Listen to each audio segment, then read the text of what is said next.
Thank you.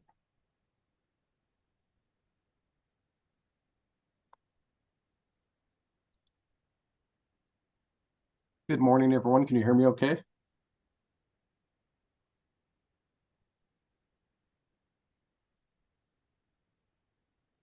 Hi. Right. Eric, can you speak again so we can make sure we can hear you okay? Yeah, good morning. Can you hear me okay? Okay. Yes. Yes? Yes. Sound very ethereal. Okay, good. So welcome to the November 16th and 17th Oregon Water Resources Commission. I'll go ahead and call the meeting to order. It's a little difficult to see who's in the room, but just a usual reminder, if we have anybody that wants to provide public comment that hasn't signed up, to see Mindy Lane, please, for forms for that. And also I expect to message her or contact her if you're attending virtually, as this is a hybrid meeting. I wanted to note that we unfortunately do not enjoy the attendance of Chair Reeves or Commissioner Reeves today. She has a personal family matter to attend to, and so we'll keep her and her family in our thoughts. Director Woodcock, is there anything you needed to say or staff needed to say, given that you're in a different building today, and any different logistical issues for visitors or presenters? I don't believe so. I think, can everybody hear okay? Okay, please raise your hands if you're having trouble hearing, and we can see if we can adjust things. But I think all of our audio is up and running. The video seems to be working, so Have people the public comments that would be better. Yeah. Having Yeah, that's fine. So please, if you were looking to make public comments, just bring them by, hand them to me. That's easy access, and I'll make sure that I'll get them to the appropriate chair. Thank you. Back to you, Chair Clemps. Thank you, Doug. So ignoring alphabetical order, we're going to start this morning with agenda item L. And this will be a Klamath Dam removal update from Richard Whitman, a special assistant to the director. And I believe we have a presentation ready to go. Good morning, Richard. Good to see you again. Good morning, Chair Clemps and commissioners. Thank you for the opportunity to be here this morning. Good to see you also. All right, I'm going to go ahead and get us started. This presentation is going to focus on dam removal in the Klamath, but I'm going to start out by giving everybody just a little bit of context about this project, which is the largest dam removal project in the world, actually, and which is very close to coming to complete fruition here in the next year. So the story starts really more than 100 years ago with the construction of the first dam on the Klamath River, which was Copco 1, built in 1918, which closed the upper portion of the basin to fisheries, anadromous fish. And the Klamath River was once the third largest producer of salmon on the west coast of North America. So just west coast of the United States, continental United States. I'm thinking about Alaska also, but an enormous salmon producer, and the construction of the dams on the river had a significant impact in terms of reducing salmon production in the Klamath. So in 2001, I'm going to fast forward to the year 2001, when we had a very significant drought in the Klamath Basin, and most people will know or remember that there was a complete shutdown of the Klamath Reclamation Project in the upper portion of the basin, which is about over 200,000 acres of irrigated agriculture in the upper basin, and enormous hardship for the farming community in that in 2001. And then shortly thereafter, followed in 2002 by a very significant fish kill in the Klamath River. Over 100,000 salmon were killed in the lower part of the river. So that really started the modern era of conflict over water in the Klamath. Fast forward again to 2013, when the Water Resources Department issued a final order and determination in the Klamath adjudication, making an initial determination of water rights pre-1909 and reserve water rights in the Klamath Basin. And that began an era of regulation of water use in the Klamath Basin, which had not occurred prior to that time because of its unadjudicated status. So since that time, it's been really a modern history of conflict and litigation in the Klamath Basin. We currently have over, I think, something like 20 lawsuits, active lawsuits going in the Klamath Basin, litigating various pieces of it. So now going back a little bit to 2009, following the events in 2001 and 2002, there was a significant effort to resolve some of these conflicts, and it resulted in an agreement in principle in 2009 between multiple tribes in the basin, the Klamath Project irrigators, federal agencies, states, including the state of Oregon. And there were two agreements: the Klamath Basin Restoration Agreement, or KBRA, and the Klamath Hydro Settlement Agreement. And a lot of what I'm going to be talking about today is the Klamath Hydro Settlement Agreement, but I am going to touch on some more recent developments in terms of other settlements in the basin.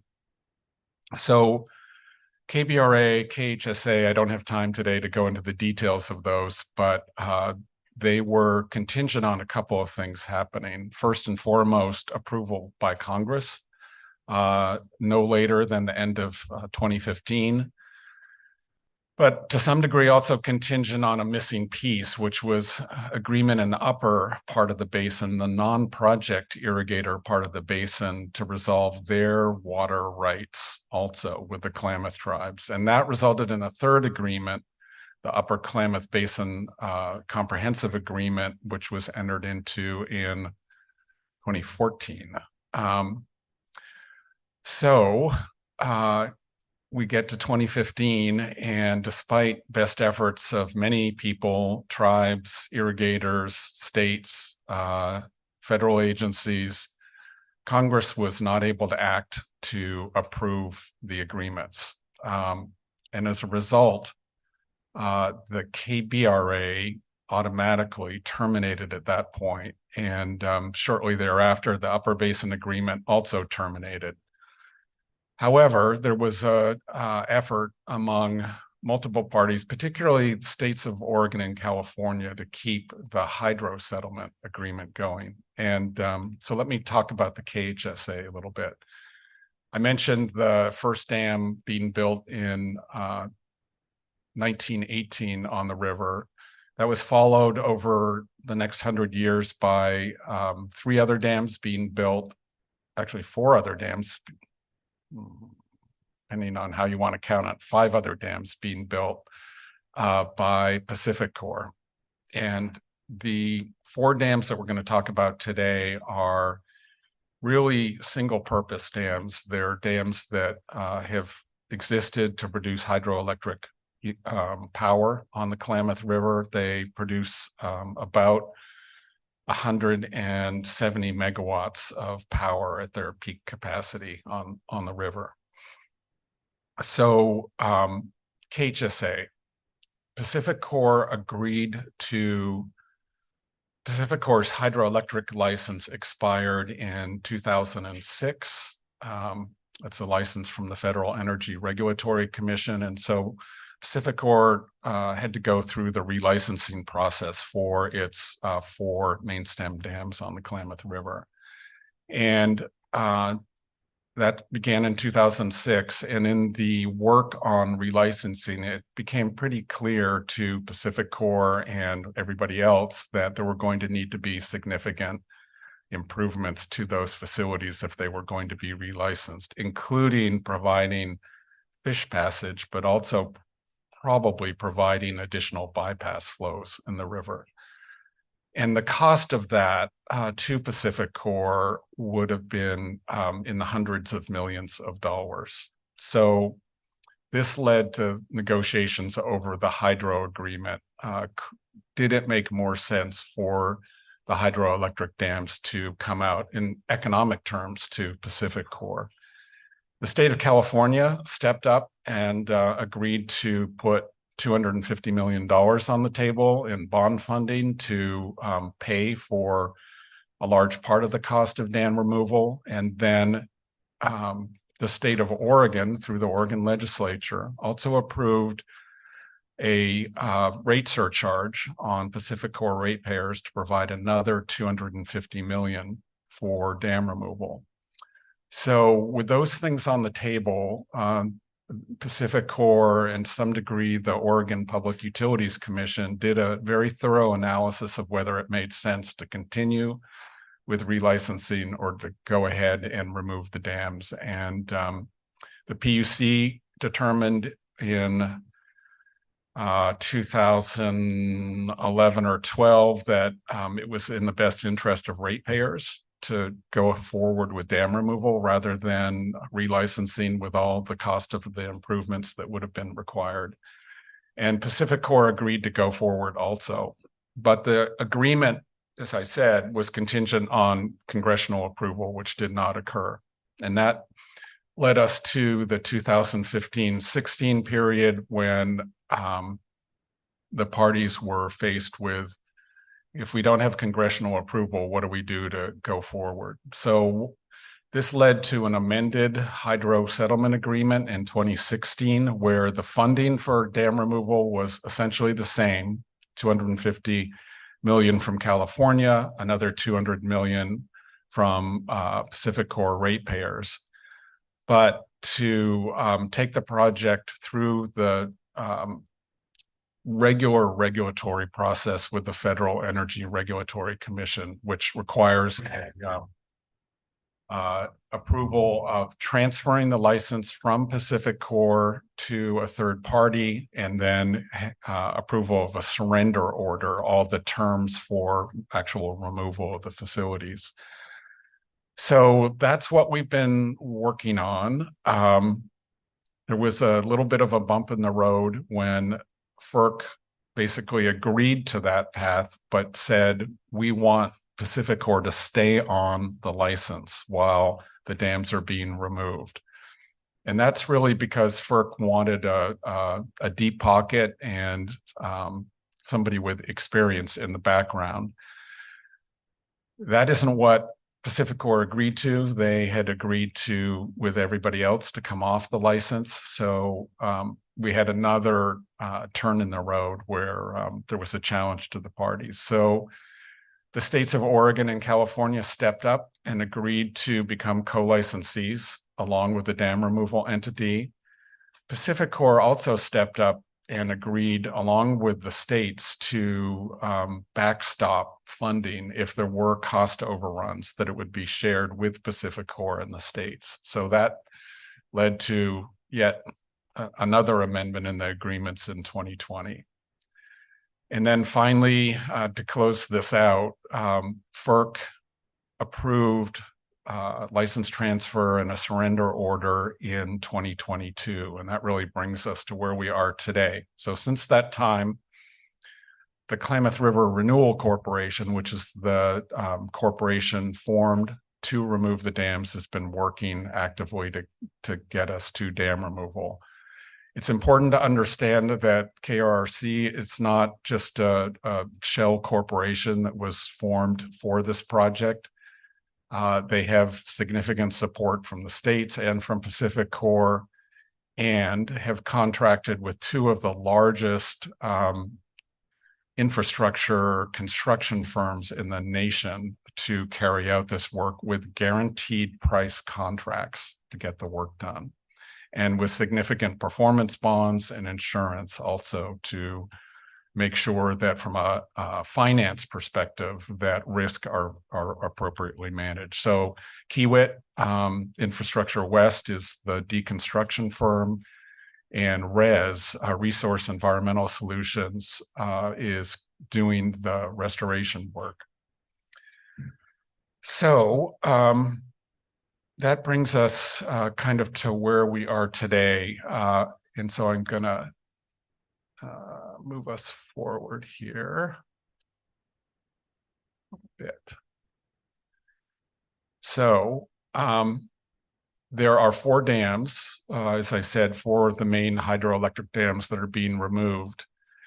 And they start up with the upstream reach. The dam in California is J.C. Boyle. The next dam down is Copco 1, and then Copco 2 and Iron Gate. And I'm going to talk briefly about each of these facilities and the work that's involved in removing them and the restoration work. But just a note here, I mentioned there were other dams. There are 2 other dams that are remaining in the Klamath Basin.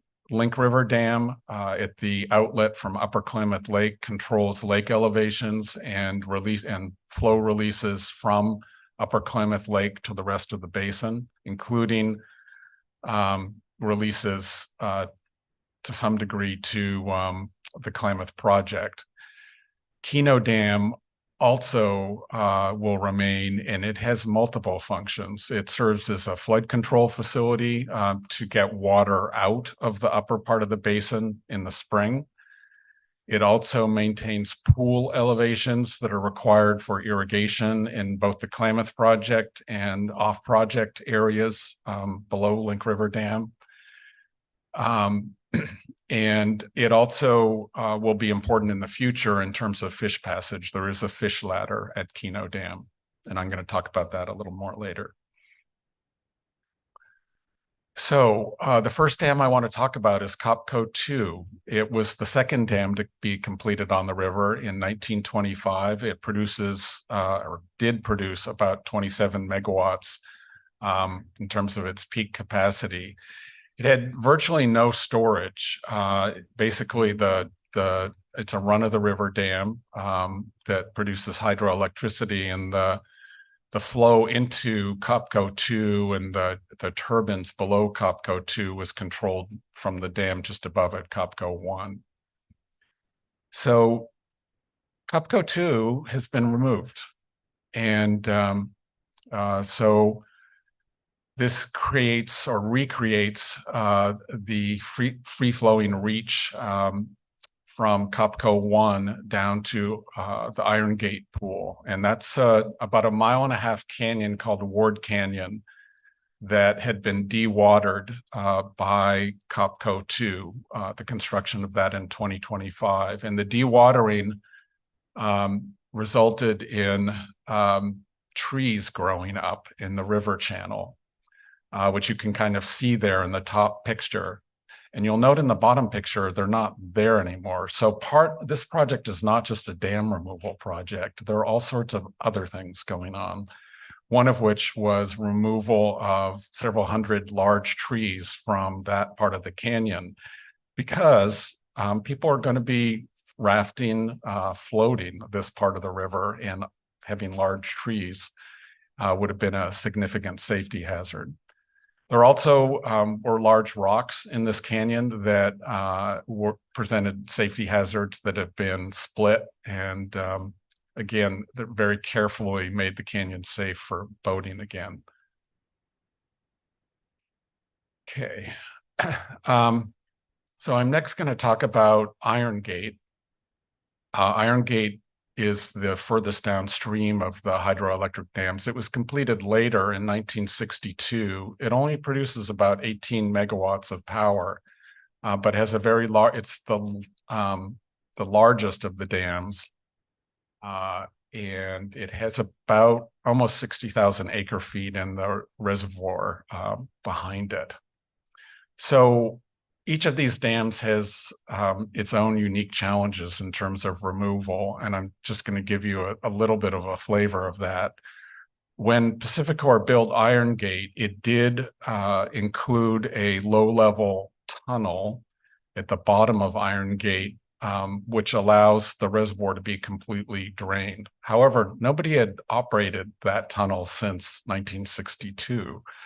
So, you know, one of the concerns and frankly risk in the project is that low-level tunnel going to work, or are we going to have to do something else?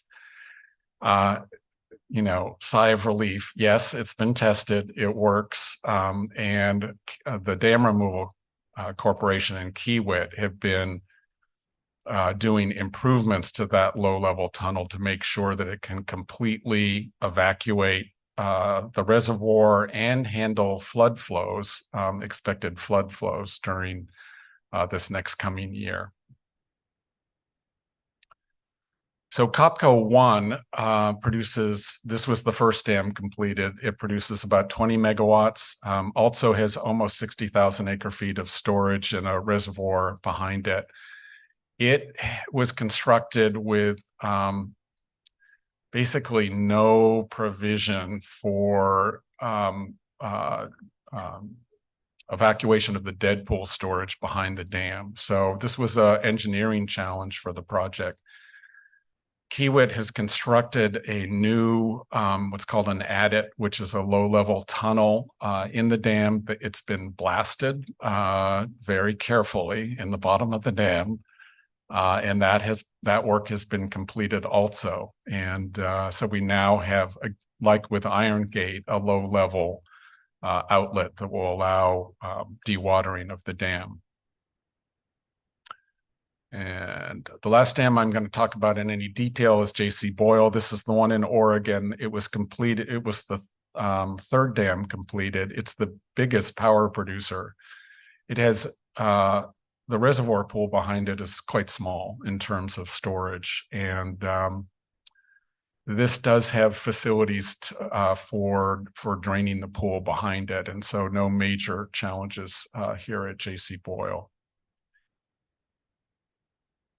Okay, I know this is not going to, you're not going to be able to read this, but I'm going to talk you through it. This is basically the schedule for completion of the project over the course of the next year in particular.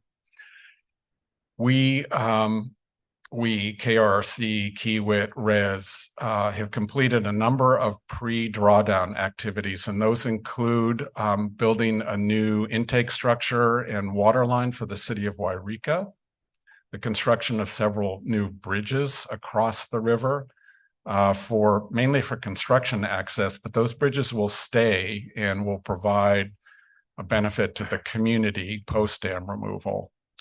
Construction of a new fish hatchery at Fall Creek that will replace an old hatchery. And as I have already talked about, construction of improvements of the dam to allow dewatering of them.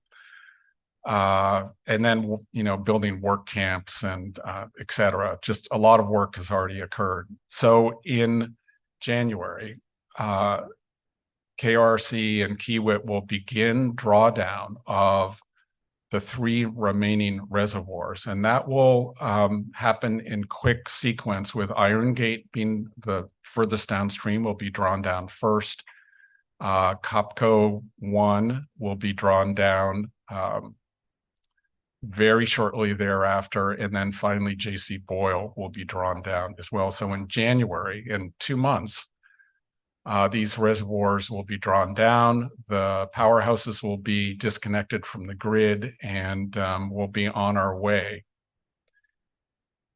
The drawdowns will occur in January, in particular, to get the benefit of spring flows to flush the fine sediment in the reservoir pools downstream as quickly as possible. And this has been analyzed very carefully by multiple agencies and contractors. There's not a whole lot of sediment behind these dams because the sediment in the system is captured at Keno and at Link River Dam. So there are only small tributaries contributing sediment in this reach. What is there is very fine. And so the analyses show that it should be flushed through the system within a couple-year period if we can take advantage of those spring flows. So that's part of the reason for doing the drawdown in January of next year. So with the spring peak flows occurring, one of the variables in the project is, of course, what the hydrology will be in this coming year. And so we don't know exactly when deconstruction of the dams will occur. It's going to depend on how much water there is in the system. The Dam Removal Corporation is working very closely with the Bureau of Reclamation to manage flows into this reach of the river, basically with the control point being Link River Dam. The Bureau may also be using or putting water into the Klamath project, essentially to reduce flood flows in the river during this period, also to help manage flows. So it's going to be complicated. It's going to require very close continuing coordination between the Dam Removal Corporation and the Bureau and tribes, frankly. But once the peak of the spring freshet is through and we're certain that things are fine from a flood control perspective, then deconstruction of the dams will start, and the work will happen on all 3 of the dams at the same time. Kiewit's a big firm. That's part of the reason they were hired. They're capable of doing that. And by this time next year, we expect that the dams will have been removed. There may be some infrastructure removal that continues on after that, but we will have a free-flowing Klamath River by this time next year, which is just incredible. I want to pause to acknowledge that this effort has been a collaborative partnership between multiple tribes, the Klamath tribes and the Yurok tribe, the Karuk tribe down in California in particular, between the states of Oregon and California, multiple agencies in the state, multiple governors. This has gone on over, 15 years, multiple federal administrations, including, this began during the last Bush administration. So bipartisan support from federal administrations as well. So it's just an incredible effort. The work will not end with dam removal. And, a very significant portion of the budget for this project is not only on dam removal, but restoration work in the river, in the reservoir pools, and in some of the important tributaries for fish. The project is expected to result in an increase in Chinook returns to the Klamath on the order of 30,000 fish average per year. The current, average for Chinook in the basin is around 40,000. So we're looking at something like a 75–80% increase in fish returns to the Klamath Basin based on projections. So from an environmental perspective, that's incredibly important. It's also important, and Chinook in particular and steelhead are expected to recolonize the upper portion of the basin fairly quickly, steelhead very quickly, Chinook pretty quickly. Coho, which are the main endangered species for anadromous fish, are not expected to and did not historically get up into the upper basin. So the main benefit for coho, and the part of the reason for the large increase in numbers, part of it is increase in habitat, but part of it is reducing, hopefully eliminating the major source of fish disease in the river. I mentioned the big fish kill in 2002. That was as a result of disease in the river. The primary cause of that disease has been the dams, and removing them will result in variability in flow that interrupts the disease cycle in the fish. And that's important, not just because it's good for fish, but it also has a direct relation to how water is managed in the basin. And so this is the transition to the second part of what I'm going to talk about this morning. Right now, water in the Klamath Basin is managed for three principal purposes. Obviously for irrigation use in the upper part of the basin, above Upper Klamath Lake, as well as in the Klamath Reclamation Project. And then with the endangered species listings and the water shortages that have occurred over the last 20 years, water is also managed to maintain lake elevations in Upper Klamath Lake. The Klamath tribes have a determined claim to lake levels. There are also, under the ESA, specified lake levels required for the Chuama and Koptu, the two species that are listed of suckers. So that's the second purpose in addition to irrigation. And then the third purpose is releases of water into the lower part of the river for coho, and to some degree for Chinook, which killer whales, orca, are dependent upon. So three primary things driving how water gets allocated in the project. And based on the court decisions that have occurred, the fish come first, and coho flows necessary for coho, flows necessary for Chinook, flows necessary for the lake. With the removal of the dams and the projected increases in fish populations in the lower part of the river, the necessity for flushing flows, which is one of the places where water has gone in the basin, is expected to decrease significantly, if not disappear. And that is a basically a block of water that becomes available for other needs in the basin, whether that be irrigation or meeting lake levels in Upper Klamath Lake. The Bureau of Reclamation is right now working with the Federal Fisheries Services, the states, tribes, and irrigators to determine its operating plan for the Klamath project for the next 5 years. And this issue of what are the flow requirements that are going to be needed to avoid jeopardy in operation of the Klamath project is, I just was in 2 days of meetings with the Bureau and services, tribes, irrigators down in Klamath earlier this week talking about this. But it looks like there is going to be some additional flexibility in water management in the basin. Obviously, we don't know exactly how all of this is going to pan out. So the reason for a 5-year period is there's going to be significant monitoring of water quality and fisheries, fish movement in the basin over this period, and we're going to see if the projections are accurate or not.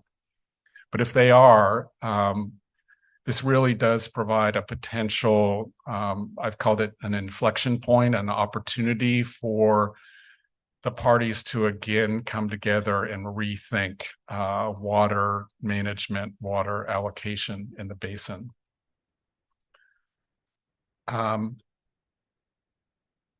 Yeah, and so before I completely leave dam removal, just again to stress the partnerships that have gone on to make that happen. And most of all, the piece that's in red here, we're on time, we're on budget, 1 down, 3 to go.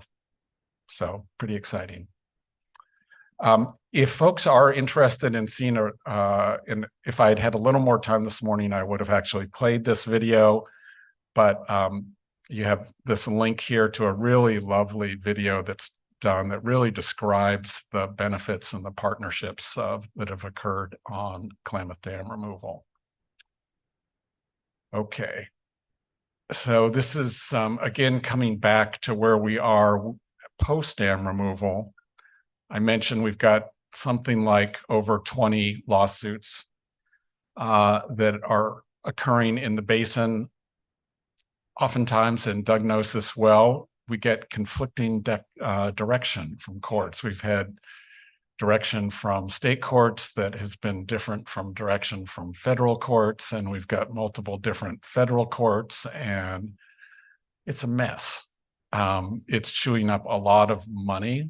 It's making water management in the basin very unstable for irrigators in particular. We had a complete shutdown of the Klamath project in 2021, which is the next slide. Then in 2022, we had a relatively good water year. 2023, we had another fairly tough water year with a limited supply for the Klamath project. So for farmers who are making planting decisions in the fall usually, or early part of the year, it's been really difficult to plan operations. And we've seen the loss of a significant number of farms in the Klamath project area already, mainly smaller farms. For tribes also, a lot of hardship.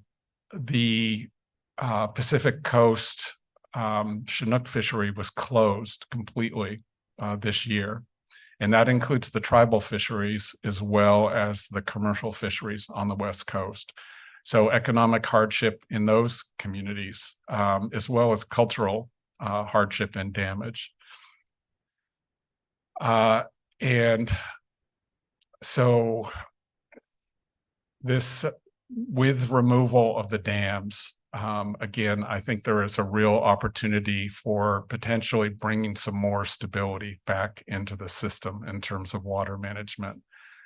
The Department of Interior is working actively with Klamath Project irrigators on an effort to put together plans for funding for a variety of things for the return of salmon. And those include operation of Keno Dam, which this is a picture of Keno Dam I mentioned. Keno Dam has been owned and operated by Pacific Corp. Part of the agreement under the Klamath Hydro Settlement Agreement is for the ownership and operation to transfer from Pacific Corp to the Bureau of Reclamation. That is going to occur in January of this coming year also. Keno needs to be continued to be operated for flood control, for maintaining reservoir pools.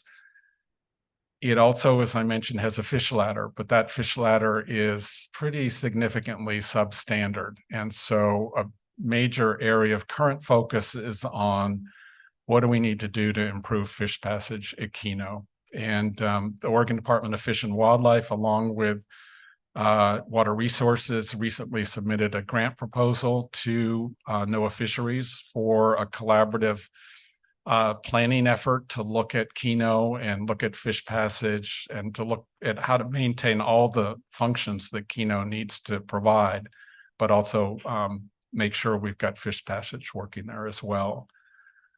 With salmon coming back into the basin, we've got screening issues in the Klamath Project area also. Down in California, where salmon below the hydro project, most diversions are screened. Above the hydro project, very few diversions are screened. All the smaller diversions as well as some extremely large diversions in the Klamath Project. So figuring out how to do that is important. The Klamath Project irrigators agreed back in 2016 to not oppose dam removal. A lot of people have forgotten about that, but that was important.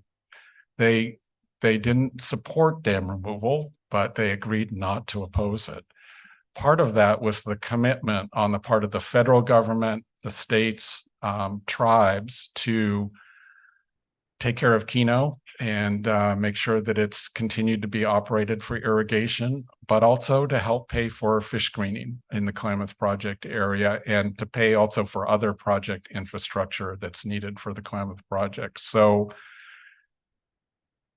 some of that is going to require Congress to pass more legislation. And so we are working currently with the Klamath water users, as well as Department of Interior and Congressman Bentz and the Oregon senators on federal legislation to provide federal funding for some of the work that's needed here and some additional authorizations for the Bureau of Reclamation as well.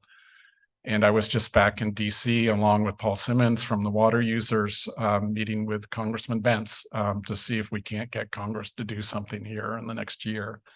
And I'm cautiously optimistic, actually, that there seems to be bipartisan support for carrying out this Climate Power and Facilities Agreement, which was also entered into in 2016.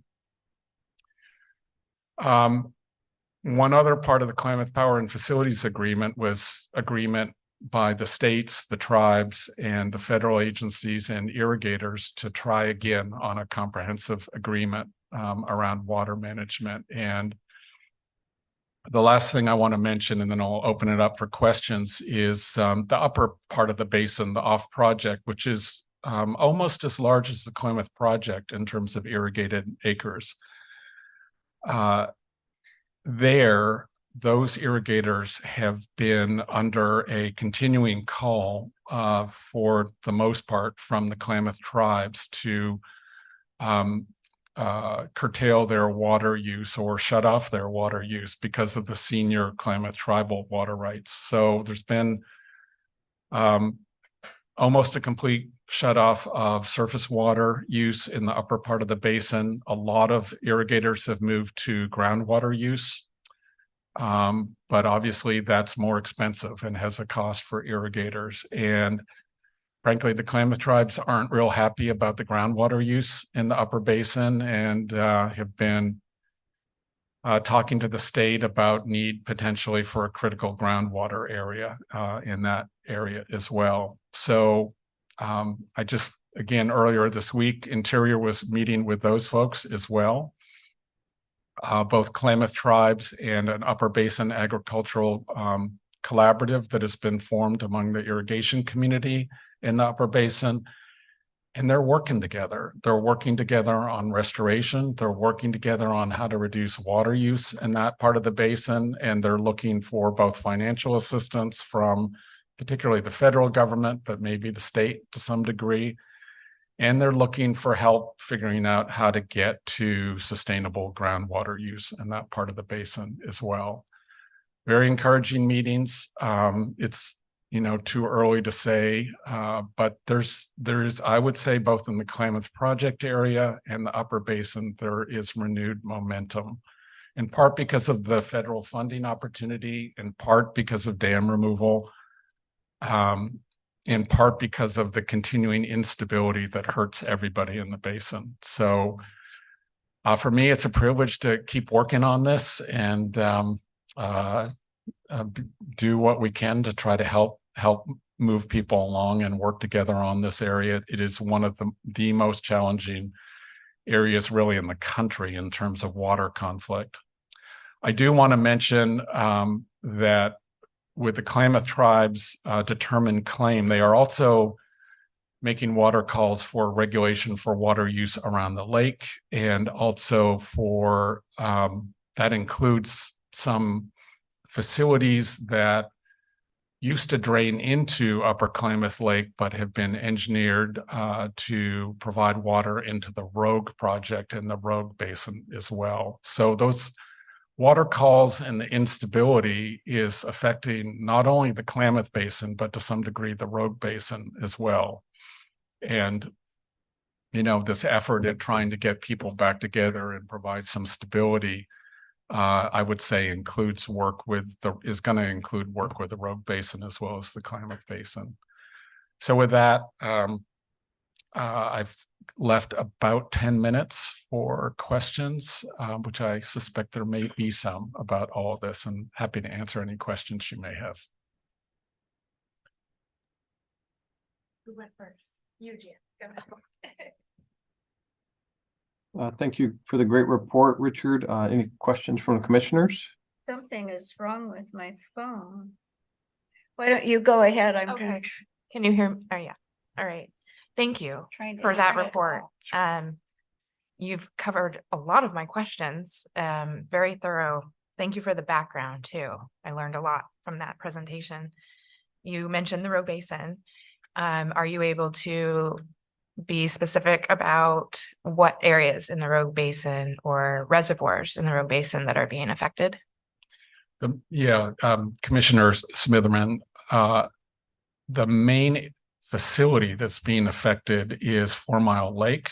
Although there are other lakes, including, I'm blanking on the name of it.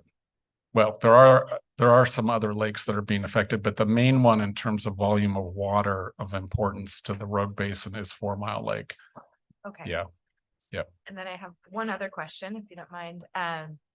Curious about temperature and the temperature in the Klamath, and after removing the dams, I assume there's going to be it'll improve the temperature along that river.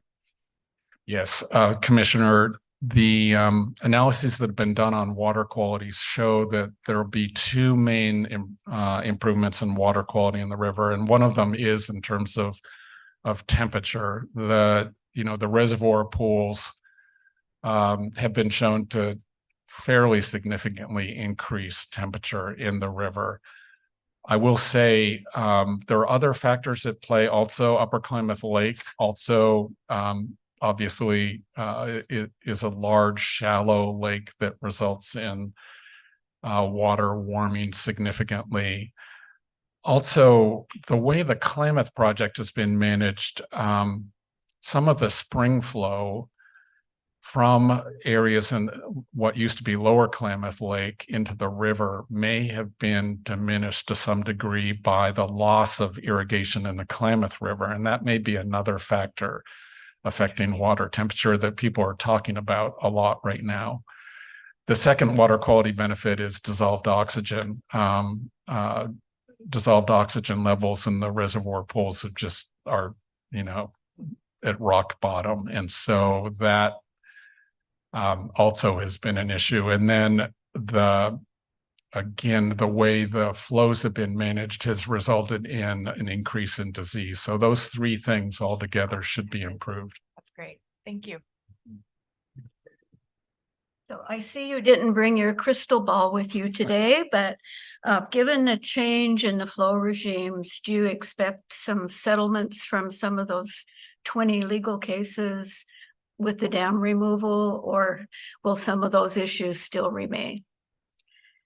Thanks, Commissioner Lee. I think a large part of the litigation in the short term is probably going to remain. There are some important legal questions that need to get fully resolved in several cases that are pending in the Ninth Circuit. And there's also at least one U.S. Supreme Court petition that's still pending.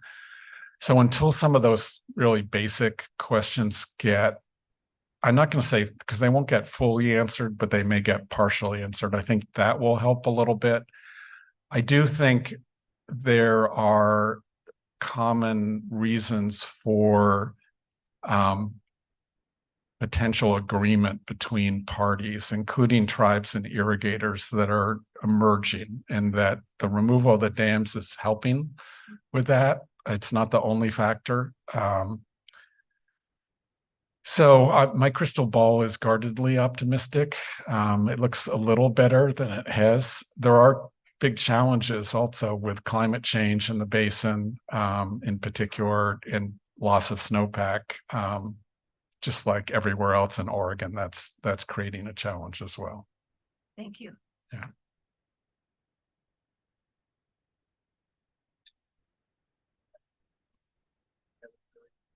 Amazing. Here, I might get picked up. A quick question, a little deep in the weeds. I'm surprised at the removal of all that vegetation below Copco 2, when so much work is being done now to put large woody debris back into rivers. And I understand the risk from that, from recreational boating, but can you talk a little bit about how that process came about, and if there is work on floodplain connectivity and other things to sort of offset what seems like would have been a really fantastic experiment to see how the river encountered that new vegetation? Yeah, Commissioner Molt. So, first and foremost, because the river is being restored, and we know there's going to be significant recreational boater use, there was a pretty serious safety issue there. And so Federal Energy Regulatory Commission, as well as the rafting community, as well as some of the management agencies, including Bureau of Land Management and Oregon Parks, all were pretty insistent about the tree removal. I believe the trees are being used in some of the restoration work particularly in the reservoir pool areas, to help anchor some of the bank areas there. There's good, with large woody debris, there's good large woody debris and there's bad large woody debris. So I think this is kind of one of those situations. But I believe the trees that have been removed are being used to some degree in the restoration effort. I do want to kind of emphasize the significant recreational boating industry that we expect is going to, and there's been recreational boating on some sections of the Klamath, but we are expecting a significant revitalization of that industry. And both the federal government and the state of Oregon, and I believe the state of California, these are from my friends in the other part of the North Capitol Mall building, the Parks Department, we're going to need to redo all our scenic waterway plans because of dam removal. And so people are just starting to work on that effort. And as folks in the Deschutes know, that can be pretty time consuming also. Yeah.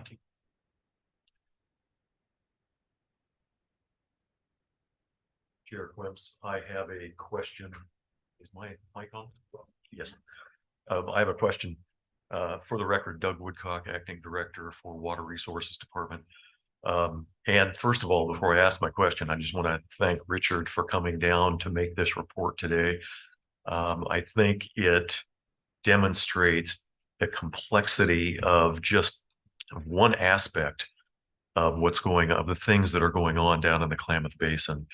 It is so complicated and so time consuming. We really do need to have multiple people with eyes and ears and a presence down in the basin. So we're very thankful that Richard can be there for us and interface with the federal government on this, because this is such a big undertaking here. So thank you, Richard. A question that I have, you had mentioned that the tribes have taken an interest in groundwater and finding a path forward for sustainable groundwater. Is that primarily focused on the very upper basin of the Klamath, or would that also, while it's still in the upper basin, also take in the Klamath project area as well? Because that's where we really see the largest of our groundwater instability. Thank you, Director Woodcock. Great question. And for the Klamath tribes, their main focus is on the upper basin. So, and particularly in a couple of regards, there's a lot of restoration work going on in Upper Klamath Marsh right now. I know that the groundwater use is limited up there, but there's a lot of questions about whether anything could be done to improve the hydrology for Upper Klamath Marsh. So that's probably the top priority for the Klamath tribes. The second priority is springs. And this is more complicated. It's not whether it's a groundwater or surface water issue. Reconnecting cold water springs is refugia for both suckers and now salmon coming back into that upper part of the basin is a big priority. And then the third would be the tributaries to Upper Klamath Lake with regard to effect on base flows in particular. So that's the answer for the Klamath tribes. For the Klamath project, and to some degree for downstream tribes, there's significant interest in Klamath project water use, below Upper Klamath Lake. And of course, that's where I know we've seen significant declines, subsidence. I mentioned potential diminishment of some major spring flow back into the Klamath River and the hydro reach. All of those things are very much on people's minds in the Klamath project area. I will say that Klamath project irrigators continue to look to some degree to groundwater as a way of managing water use. I think there's a realization that it has to be sustainable. We have the state of California also completing its review of the groundwater management plan for the California portion of the Klamath project, and that's another piece of the puzzle. So things are a little different in the upper basin in terms of groundwater than in the lower Klamath project area. Thank you. Can I make a request? And on the spot, it's probably impossible, but if you could come back at 2:30 or 2:05. Is that right? 2:20. And the question on the spot, but if you could give thought to it, and whether or not you could join us or not, I don't know, but certainly to work with the department on the integrated water resources strategy, because I think one of the things that the commission especially has been encouraging staff to do is to look at that integration and the collaboration across agencies, federal, state, that you've demonstrated with this project. It's got to be a great thing to learn from. And so if there are one or two things that come to mind that as the integrated water resource strategy is being updated that we could learn from the experience in the Klamath, I'd certainly welcome it. I'm going to look to my boss.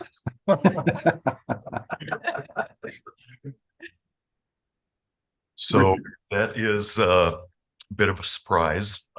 Richard, I don't know what your schedule is, but it's also something that we could just parking lot right now, given this was just being presented at this point. We have a schedule already for this afternoon with our work session. And I think I would look to, it's a good idea. I think it's an excellent opportunity to integrate this into the integrated water resources strategy, or at least figure out what those lessons learned are. But I think it's a Probably lot to more ask. effective outside of the chaos that commission meetings can become. But I mean, I, in all seriousness, I think, I know that Crystal and company have, and here we go. I know that the staff are working on that, but I just think oftentimes we overlook that, and the case study of the Klamath is just a great opportunity, it seems. So There may be, and I have to mention that, another special assistant to the director, Tom Paul, also should be part of that conversation if it's going to occur. And I kind of neglected to mention in my presentation, I work on a daily basis with Tom, and I could not do the work that I'm doing without his assistance. Chair Quims and Commissioner, what I would recommend is, why don't we have staff follow up with Richard and Tom Paul outside of the commission meeting? I appreciate that suggestion and we can have that conversation with them as we continue to work on the next draft of the IWRS. And we're happy, Danielle, this is for you. We are happy to make sure that our staff report back on that effort to connect with both Tom Paul and on Klamath and some lessons learned potentially for the next IWRS. Thank you. thank you. Oh, Thank and you. for the record, this Thank is you, Raquel. I have a couple questions for Richard. Can you hear me okay? Yes, we can. First of all, this must have included a great deal of work around cultural resources protections, surveys and the like, and I'm wondering if there's any interaction with I know these are private facilities, but Army Corps of Engineers, and with the tribes involved, there must have been a great deal of cultural resources interest that needed to be protected. And second, does Keno Dam Fish Passage contemplate lamprey? There are examples of lamprey passage structures in the Columbia River Basin. So I was curious if that was going to be considered for Keno Dam. Thanks. Thanks, Chair Clamps. So yeah, cultural resource issues are significant for this project. The Shasta Indian Nation in particular, its historic lands included the area around Copco, and then also the Modoc Nation a little bit further up the river. So the Yurok tribe is a subcontractor, a major subcontractor to RES, the entity doing the lead on the restoration work. And so there's been close work with Yurok, Karuk, Shasta, Modoc, all around cultural resource issues. And there's a whole cultural resources management plan that was developed in conjunction with the tribes, protocols for discoveries, all of which is a really important part of the project, and which continues as work continues on removal and any sort of ground disturbing activity. So it probably didn't come across enough in my presentation, but the partnership with tribes and the Dam Removal Corporation in this work is just really important. And that includes work on cultural resource issues. Did that answer the first part of your question? Yes, thank you. Okay. With regard to Keno, yes, short answer is yes. We are looking not only at anadromous salmon, but also at lamprey and suckers, Chwam and Koptu. So this gets kind of complicated because a fish ladder that works for maybe salmon and lamprey doesn't necessarily work for Chwam and Koptu. So there may need to be multiple passage facilities at this dam eventually. We're also potentially looking at volitional alternatives, which could involve a replacement of Keno with a different type of facility. So all of those things are on the table in this collaborative project, and we have on the grant application to NOAA, we have support from Klamath tribes as well as the downstream tribes. And Klamath tribes specifically have asked that we look at lamprey and Chom COP2 issues in terms of passage as well as salmon. Thank you for addressing those questions, and thank you again for your report. A great report, and we appreciate your time today. We were scheduled for a break. Does the commission wish to just push through and go to the next item on commission appointments to the Groundwater Advisory Committee, or take a short break?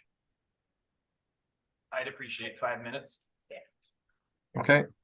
Why don't we take 5 minutes, please? Thank you.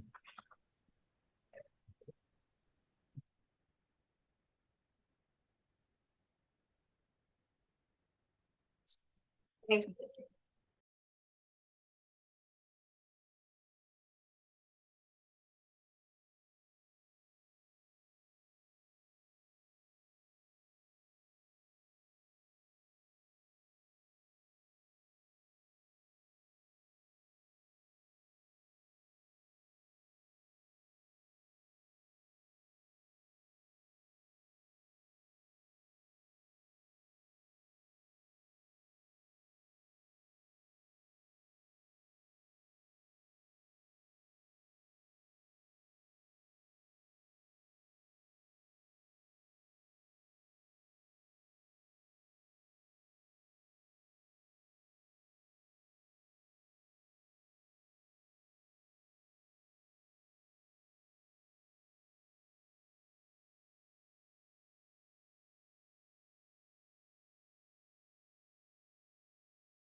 Good morning. Do we have everybody back and are we good to go?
Good morning. Looks like we're ready to go. The next item is Agenda A, Commission Appointments to the Groundwater Advisory Committee.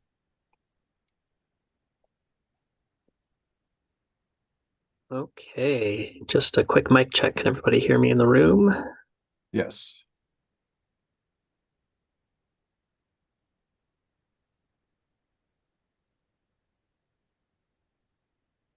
Director Woodcock, I can see you there. Can you give me a thumbs up if you can hear me in the room? All right, perfect. Okay, so sorry, second technical difficulty. I cannot share my screen. Oh, no, I take that back. There it is. Perfect.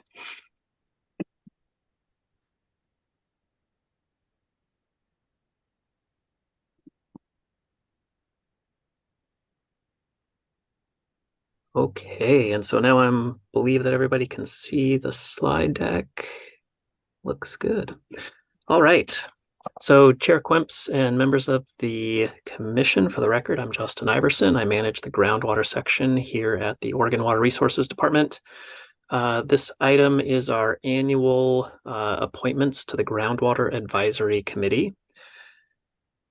And I guess I'll just note right up front, we had a staff report go out and then an addendum to that. So information regarding our proposed candidates are in those two places.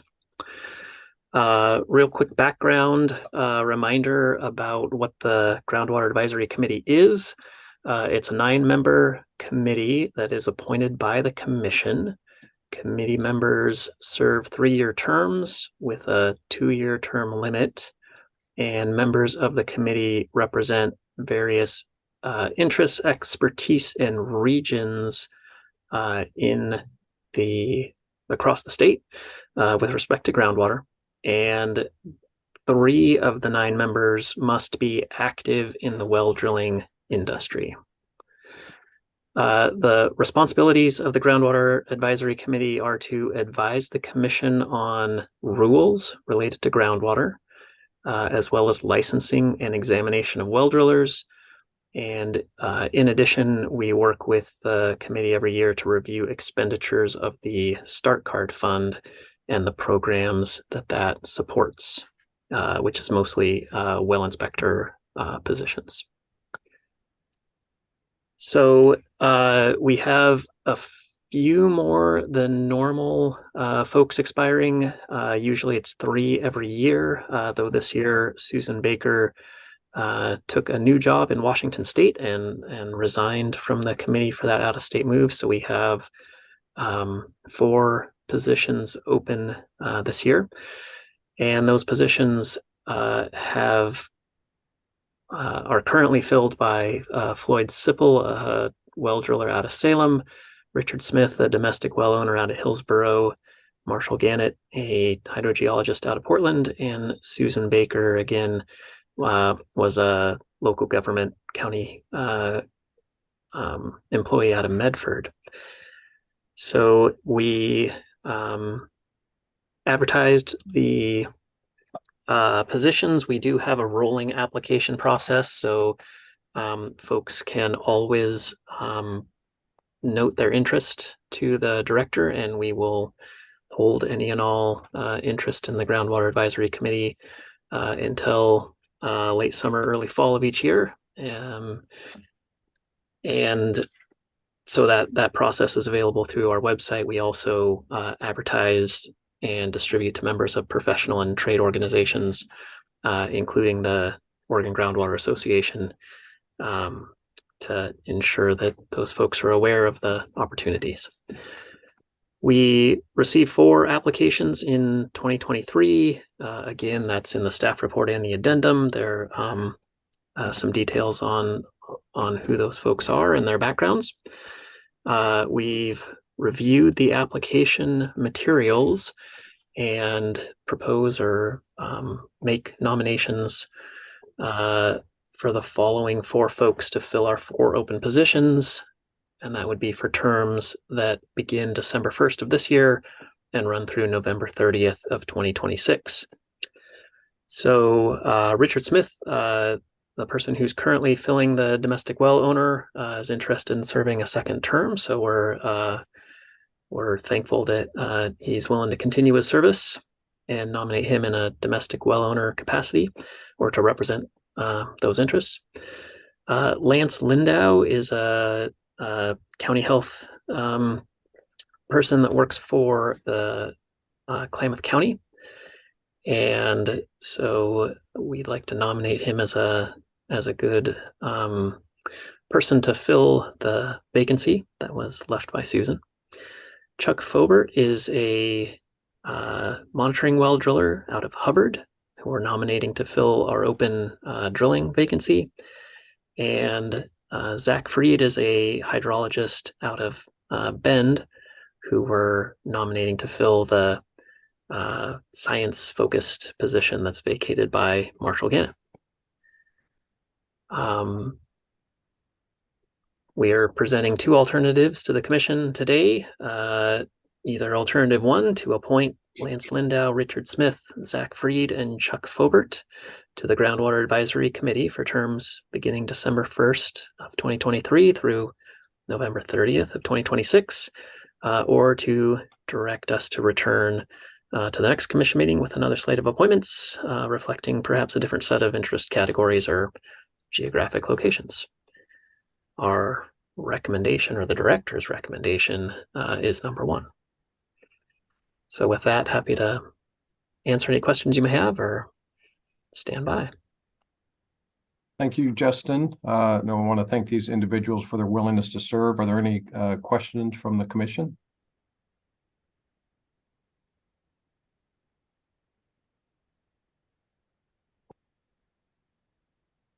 Is the I commission? move that we appoint Lance Lindau, Richard Smith, Zach Freed, and Chuck Fobert to the Groundwater Advisory Committee, terms beginning December 1st, 2023 through November 30, 2026.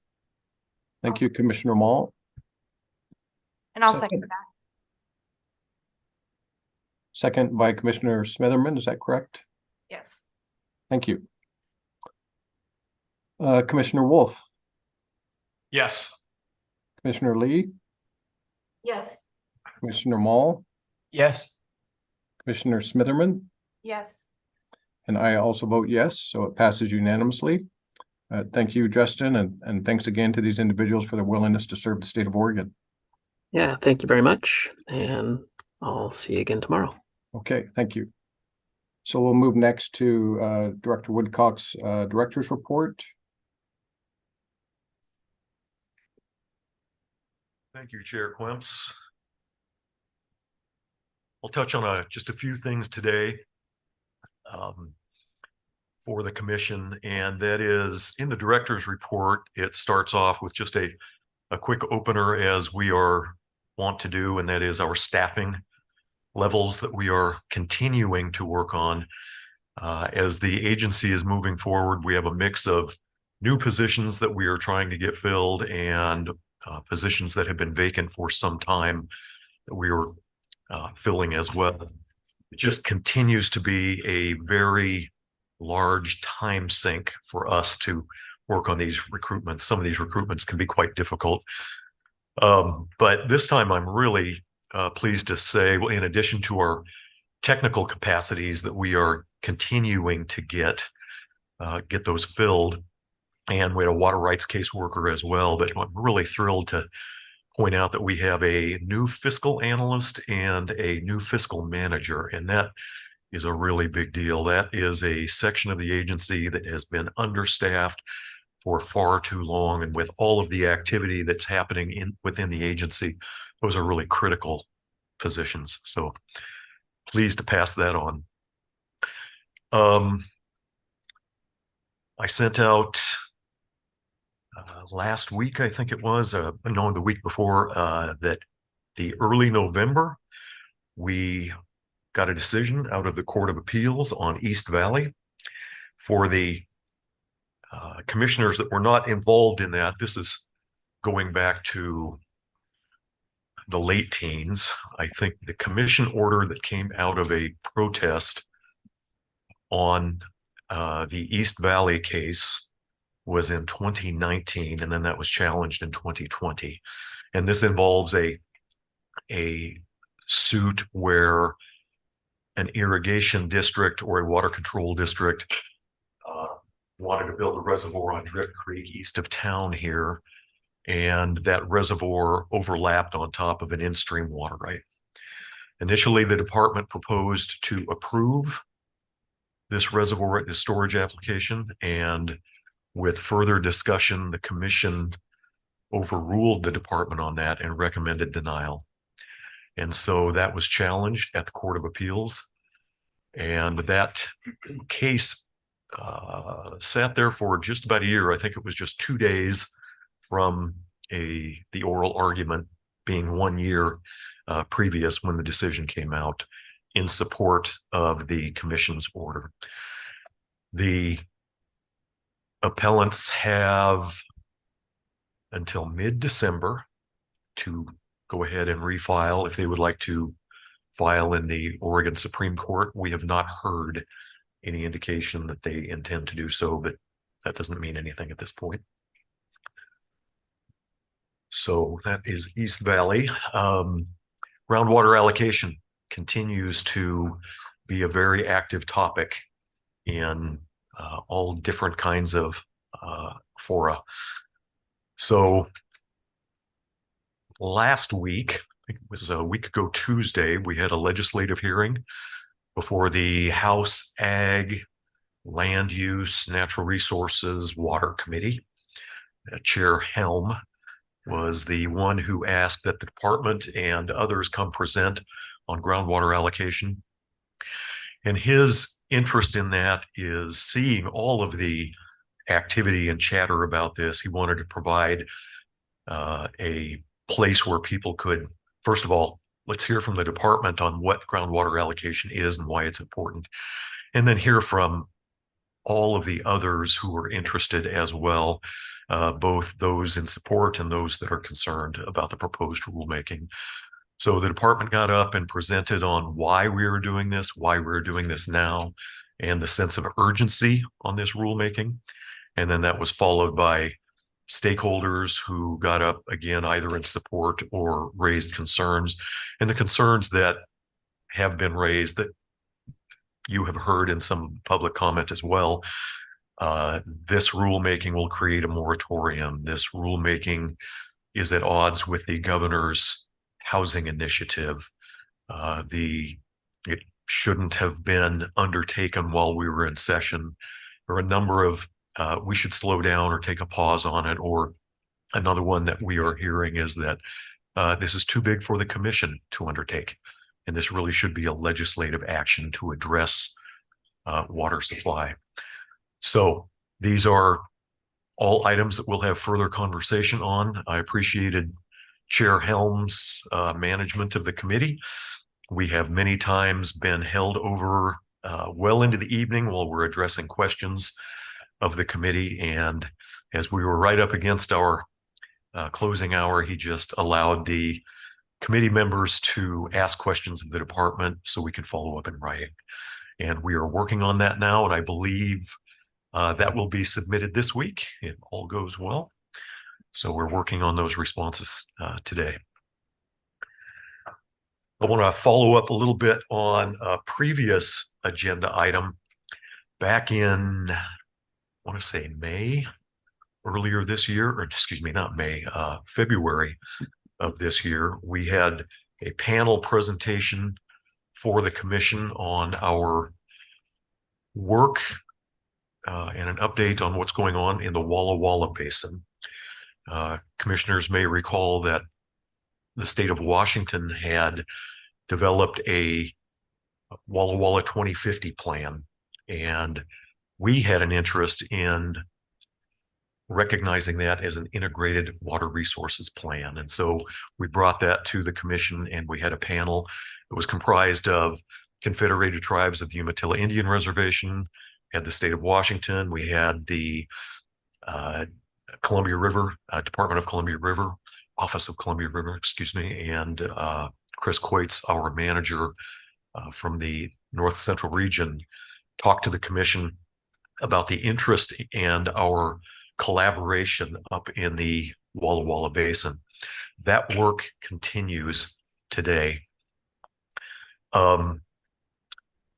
We are, well, some of the work that is ongoing here, we just signed a memorandum of agreement with the state of Washington, the CTUIR, state of Oregon, the Bureau of Reclamation on a Water Smart grant to undertake the basin study, to assist us with the basin study in developing alternatives to, water supply, alternatives to resiliency in biological issues on the various drainages up there. Working forward in defining what the cost estimates would be on these various alternatives. And then this particular study has a 3-year timeline. It's expected. So I think back at that table or panel discussion that we had talked about Senator Hansel from that area had proposed some legislation in the full 2023 session. And that legislation basically said the state of Oregon will collaborate with the state of Washington and the CTUIR in developing a bi-state management program up there. And that legislation did not pass. It was introduced only. And we have been told that will be introduced again. And part of the interest in that legislation is that any monies that the state of Oregon would put up, we would be allowed to contribute to projects that would benefit or that would be developed in the state of Washington to develop the whole, to benefit the whole Walla Walla system. They are investing in projects that would be happening in Oregon. And so this is really a fine collaborative project that we're working on up there. And just wanted to circle back with you and let you know that work continues. As some of this develops, I recommend that we bring back that panel again for a full update agenda item for the commission. Lastly, I want to tell you that we have been invited to cooperate with the U.S. Corps of Engineers on a viability assessment using if you've heard of this term, a forecast-informed reservoir operations. So you all may be aware that the Corps of Engineers and their management of their reservoirs, when they are flood control projects, they have a very, very sharp and rigid rule curve that they have to adhere to. And that is that they drain the reservoirs down below the rule curve or to the rule curve, maximizing that space for flood control. And there's little flexibility in that. And there is no real assessment as to forecasting. And so you've drained the reservoir and then you recognize that you're not going to be able to refill, but there's nothing that they could do about it. They have undertaken some innovative looks at reservoir operations in various areas. And I think the one that is most advanced was down in Lake Mendocino on the Russian River, whereby this forecast-informed reservoir operation program, basically what it does is rather than just relying on, just regular weather patterns that one might expect to see, it's looking at forecasts and runoff modeling so that it's allowing water to be stored above the rule curve, but paying very close attention to these forecasts. In the event that a major storm is coming in, they can unload some of that water, making room for that storage.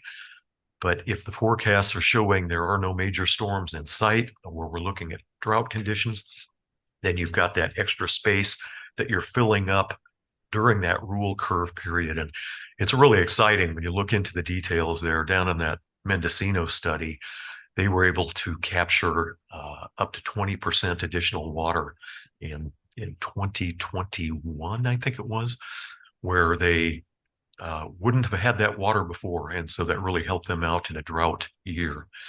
So they have, through an analysis of many reservoir areas around the Pacific Northwest, chosen the Willamette Basin Reservoir System to do their next study, which is really exciting. They had opportunities on other reservoirs, but with a reservoir system, they're really stepping up their game here. And so we've just been in conversation with them early in 2024. They are assembling the steering committee. Water Resources Department will be on that. And we'll start to develop the viability study for this project. So this is really exciting. So with that, I will open it up with any questions for the commission. Commissioner Lee. Yes, when you send those questions to the legislative committee, would you please copy all of us? Yes, we can do that. Thank you. Looks like a pretty common question across the panel here.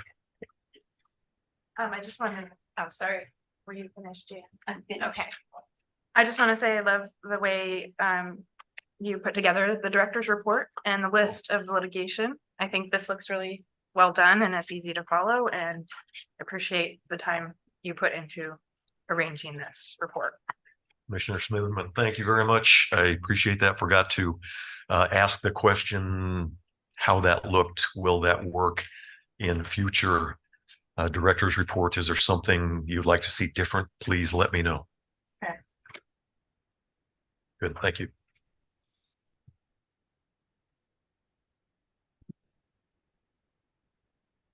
Derek Webs, were you about to ask something? Yes, go ahead, Commissioner Mall. Sorry.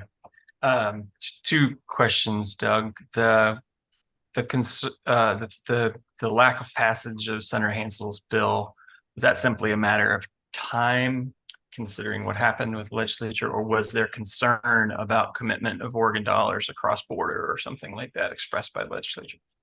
Commissioner Ball, I'm going to answer in the sense that 2023 full session was just too busy to pass everything.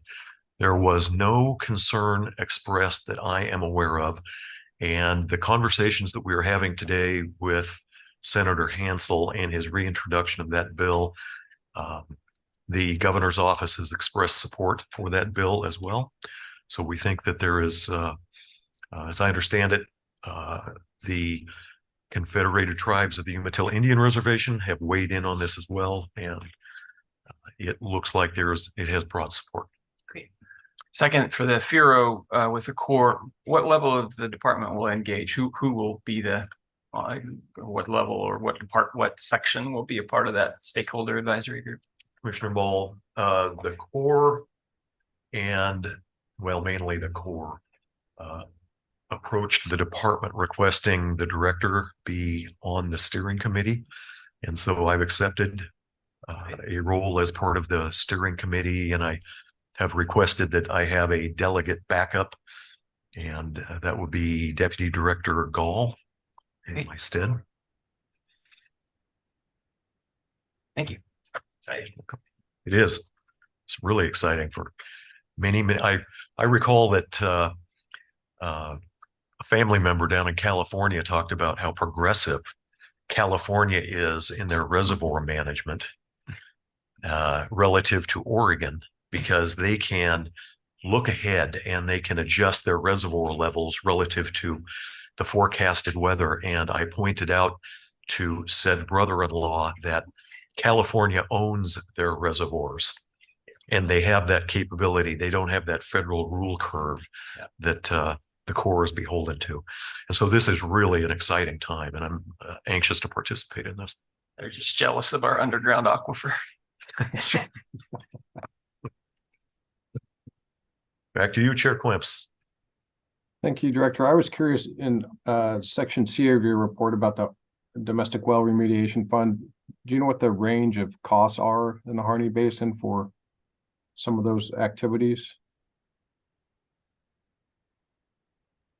Chair Clemps, I'm going to see if Kim Ogren can join us.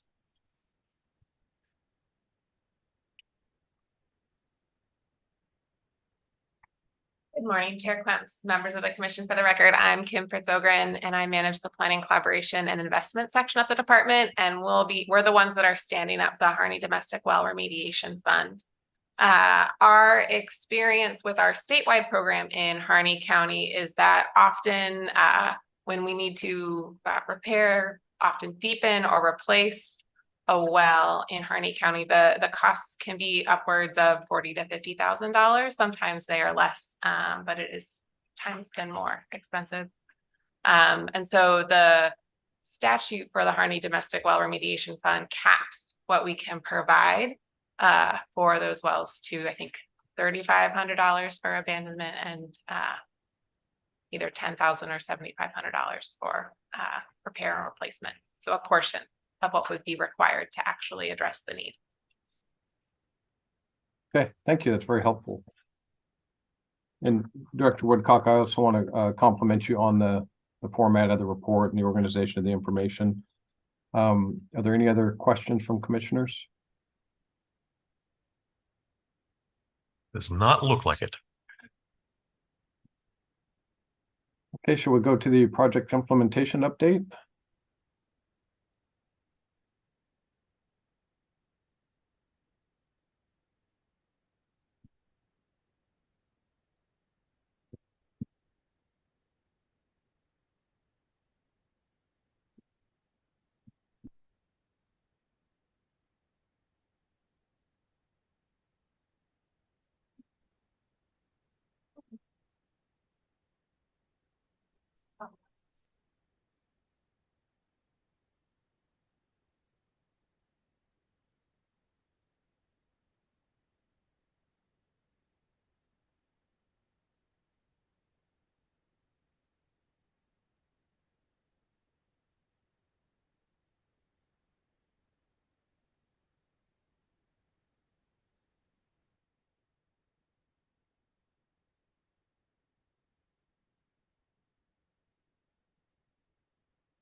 Chair Quims, members of the commission.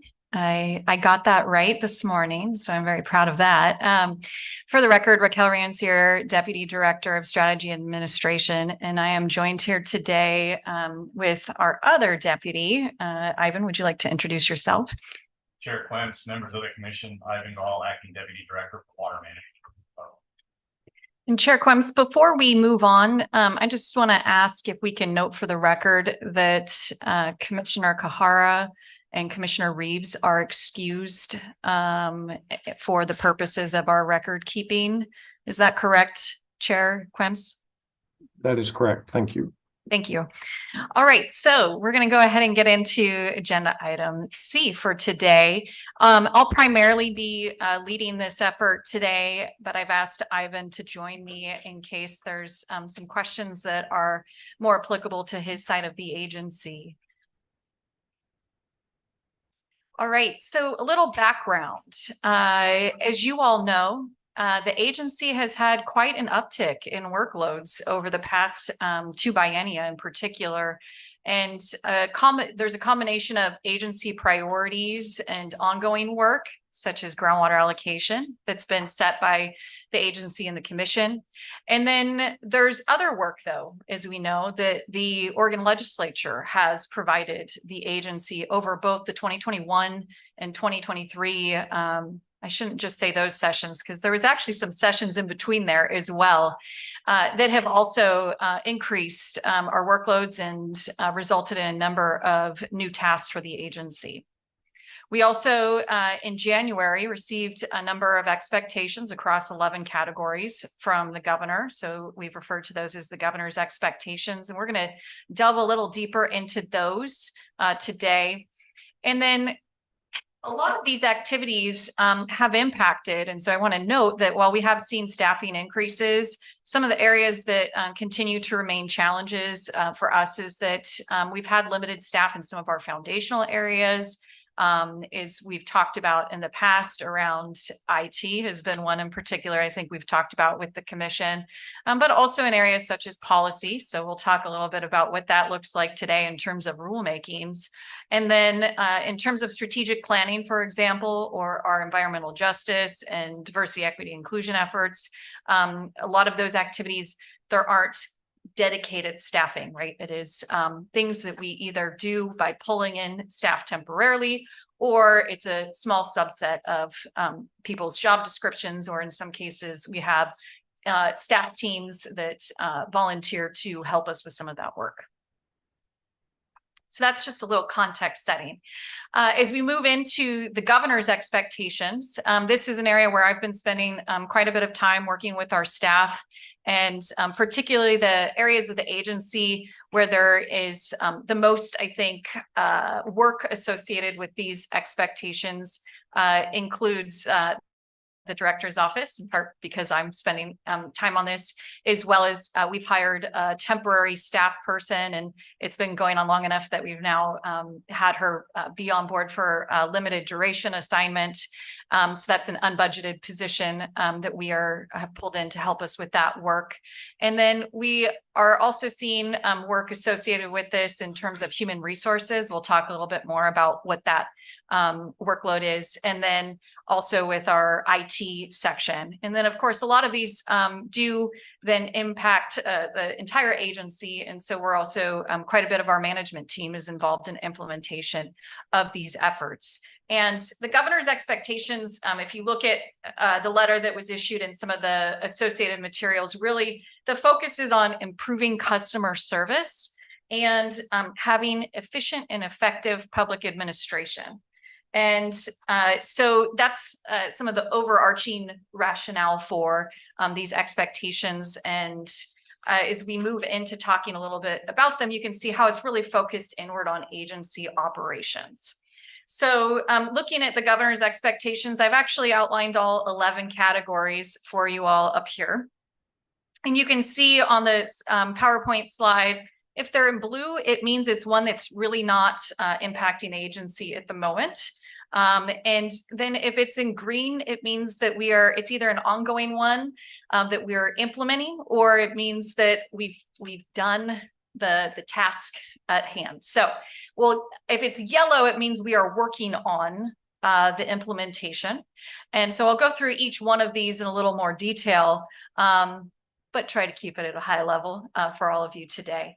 So the two that I'm just going to briefly note, one is, and they're both in blue on the screen here for all of you, is resolving SOS audit findings. We haven't had an SOS audit within the scope of this requirement at this point in time. So that is not one that we are currently needing to work towards addressing at this point. However, if there is an SOS audit in the future, it would become applicable for us. And that's really ensuring that agencies are following up on what management agrees to do as a result of an SOS audit. And that they're doing that pursuant to either the timelines that the management team has outlined in their response, or at least within 12 months of that audit. There's also the 360 performance reviews for agency directors every 2 years. As you all know, we have an acting director. So that one won't become applicable until such time as we have a permanent director on board, and likely won't occur until such time as that director has had a little time for us to be able to do that 360 review and evaluate that performance. There's also then the continuity of operations plan. So this is referred to often as the COOP plan among our agency staff. This one is one that we actually, we did have a COOP plan. It was updated. I don't remember when it was last updated, but it really we haven't had a lot of staff capacity to work on this. And so our COOP plan, while we had one, it definitely needed to be updated, and it didn't necessarily provide us a very complete picture of what we needed to do and consider when we actually had a continuity event. And for reference, a continuity event doesn't mean every emergency in the world. It's really about whether or not your agency's operations are impacted and how you are going to proceed to get up and running and what are the priorities for getting back up and running. So it could be that there is an emergency, but it doesn't impact our operations in a way that requires us to activate our COOP plan. So this is one of the areas where we did have our limited duration staff person really help us get that plan into a lot better shape than probably the agency has ever had in terms of our COOP plan. So we're pretty proud of that. And we did meet the deadline. It was back in the end of September for us to have that updated plan developed and submitted to the Oregon Emergency Management. We also have been implementing the next one, which is really around performance management. This one's been implemented for a while now, although the new target was that agencies should do quarterly performance check-ins, essentially, with each staff member, and the target is 90%. So there's a little flex in there. We've been targeting 100% for our agency, that every staff person has a check-in every quarter with their manager. And these are really a great opportunity to hear from staff what is going on, you know, and what they need and in their goals. So check in on their career goals, but in just goals for the year. But it's also an opportunity then to talk about performance as well. So we were doing this prior to January, but we are have a renewed focus on it and have been really targeting making sure that managers are doing this we try to get 100% every quarter. There's another focus on average time to fill positions. And this is in part when we think about the journey of a staff person, right, through the agency, really your first impression of state government starts before you've ever actually been hired to the agency, right? And that starts with the recruiting process. And so some agencies, I don't know the particulars of what the statistics were in terms of baselines for other agencies, but really we were hearing in the enterprise that some agencies took quite a while to fill positions, and that left candidates wondering, well, what's going on? Am I a candidate still, or am I not a candidate still? And so the target was set for less than 50 days or less, essentially, for us once we post the position externally to then making an offer. And we can track this. This is tracked across the enterprise in Workday. For reference, our baseline was actually, I looked at the report and we were at 51 days on average. So I'm going to consider that we're pretty close to the target. Now, obviously, there's a number of challenges that do come up when we are doing recruitments, such as we've had some where we've had failed recruitments, for example, right? Where our managers have done everything that they can possibly to fill a position timely. And at the same time, it can be difficult when we have a very particular set of skill sets that's in knowledge for some of our positions. So that is an ongoing item that we are tracking and trying to make sure that we're paying attention to, is being timely and making those offers. And then when we talk about the employee journey, so then we move into, okay, let's say we do hire someone. There's a number of best practices that the enterprise is seeking to implement, and those include having a new hire orientation program. And so that is something we are in the process of developing, and is due in December. And then once we have an approved program, then we will need to ensure that new staff are actually taking that training within 60 days of hire. There's also the Department of Administrative Services has a customer service training.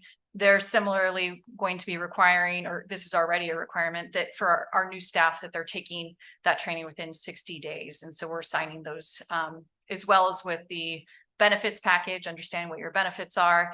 And then there's an introductory manager training that is also part of the enterprise. Okay, so we've now recruited folks, we've now onboarded them.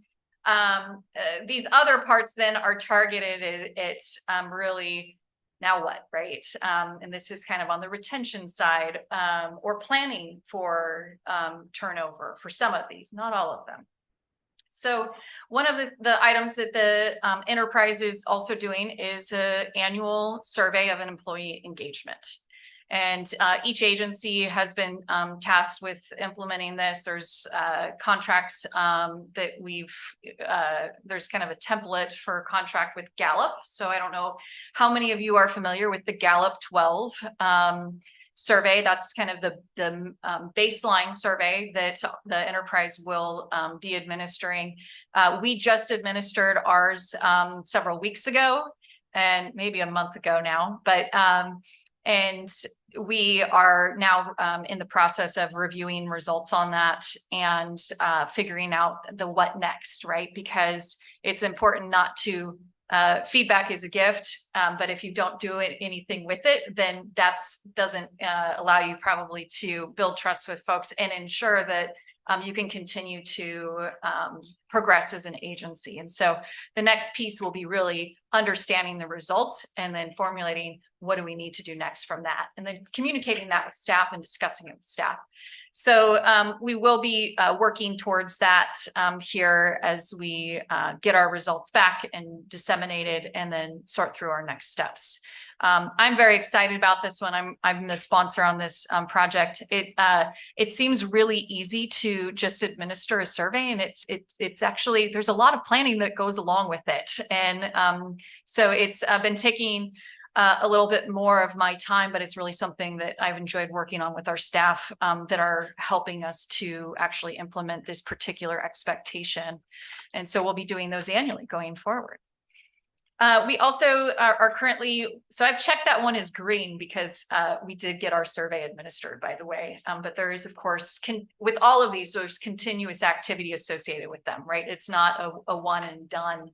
The COOP plan, right? We need to maintain that plan. We need to make sure that we're updating it on an annual basis and things like that. So you can see throughout all of these that there's kind of that initial deadline, and then there's the how do you continue to maintain this into the future. There's also the agency succession plan. So that one is due here in December. Our human resources section of the agency is actively working on that. And we also have an information technology strategic plan that's going to be required. And this is again required for all of the agencies. That is also due at the end of December. So you can tell there's a lot of the deadlines for most of these projects, at least the initial deadlines are in December. And we'll be moving to after that. So there's the strategic plan, and then there's several follow-on plans for IT that will then need to be undertaken from there. So our IT section manager will be working to move those forward to make sure that it's not enough just to have a strategic plan. You then need to have follow-on actions to actually implement that. So that's something that we will be continuing to work on for a while. So we also then have, there's a requirement to develop a strategic plan, an agency strategic plan by June of 2024. And so this is one where we are actually going to have some further discussions with DAS in a couple of weeks here. And we have had our limited duration staff person.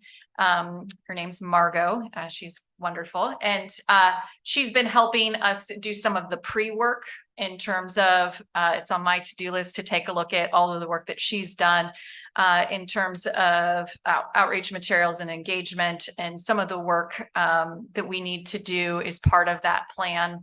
DAS has prepared templates essentially of what they want each agency to do. And so we have some of that pre-work done, and we're currently assessing just the timelines and all of that. So the commission will be involved. I know we haven't engaged yet on this, but you all will be involved in this. And I think this is one of the ones that the timing is going to be a question for us, because we're also, of course, working on the IWRS at the same time. We want to make sure that we have good flow through between those two documents.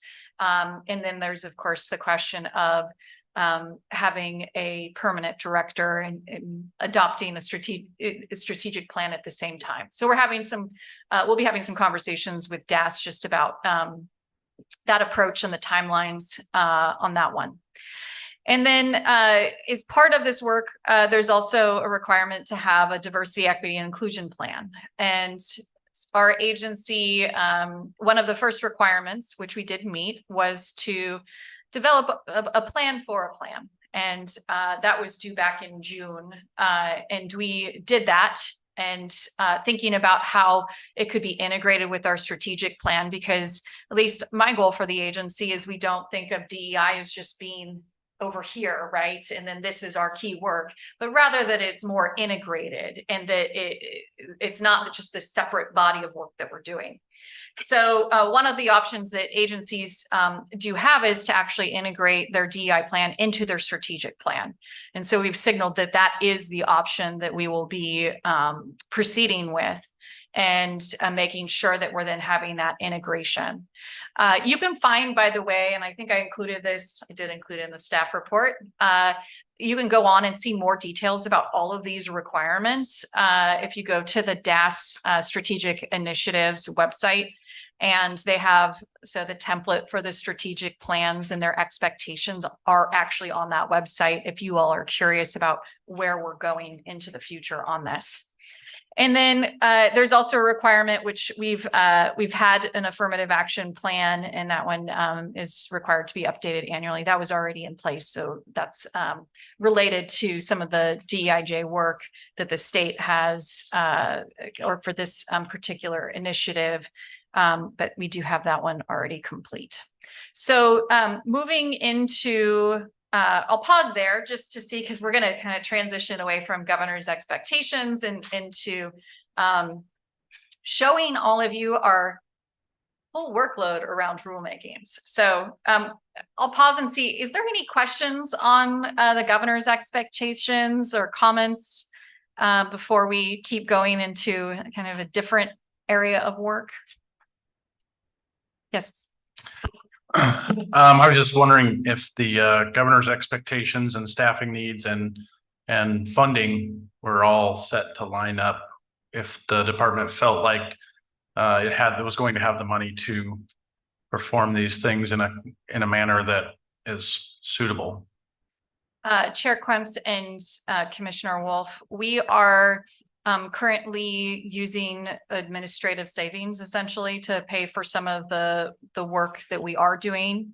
And we're also then looking at ways we can make sure that as the work lives on, that, you know, it can be maintained with the existing staff. And there's another component to it, which is as we think about how we proceed with the strategic plan, for example, this is one example we have, is do we use a consultant or do we not use a consultant? And my goal for that process would be, the current expectation is that we update that strategic plan every 3 years.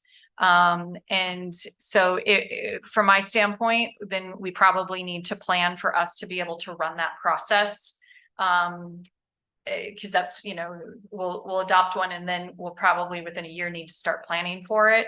And so from my standpoint, I'm trying to make sure that we're thinking about how we build a process and expectations over that process that's sustainable.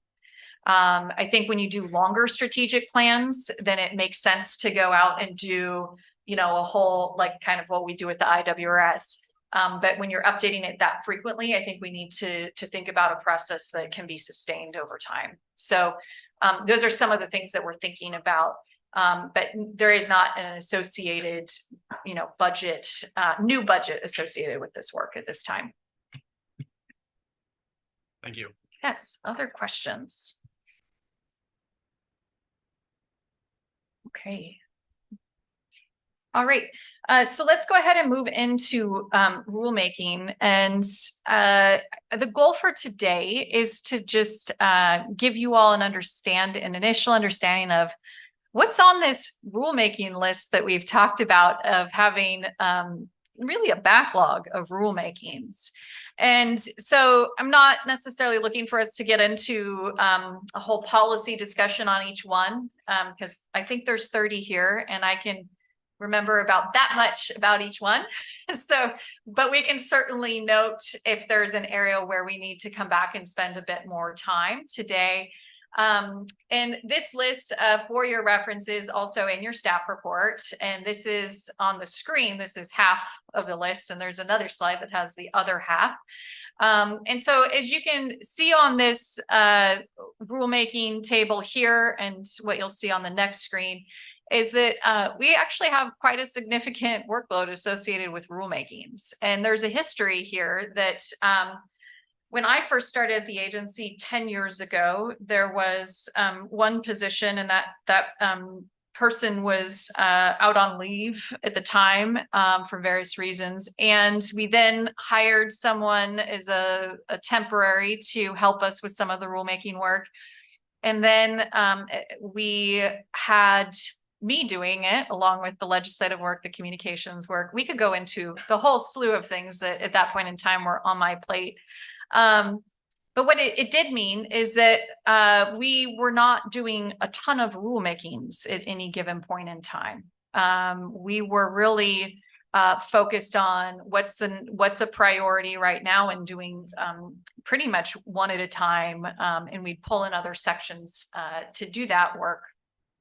And so some of these you'll see on here as we get to the next slide are ones that have probably been on our list for a while. And so at some point we do need to get to those as well. We currently have 2 staff now that are working on rulemakings. We're actually going to be adding a 3rd policy analyst as a result of the 2023 session. And so that position needs to be recruited. One of the items that we need to think about as we think about how we move rulemakings forward is just even if we make it an effort to undertake all of these rulemakings within 2 years, we also have to be mindful of good public engagement and process is probably not.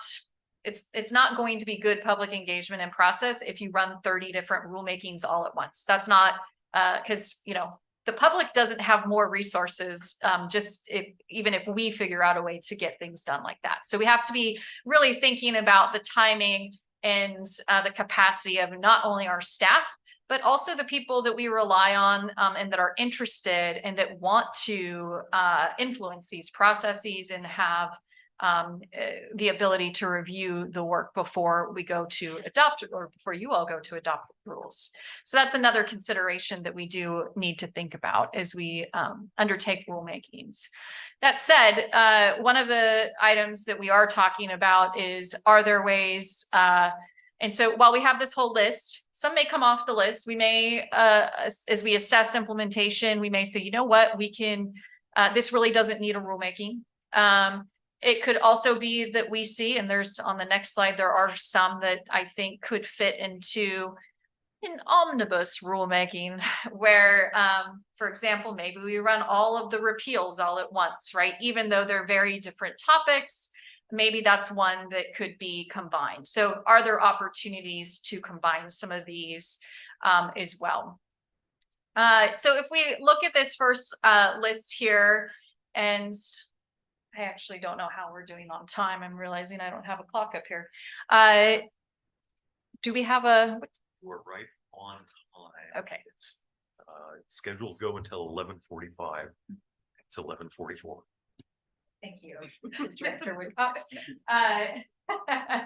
You can tell who's thinking about meeting logistics here, right? At the same time. So in brief, you'll see that there are at the top of this list, there are a number of rulemakings that our agency has actually already been working on and that you all are probably familiar with. The first 2, I really hope you are familiar with, right? Because those ones are big policy efforts that we've been really talking about with you all. And then there's some other ones though that follow on one from the 2023 session that we committed to getting undertaken. So for example, the well construction one, it's a fix from the legislative session. We went back and worked with the Oregon Groundwater Association to address a concern that they had about House Bill 2145 from 2021 and implementation there related to some of the welding requirements.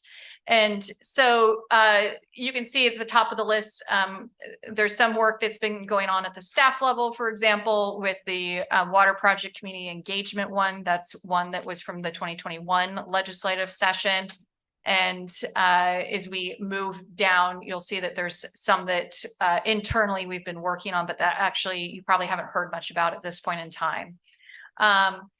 We then get into, as you get halfway down the list, there is quite a bit resulting from the 2023 session that you can see on that list. And again, I'm not intending to go through the whole, if there's ones you have questions about, we can touch on them briefly.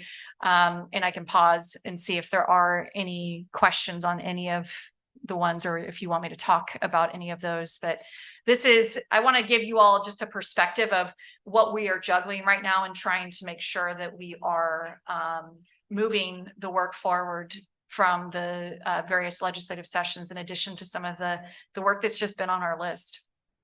So I'll pause on this slide and see if there's any questions about any of these before I go to the next one.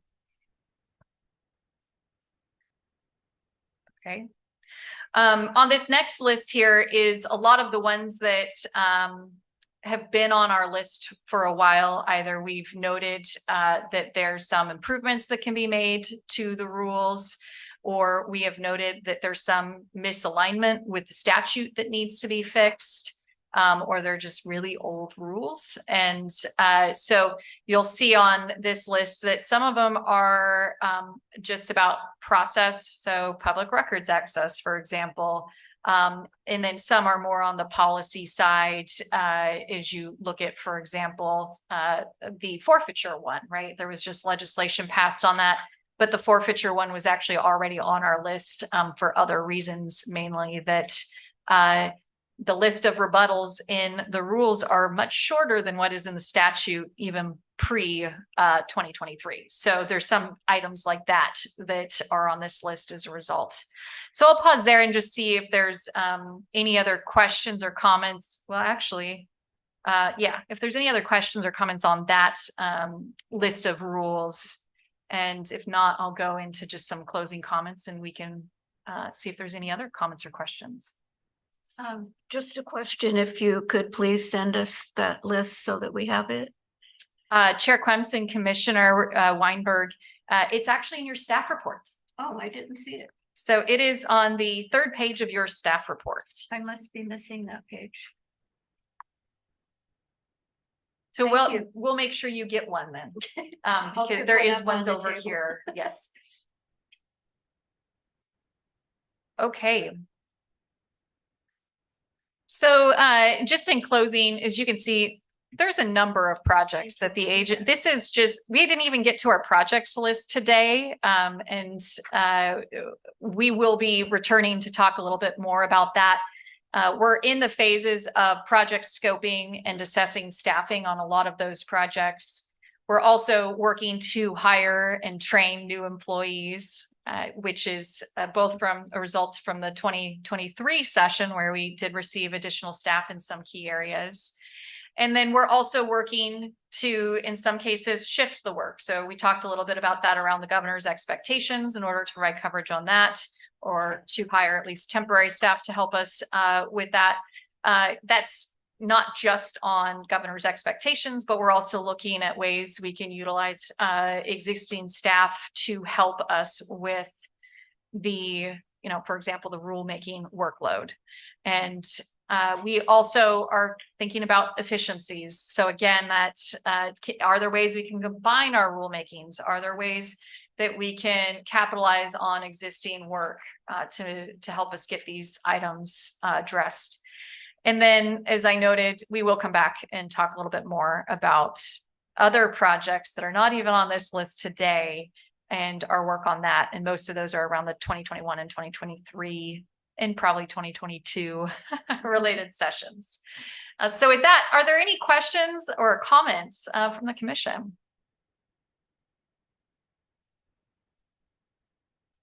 I've got a comment.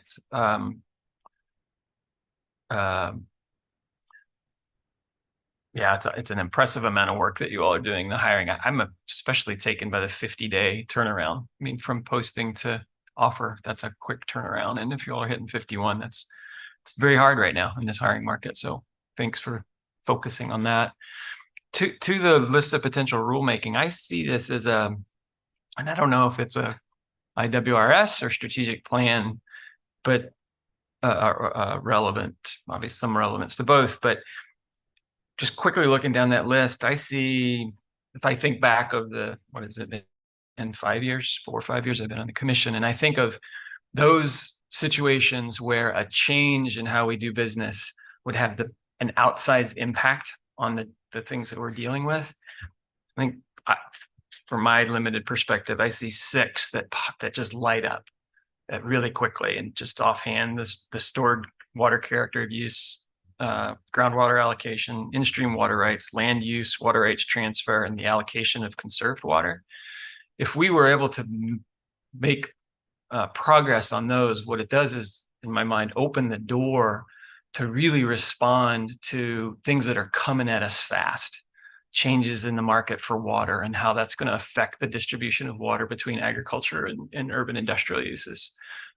In-stream, especially that land use intersection. So I guess I would encourage the department to really look at this list and think about it in that way, kind of a sensitivity analysis. Again, do we combine, but to really prioritize. I mean, we've got the 2 up top, the groundwater allocation and the 512 Harney Basin are the department's priorities. Well, maybe another subset of priorities here again could get us ahead of some of these things, so that it's not just a sort of a roadblock. Or no, that's probably too. Right. This is helpful, and I think it's a good place for analysis for us. And Chair Quamson, commissioners, I think it is one reason, if there are particular ones that stand out to you, that we should bring back more information. Because certainly some of these, I agree, can move the dial forward. The character of use for stored water, for example, that one is already implemented in a sense. So we are accepting applications. There's some tightening up that we should do on the rules. But in terms of just moving, so that one's we're going to fit it in as we have time, because we've actually already implemented it. We're accepting the applications and things like that.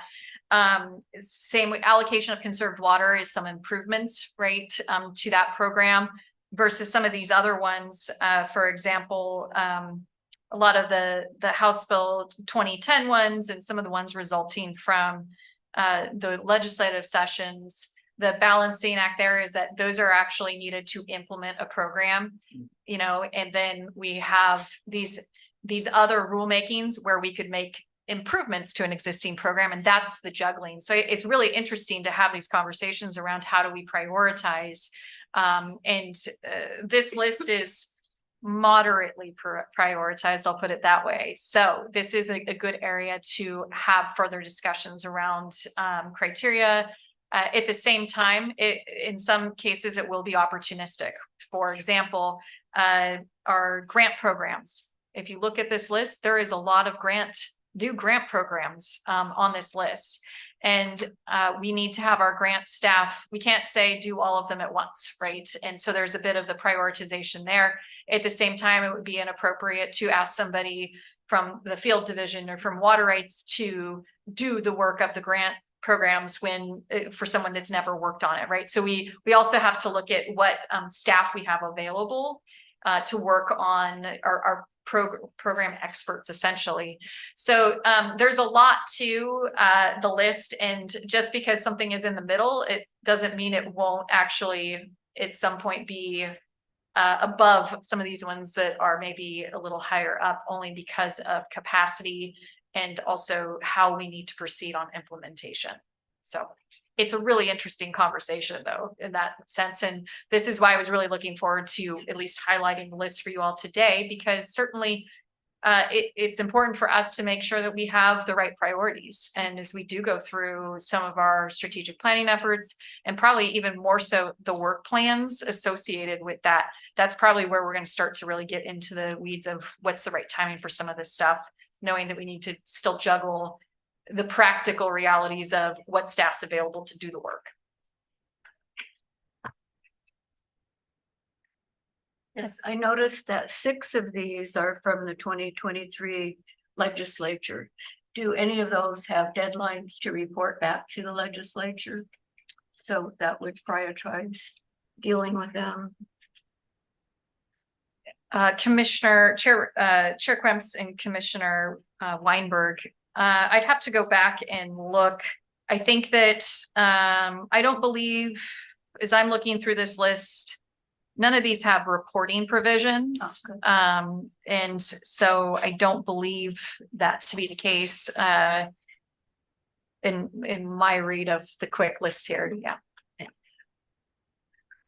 Chair Kremps, did you have any questions, by the way? Yeah. I know you're up there on the screen, so I want it for comments.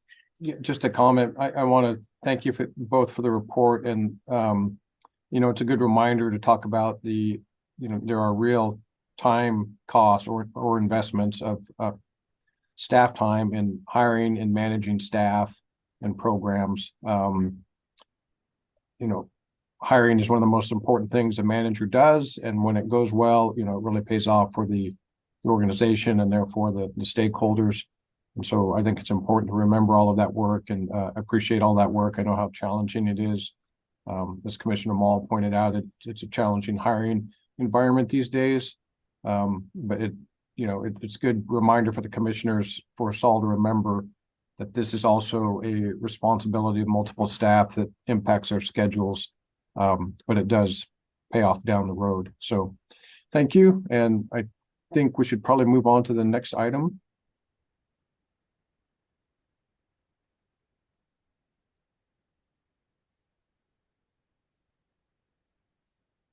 So next, we have a report on the legislative and budget preparation from Bryn Hudson.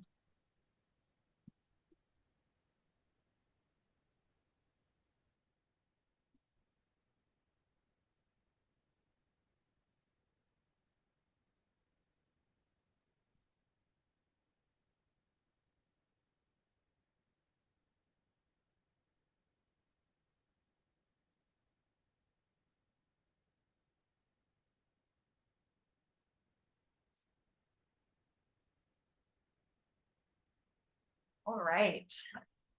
Good afternoon, Chair Kremps, members of the commission. For the record, Bryn Hudson, I'm the legislative coordinator for the department. Today, we are going to be talking about preparation for the 2025 legislative session. I know we are still having conversations about 2023, but we are turning our attention forward looking a bit. Deputy Director Anseer did a fabulous job of queuing up this slide, so I'm not going to belabor it. We have a lot of stuff going on at the agency. We're implementing a lot of the new projects and initiatives that we received from the last several legislative sessions, in addition to several key initiatives internally, things like backlog reductions, rulemaking efforts, new funding program establishment, IWRS update, you name it, there's a lot of different items going on. And so we're retaining focus and making sure that we're continuing to move momentum forward on that, with the understanding that we do need to start prepping and preparing ourselves for the 2025 legislative session, which will also include the development of the 2025-2027 agency request budget. So I will just make one note for you all that our top priority as an agency for the 2025 session will be to address revenue shortfalls that we see for our fee-based programs. So just keep that in mind as we kind of move forward in this conversation, as that is an emerging issue that we do deal with from time to time, and 2025 is going to be one of those sessions that is a focal point. So in recognition that we do need to be strategic with our time, given all of the different work that we have, and as well be efficient with our staffing resources. As I am not the only person that participates in the legislative session, it's really a team effort. We are using the following principles and kind of draft guidelines to help kind of narrow and guide the development of legislative priorities, legislative concepts, as well as budget proposals. So new additions and new budget asks for the request budget that we will ultimately submit to the governor's office.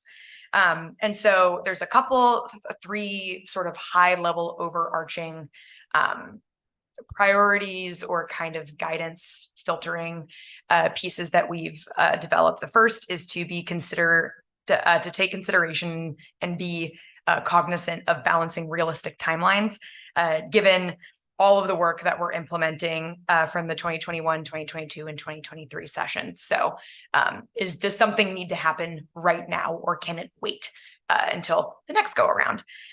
Second is being considerate of the potential impacts to diversity, equity, inclusion, environmental justice, and underserved communities. So making sure that we are having that at the forefront of our mind. Deputy Director Rancière mentioned not having that be separate work, but more integrated in how we do our work, kind of bringing those principles forward as we think about legislation and budget.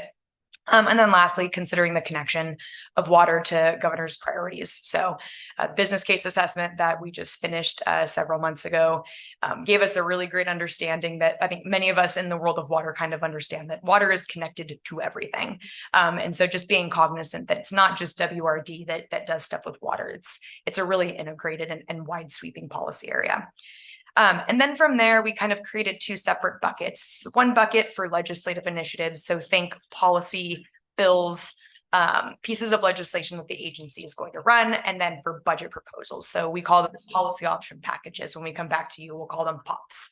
Those are the new investments to the agency, the dollars and cents essentially. So for legislative proposals, we are really wanting to focus and streamline pieces of legislation that address urgent issues that need to be addressed either prior to the end of the 2025 calendar year or the fiscal year. So think of things like program sunset dates, revenue shortfalls, things like that, things that absolutely cannot wait. And then for budget investments, the urgent issues is also prominent in terms of revenue shortfalls. There's a budget component along with legislation there, but we have some more kind of broader and maybe a little more flexible, but still targeted guidelines that we have come up with. And so the first two I think are pretty obvious. And I think we always try to do this, but it's to ensure that our investments are aligning appropriately with the integrated water resources strategy, as well as aligning with our strategic plan priorities. So ensuring that we're being streamlined and moving in a similar direction on all of these investments. And then we have two additional filters that we would like our proposed budget investments to address at least one of. The first is to fill staffing or resource gaps that sustain progress on existing programmatic initiatives or projects, or benefit the development of internal structures that build strong programmatic foundations. So earlier presentations have alluded to the fact that we've got some core functional gaps when we think of things like IT, public records, HR, employee retention, things like that really make our agency strong and adaptable to taking on new projects. So ensuring that we are adequately investing in those parts of the agencies will be really important.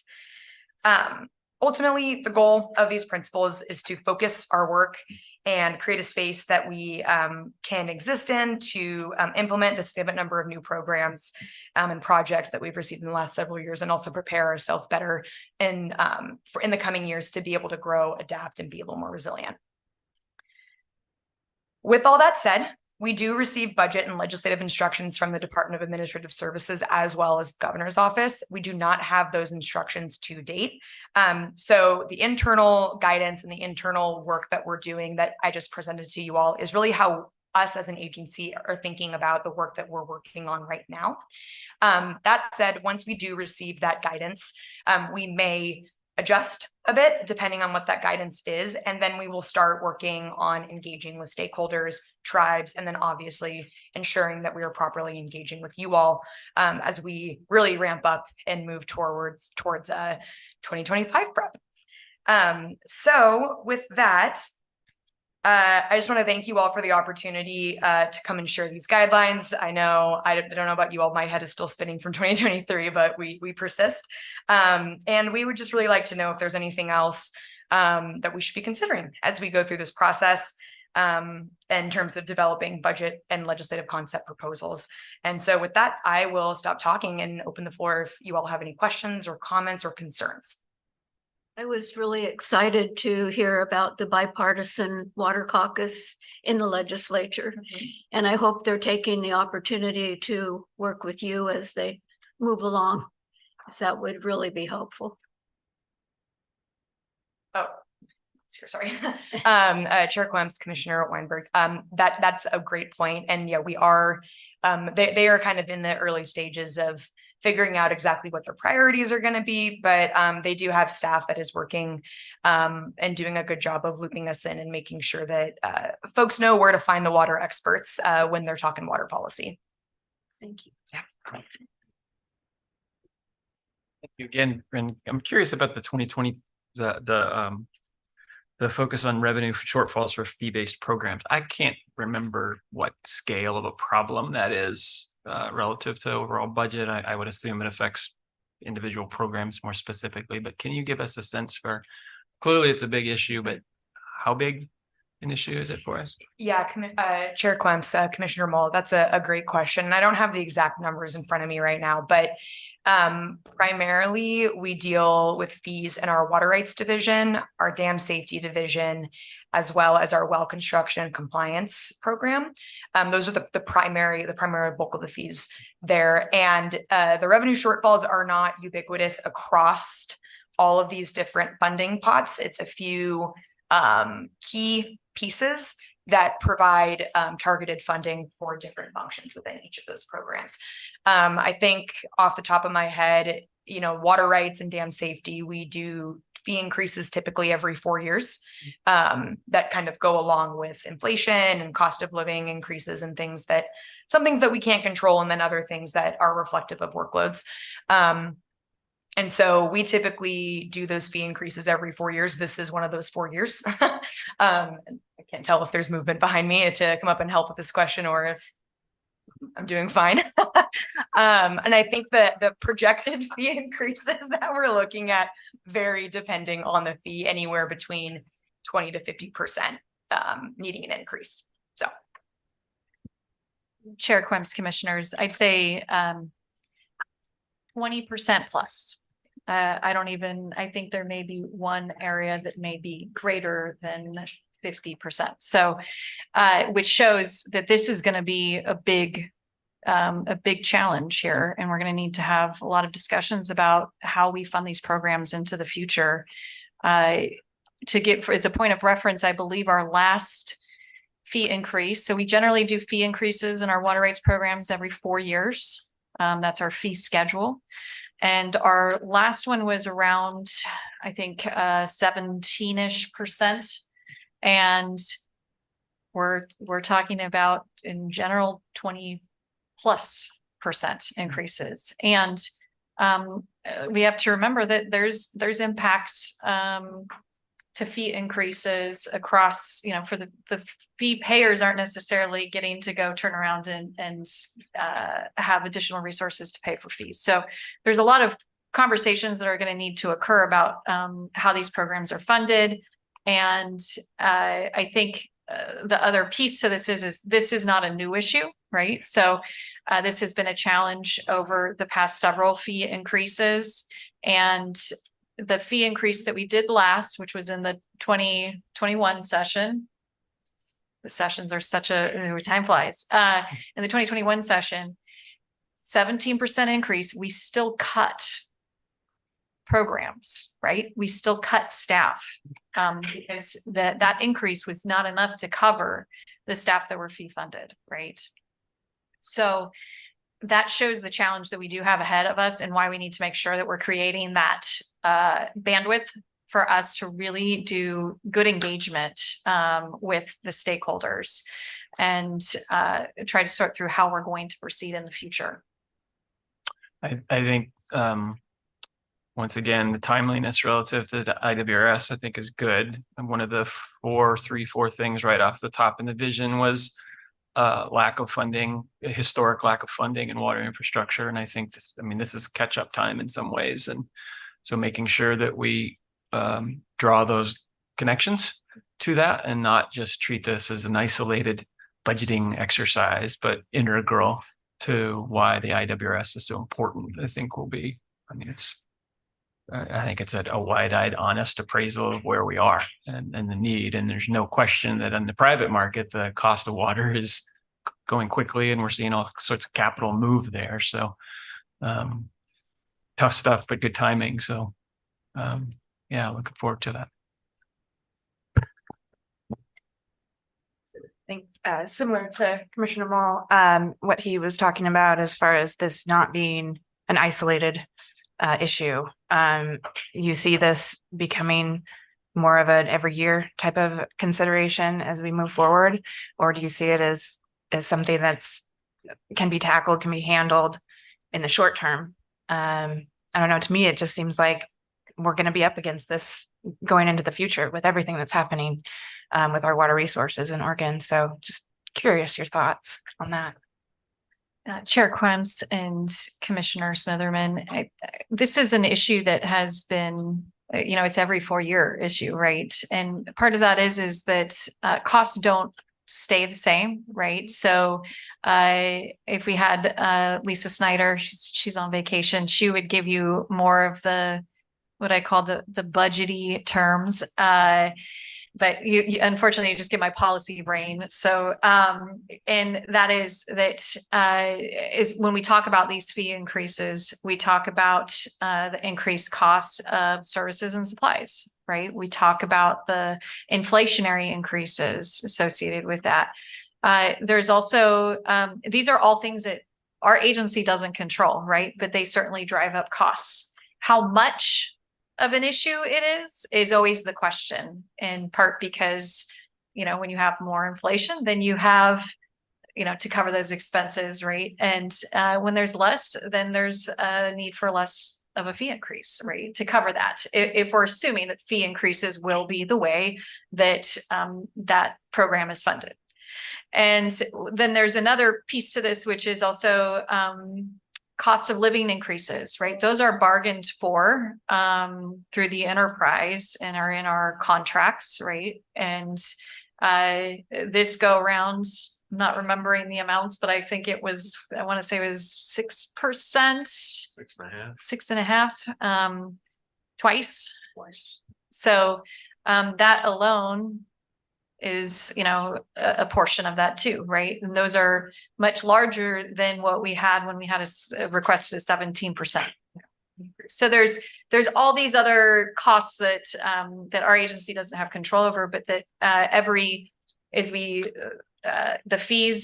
evaluate the fee revenues that are coming in, and then we evaluate what our costs are for providing those services and for staff costs, those are generally still going to go up. Mm-hmm. I don't see this as being, and our goal is to not make this a every year issue, right?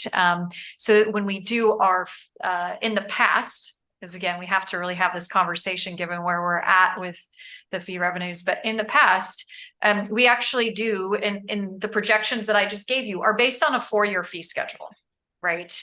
And they're not based on 1 year or 2 years. So that's what do we need, which means in some cases you're collecting a little bit more on the front end.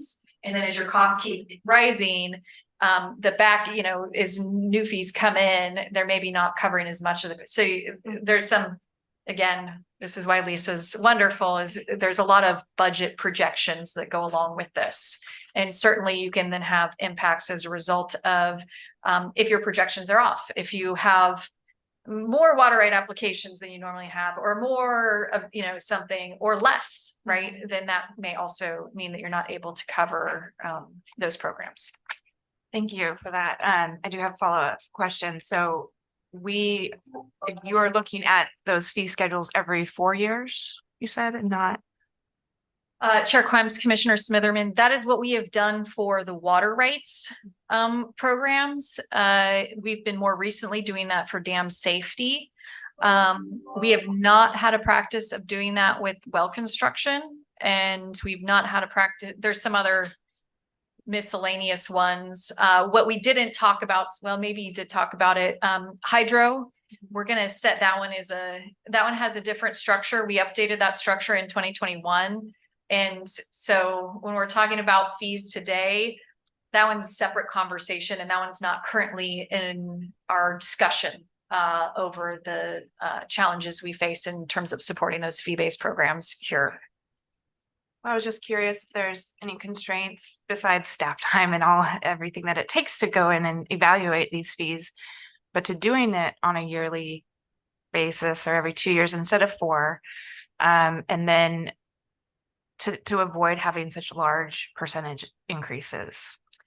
Chair Quimes and Commissioner Smitherman, the challenge that we have associated with that is that we don't get to just increase the fees. We have to go run legislation, and we have to go to the Ways and Means Committee to do that.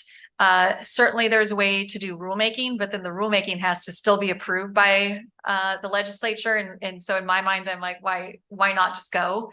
And then we would also need the authority to do that. So not all of our programs have that kind of authority. So in our minds, it's like, we're going to go through that process either way.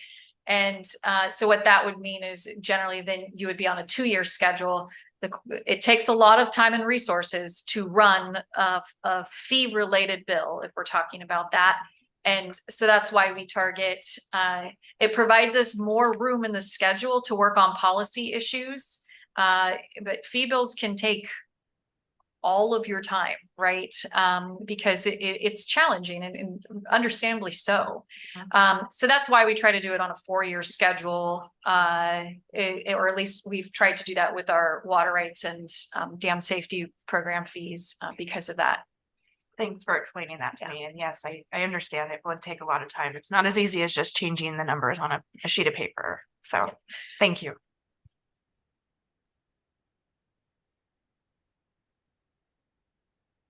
Chair Quims, I'm not seeing any other questions in the room here. Great. Well, thank you both for the report again. And it looks like we are ready for lunch, so we will recess until 1 p.m. and reconvene. Thank you. Very good. Thank you.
Eric, we are back in live. Okay, thank you. Can you hear me? Yes. Okay, we'll reconvene at 1 o'clock, and the next item up is a water project grants and loans award funding recommendation. Thank you, Chair Clements. Good afternoon, Chair Clements and members of the commission. For the record, I'm Kim Fritz Ogren. I manage the planning, collaboration, and investment section. And today joining me to present these funding recommendations is Adair Muth, and she's joining us virtually as part of this presentation. So just a reminder, water project grants and loans supports recommended action 13E of Oregon's integrated water resources strategy, which calls for the state, all of us in the state, to invest in the implementation of water resources projects. Here are just a few pictures of some of the projects that this program has funded to date.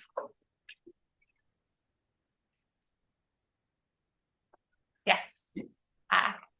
One of those projects. Okay, I wasn't. Is Plow County. Also as a reminder, the planning, collaboration, and investment section of the Water Resources Department builds partnerships and incentivizes Oregonians to pursue integrated and innovative solutions to complex water management challenges in an uncertain future. So we're the partnership and incentive side arm of our agency, all working together with our regulatory partners in the agency and others for Oregon's water future. We are on the grant side. We are most well known for what I see as our 3 foundational funding opportunities. We have place-based planning, which until this summer was a pilot program and seeks to help local communities plan and identify actions they want to take. Then we have feasibility study grants, which allows folks to investigate the feasibility of those actions. And then water project grants and loans provides funding to implement those solutions.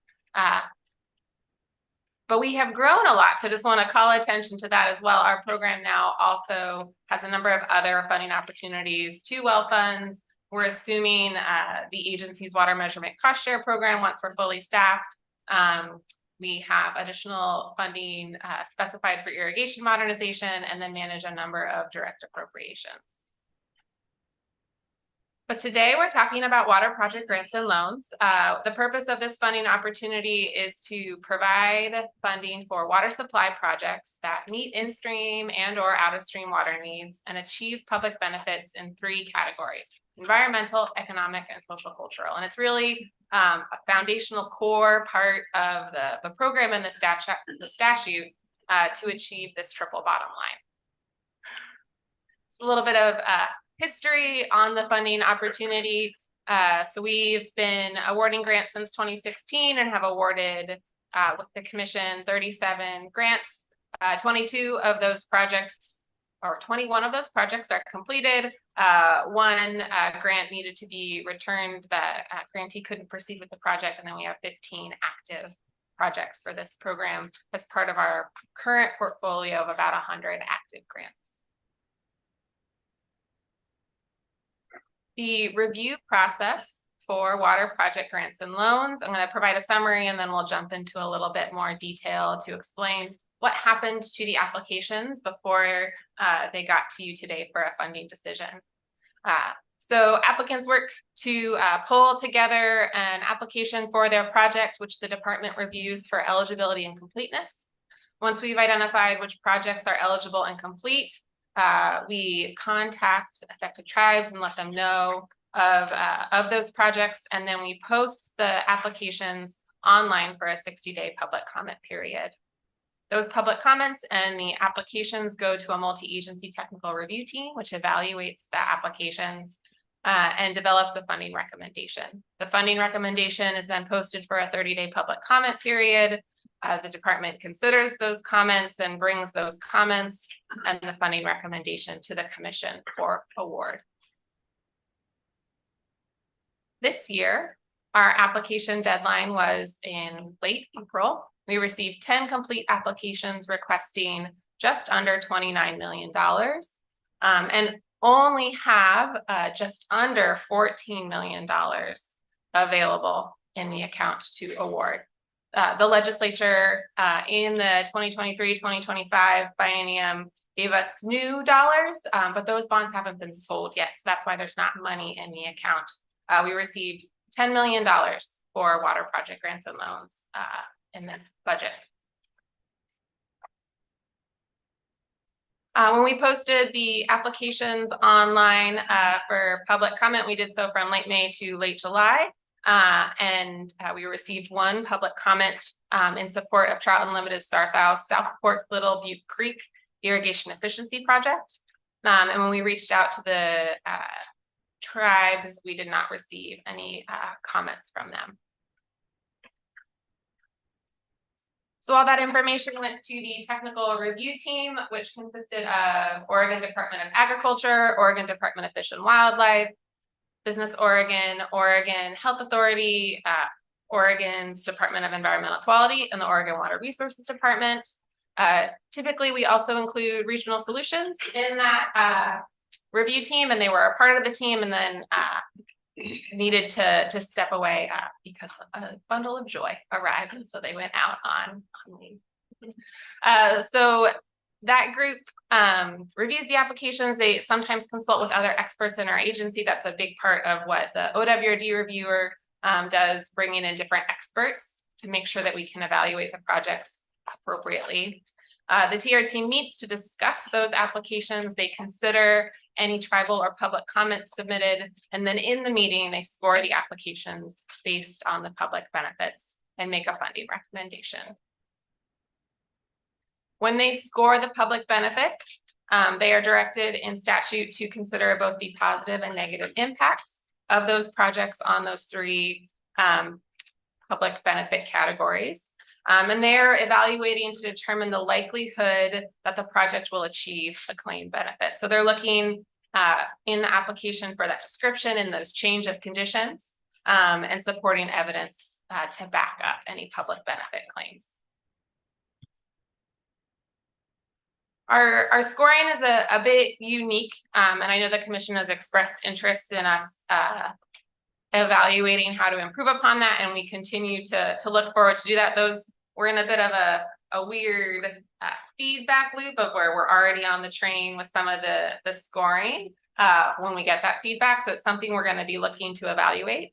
But the statute identifies those three public benefit categories and then 6 public benefits, specific public benefits within each of those categories. You have 12 points that you can achieve for each of the public benefits, which is a total then of 72 points per category. And then the statute also calls out some options for preference. And so there are additional points you can receive for those preference points. So a project can get up to 240 available points. We do not expect any projects to get up to that because that 12 that you can get in any public benefit is really for exceptional. And the list of public benefits and statutes is pretty broad. And so it'd be really difficult to achieve that breadth of public benefits with any one project. The statute also instructs the department to set, and working with the commission to set a minimum score to be funded. And we identified a score of 7 in each category to be funded. And the logic behind this is that 7 signals that the public benefits are more than minor. So to get a minor benefit, in anyone, you score 1 point.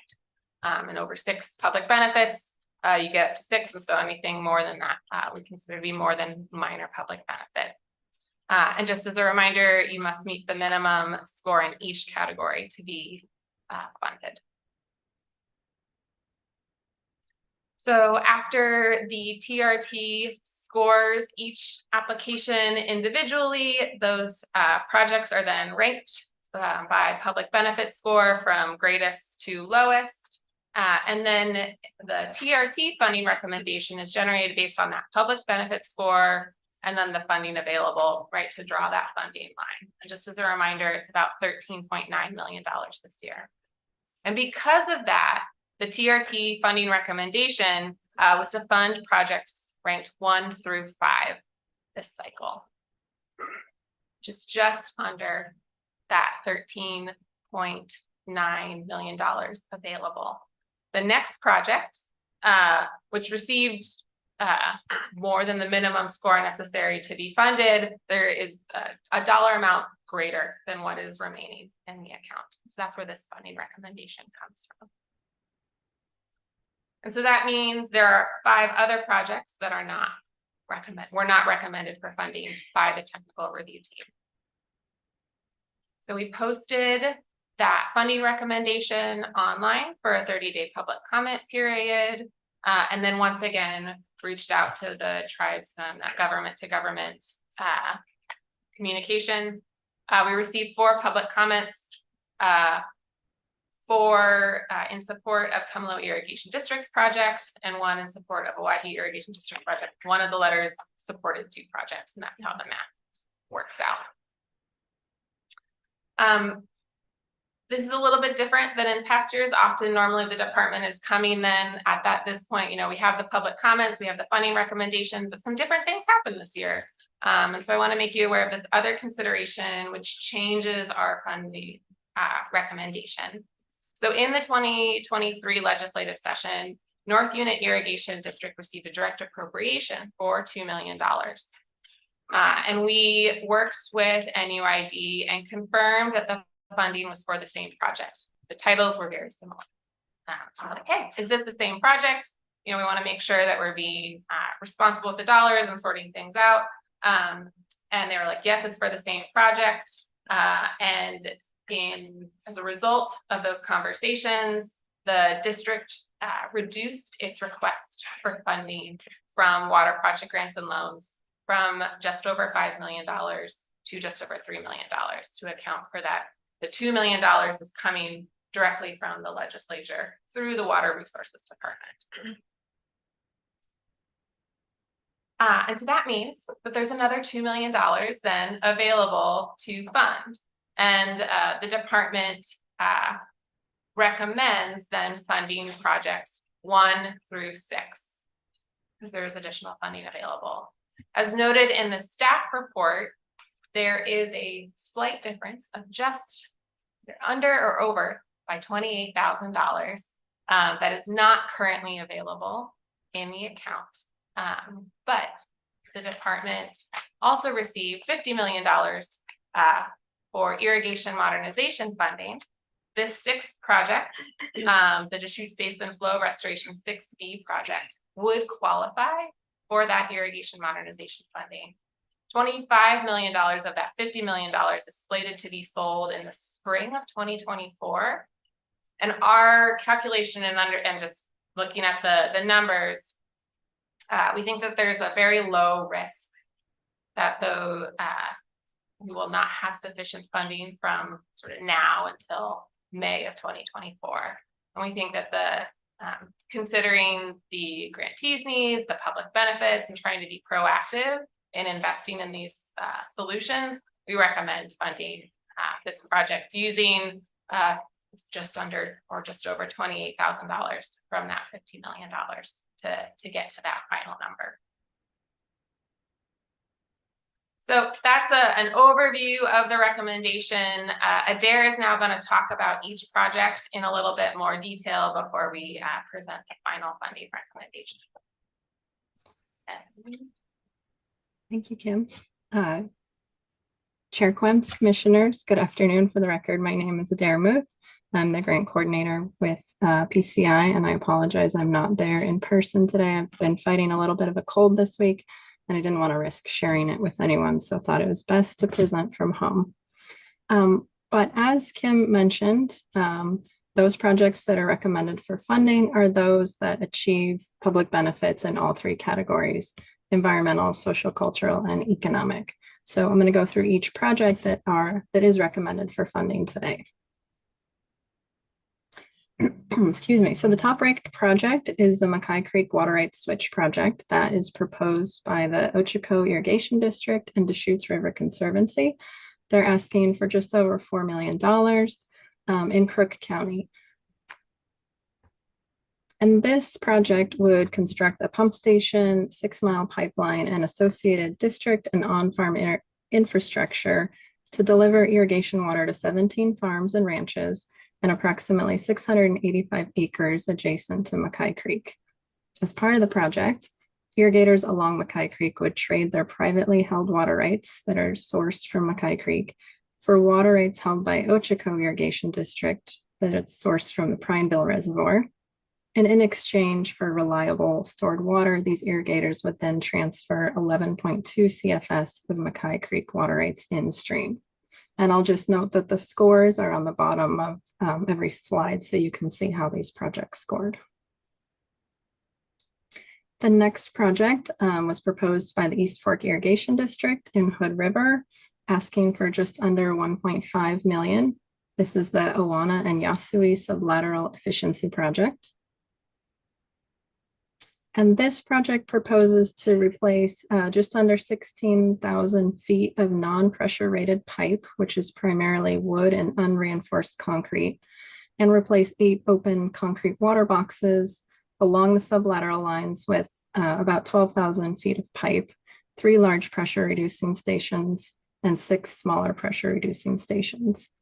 This project would reduce overflows at the existing water boxes that currently lose an estimated 2 CFS of flow. And the project would restore 1.5 CFS to the East Fork Hood River. And that conserved water would be protected through the department's allocation of conserved water program. The next project is proposed by the Arnold Irrigation District in Deschutes County, asking for just under $3 million for the phase 2 of their Deschutes Basin Flow Restoration Project. And this proposed project would pipe over 4 miles of open canal into leak-free HDPE piping with the goal of restoring 12.6 CFS to the Deschutes Basin during the winter. The water would be protected in stream through a change in the character of use for stored water and then released for in-stream purposes. The next project is the North Unit Irrigation District project, requesting $3 million, also in Deschutes County, and this is for segments 1 and 2 of their irrigation modernization project. This project would pipe 34,000 feet of lateral 43, which is currently an open porous canal into leak-free HDPE piping to conserve 5.3 CFS. It was previously lost to seepage. That would be restored to the Deschutes Basin during the winter, and similar to AID's project, water would be protected in stream through a change in the character of use for stored water and then released for in-stream purposes. Next project is brought to us by Trout Unlimited, asking for about $252,000 in Jackson County. This is the Sarthau South Fork Little Butte Creek Irrigation Efficiency Project. And this proposed project would improve irrigation efficiency by upgrading irrigation methods from flood irrigation to a combination of center pivot, wheel lines, and K-pods on about 35 acres, and eliminate 2.26 miles of unlined irrigation ditch by moving the point of diversion 0.9 miles downstream and installing a pump station with fish screen. The project would legally protect 100% of the conserved water in stream through the department's allocation of conserved water program, and that's estimated to be about 0.164 CFS. And the final project that is recommended for funding today is also in Deschutes County, brought to us by the Tumalo Irrigation District for their 6B project. This project would pipe over 11,000 linear feet of open canals and laterals, and this project would restore 0.85 CFS of water to Tumalo Creek during the irrigation season and Crescent Creek during the winter. The conserved water would be protected through the department's allocation of conserved water program. So those are the 6 projects that are recommended for funding. As a reminder, the commission makes the final decision based on statute and rule on the 4 following items: equal importance of each public benefit category. Awards are based on the greatest public benefit. They're based on those that best achieve target outcomes and based on changes resulting from the project. So these are the alternatives that we would like to present today. So you may consider the following. Number one, adopt the funding recommendation contained in Table 2 of the staff report to fund 6 applications for a total award of $13,984,445. Number two, adopt a modified funding recommendation. Or 3, direct the department to further evaluate the applications and return with a revised recommendation. The acting director recommends alternative 1, adopt the funding recommendation contained in Table 2 of this report.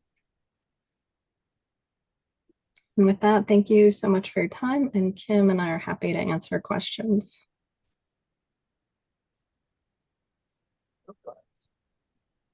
Thank you for that presentation. Can you hear me? Okay, all right.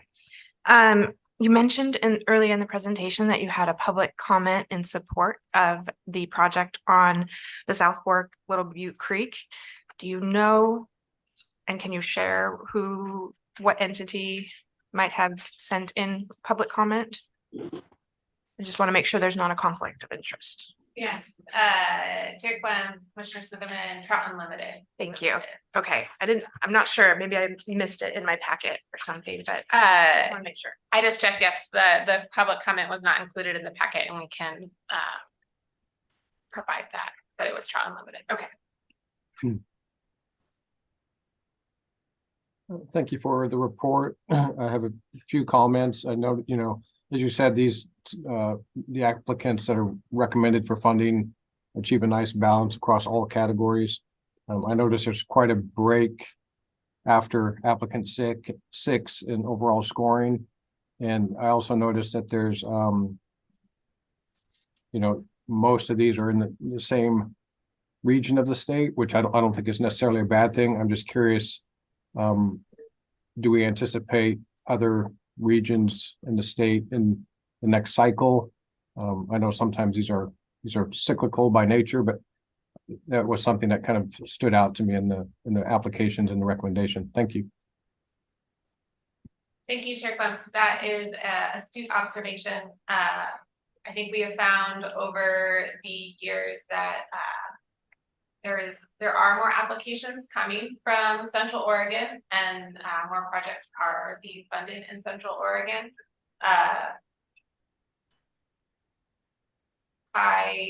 Part of that, I would say, is a result of several districts in the basin doing a lot of work to identify what projects they want to proceed with, and they've received a significant amount of federal funding and need some state match for that.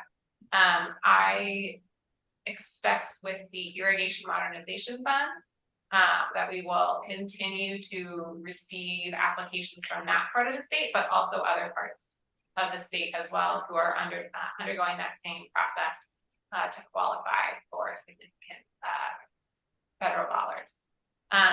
And then the final thing I might note, it is within the commission's discretion to consider geography in order to achieve a geographic distribution across the state in terms of these investments. Okay, thank you.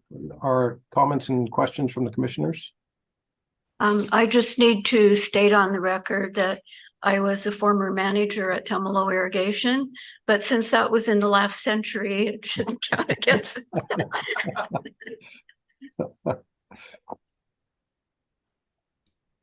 That reminds me of my daughter who asked me, is that what you guys did in the 1900s?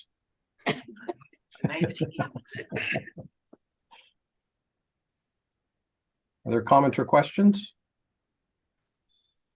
I just want to apologize. I did find that letter of support here in the packet. So just wanted you to know it is here. Thank you. Yeah. Chair Quimps, I would note that following the commissioner's questions, we have a request for public comment that we would address before the vote. Okay, if there are no questions or comments from the commissioners, we'll go to that public comment, please.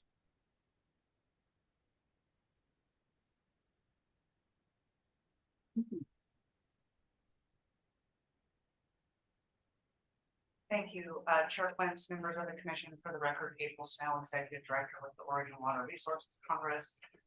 Here to make a few comments about the funding recommendations. We did include a letter that's in your packet that, as Kim mentioned, was in support of the current recommendation at the time of we made the comments, as well as advocating that if there were funds available to reconsider the two other district projects that were on the list, which include Tumalo Irrigation District as well as Oahe Irrigation District. And we are greatly appreciative of the work that Kim and Adair have done on the program generally, but also pivoting and allowing for Tumalo to receive funding, I think is good and a good use of those resources. I do want to add a couple comments. One, as stated in the letter, this last round, I think, highlights an ongoing concern about the scoring criteria and inconsistencies by the technical review team and how some of these applications are ranked and scored. And again, that's my perception as someone who's not involved in those conversations. But I do think the 839 program, as we refer to it, needs to be revised. I just don't think there's the political appetite to do that. And in the meantime, we've been very fortunate to have both a number of projects around the state that have successfully used that program, and there will be appropriations for that program in the next few years. And then there's the new funding that Kim has referenced, the $50 million for irrigation modernization. That was something we specifically advocated for during the legislative session because we found that some of our districts found the existing 839 process to be overly cumbersome in relation to the amount of money that was available, which traditionally is not very much, as you guys know. And there are extremely time-limited opportunities to access federal funding. And so that is the intent with this new set of funding. We didn't quite get the clarity we were looking for in how that legislation came out, but I think we've got a pathway and hopefully that will work in the next round, and we'll have some ongoing conversations about that and hopefully overcome any hurdles that may come about.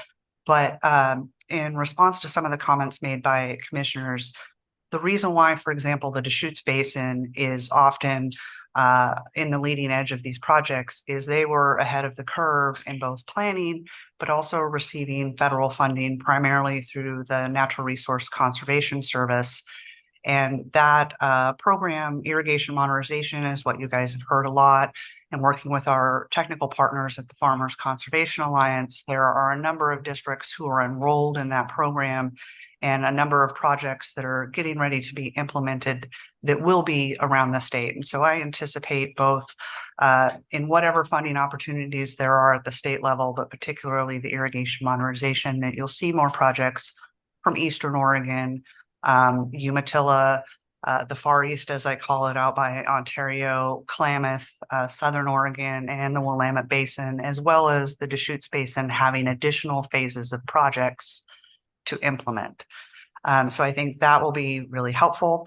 And then the other kind of nuance is there's three primary pots of money at the federal level that the districts are using.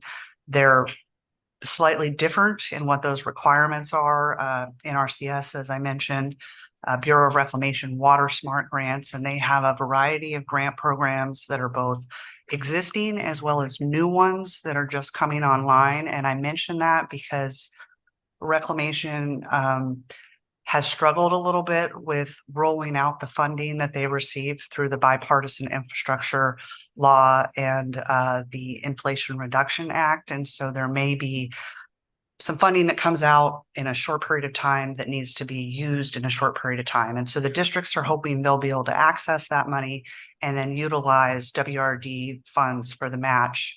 And so we anticipate that there'll be some additional conversations ahead of us. And I just want to flag that for particularly this next 6 months to a year, that timeliness and ensuring that we can take advantage of the federal funding that's on the table and also meet districts' construction timelines, which generally speaking, any construction that the districts do is off irrigation season. So that means for us, construction is October to April. So right now, districts are looking at projects by and large that they would be constructing next fall.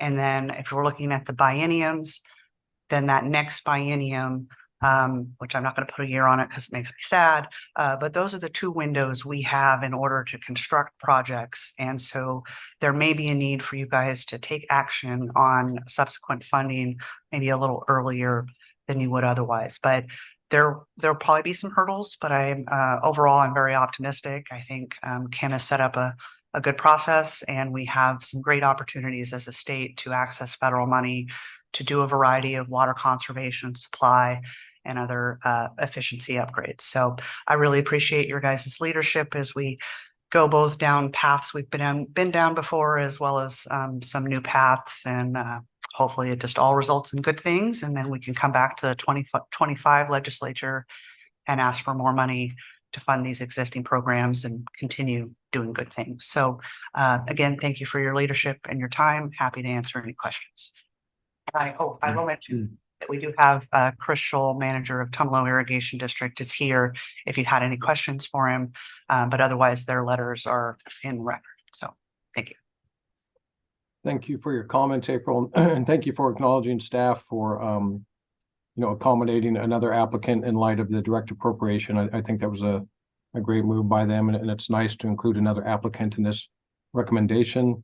I think you're right. I think the general organization and strategic approach of that basin is serving it well, and I think we'll see that in other basins like the Walla Walla in the future with the 2050 planning that's going on. And I know they have received a Water Smart grant up there.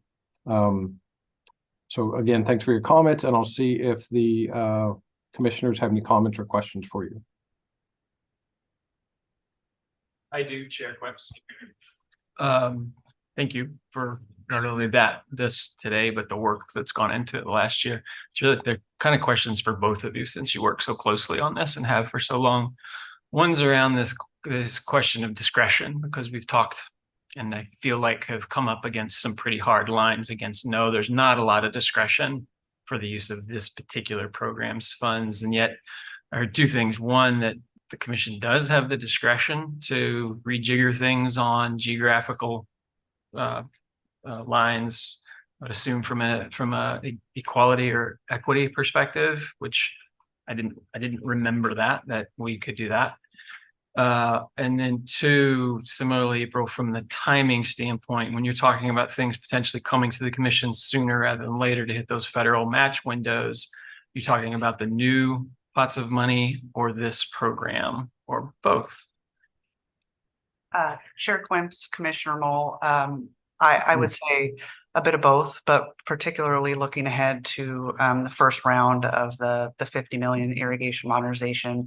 And as Kim described, that's going to take a similar path as the existing program and similar timing. And what I've found for many of the districts, again, looking to the next construction period, is they often will need to know by the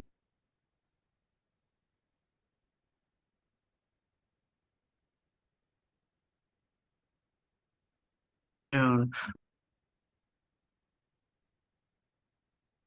A previous question, and I'll let Kim weigh in as well. I think having been involved in the development of the original Senate Bill 839 and the subsequent two task force and the rulemaking that went in after that, it was a several year process, and it had some issues. But I think that part of what I remember that was part of the intent, as well as where we came out in the language, is that the commission does have discretion and the ability to make different decisions or revise the decisions, as was noted in the staff report. But what I found over the years is that when in this proposal, I think worked out very well, and that we were able to know that there was potentially some extra money available and be able to reallocate that. But when some of these decisions have happened in the past, I think it's difficult for the commission to make a different decision, because it's not like you necessarily have all of the information at the time. And I think that You know, I can say, well, obviously, I'd love for you to give all the money to the districts. They're doing great projects, but you need to be able to have the information and be able to explain, you know, why you're making a different decision or revising the decision that was made. And it is something where I know we're going to have a period of time before we have a permanent director, but that is one of the things that I would look forward to talking to that person about when they're in that position is, you know, how can we poise the Water Resources Department to be in more of a leading role when it comes to funding these types of water projects, and make sure that you have the information and then that's transparent to all of the stakeholders who care very passionately about the projects, and making sure that there are indeed economic, environmental, and social benefits, or, you know, if we rejigger that and just call it public benefits, however you want to do that. But that means different things to different people. And I think that's where it's been challenging for the commission necessarily to make a different decision. And usually you don't have enough money to meet all the needs. And so then that becomes a different quandary. So I don't know if you want to add anything. Chair Combs, Commissioner Mall, I think there also is it's a bit confusing when it comes to where the commission has discretion. In the statute is pretty lengthy. And so it highlights a number of areas where you do have discretion and then some where you don't. So the statute is very clear that you need to fund projects that provide public benefits in each of those three categories. So you don't have discretion there to say, well, the benefits are so exceptional in these two categories, there's not discretion there, but there is discretion in terms of funding projects of diverse sizes, types, and geographic locations.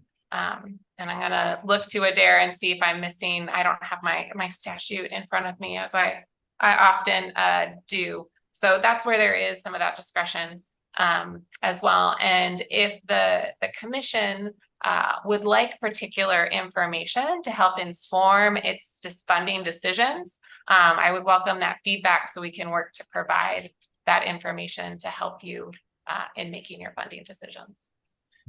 May I follow up? The sizes, types, and geographic locations discretion is not something that is a part of the review by the review committee, right? Correct. It is specifically reserved for the commission. The technical review team is charged to only consider the public benefits. Yeah. So this is great. I mean, we've been talking about aspects of this, including getting at that discretion, some of those discretion things in previous years. Raquel,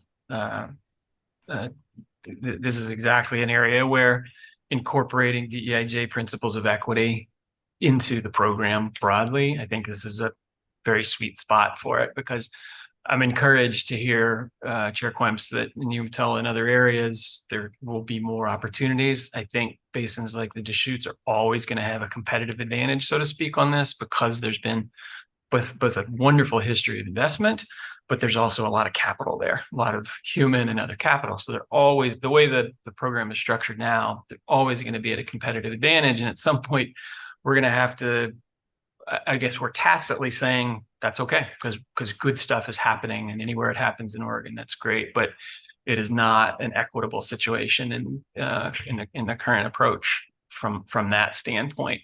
If we're valuing these sorts of assistance in these sorts of projects for the entire state, I do think we need to consider that. And it's not necessarily just geography. It is a matter of current human and other financial resources that'll be brought to bear on it. So rich stuff for discussion. And thank you, April, for continuing to engage in something that I know for you has been a particularly challenging situation. So this is a question for Director Woodcock. Could you share what the thinking was about splitting the 50 million into two sections instead of moving it forward now while the federal money is available? Thank you, Chair Weinberg. I'm going to ask Kim Ogren to address this lottery funding piece. Chair Quemps, Commissioner Weinberg. The thought process behind splitting the 50 million, there's a couple of pieces that go into that. One, the legislature decided that with that 50 million, 25 million would be sold in the May 2024 bond sale. So the money isn't in the account until then. And the remaining 25 million would be sold in the March 2025 bond sale. So part of the idea was, well, we don't have the money yet. So why allocate it? The second piece is considering a bit of that equity piece and knowing that there are a number of entities that they have projects that are underway and they're looking for that state match. And then there are a number of others that are in a little earlier in the journey, but they'll be ready soon. And so one of the, I think, decisions that the commission's going to need to weigh in the next in May or June is how do you balance that of like investing in projects that need the money and want it now versus others who they're not quite ready yet, but they will be, and they also need that money. And so part of where we ended up was that like, well, let's go based on what's in the account and available, and then adapt as needed. So while we've signaled that that would be the amount that we anticipate, it is actually the commission's decision. If you would want to go less or greater than that and go up to the 50 million, but just knowing that those folks, if you made the award, they'd be waiting not 9 months until they got their grant agreement, but they'd have the money awarded. So we could obligate that second half prior to it actually having been sold on the bond market, is what you're saying. You could, yes. Cool. Yeah, and if there's an interest in that, the department could come with information on balancing the pros and cons of that approach and any risks that there might be. One vote for yes for more information. I think that's the exactly the kind of adaptability that I think is warranted in a case like this, where we have so much federal funding available that is doubtful will continue at least at that same pace. So I'm up for that. Plus real efficiencies in the review committee and so forth. Having all the applications at one time. Or as many as possible. Commissioner Weinberg, I'm not sure I understand the request. I was inferring from what Commissioner Hall said that there would be the ability to look at the whole 50 million as a unit, even though part of it would be funded at one time and part at another. So what I was mentioning is there might be efficiencies in process by looking at those applications as a group. Commissioner Weinberg, yes, there are efficiencies in evaluating all of the projects in one funding cycle versus I think we'd be up to 4 funding cycles, as we'll be offering 2 a year. And then the flip side and the downside is some groups, the applications are due in mid-January and they might not be ready, but they have a great project. And so one of the pieces of information that I've already appreciated from April and would imagine we could continue to work on is understanding the full need over the course of the next couple of years, to have that as some context as well, right? Because you know the applications in front of you, but it's hard to know, well, what's ready, 2 months from now. And so if we can try to get a handle on that, that might help inform our investments. May I weigh in with permission here? Okay, I guess I'm still up here. Again, April Snell.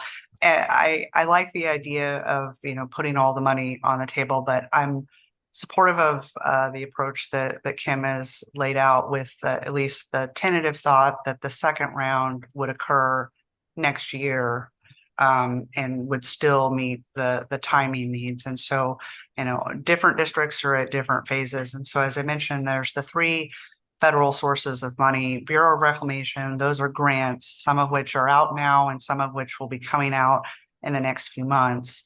NRCS, that is a authorized watershed plan, which is a very robust process that the districts I mentioned going through the irrigation modernization effort are doing. And many of those will be coming online in the next couple months. The third is environmental EPA funding.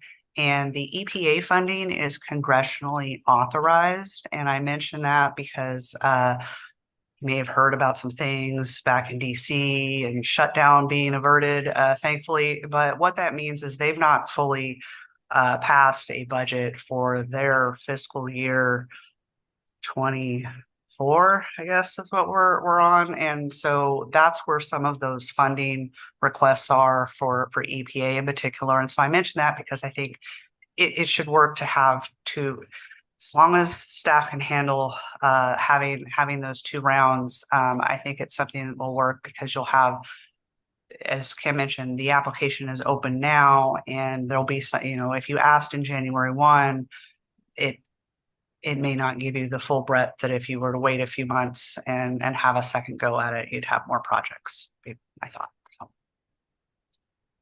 So I have a couple of comments, and I'd like to return to April's comment about, in terms of trying to provide flexibility, making sure that all stakeholders know about that. I appreciate that very much. I think that's important, that we wouldn't, in the context of a meeting and trying to be flexible, make a decision that is unfair to others because some contextual reason they were unaware of the issue and couldn't take advantage of that same flexibility. So thank you for that, April.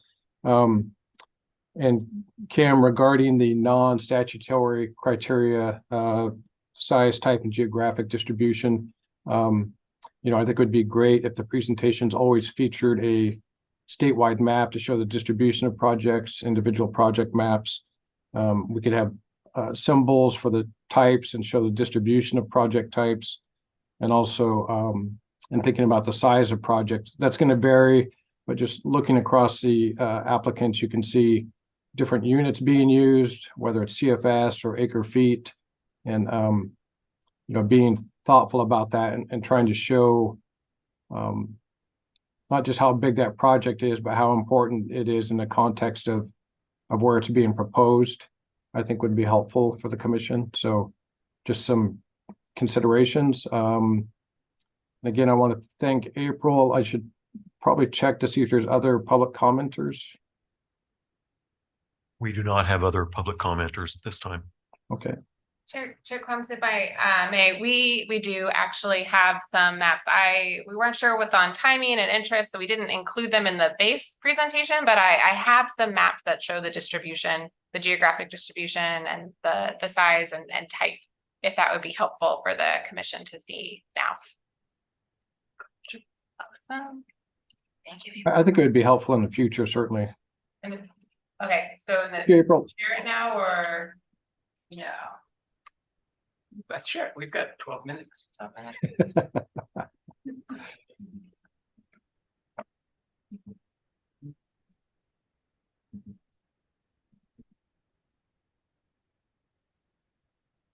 Probably we're gonna go really fast here. Here we go.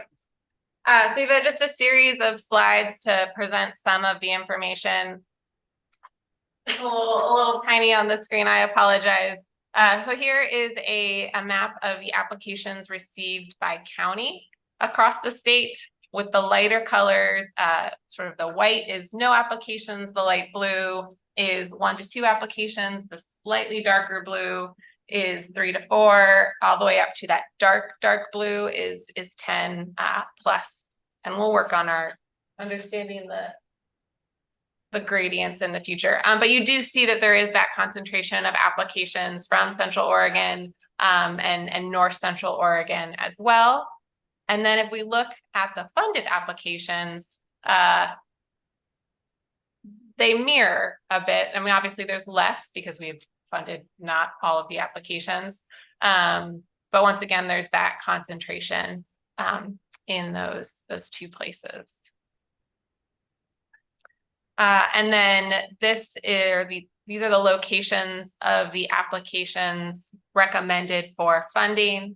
So overlaid on those that have been previously funded. So the blue are those 6 that are recommended for funding this funding cycle, and the red are those projects not recommended for funding. Very helpful. I have more, Commissioner Mall, if you're interested. But there is great.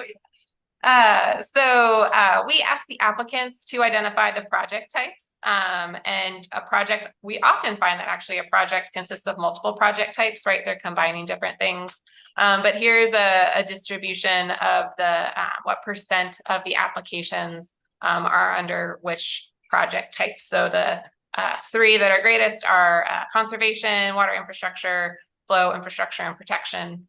And then the lesser ones are reuse and storage. And then we had a couple of grants for really deep groundwater supply wells. Then this is the distribution of projects by award size. It's sometimes hard to understand like the size of a project, right? How do you quantify that? So we're grant people, we're gonna go buy money. And so you'll see here that 20% are less than 500,000, about 35% are between 500,000, so $500,000 and $1 million.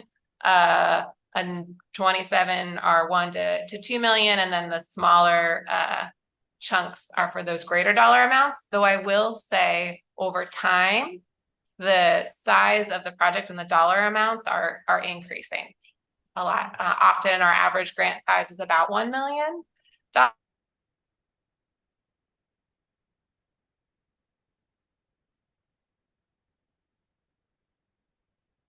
It's not. And then this.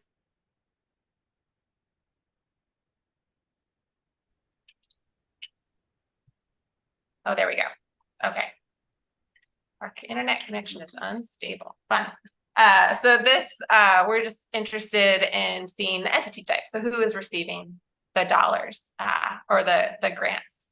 And you look at the total number of entities, it'll be greater than the number of applications because we have a number of projects that are proposed by co-applicants. So folks working together to implement a project.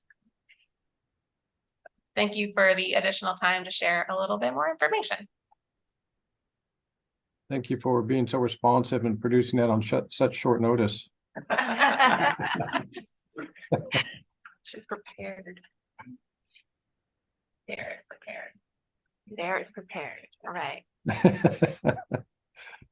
Okay, are we ready for a motion, commissioners?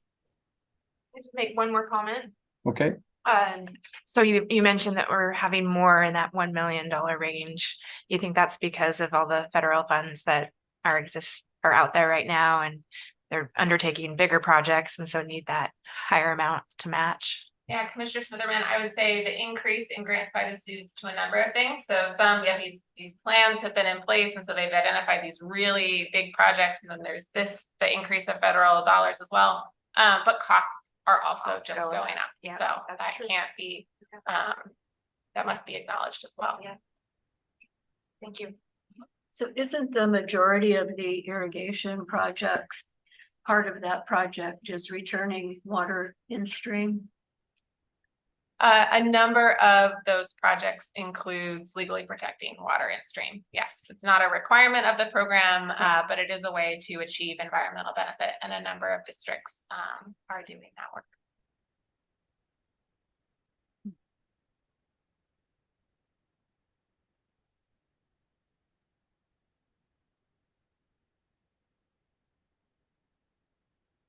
Time for a motion? I think we are.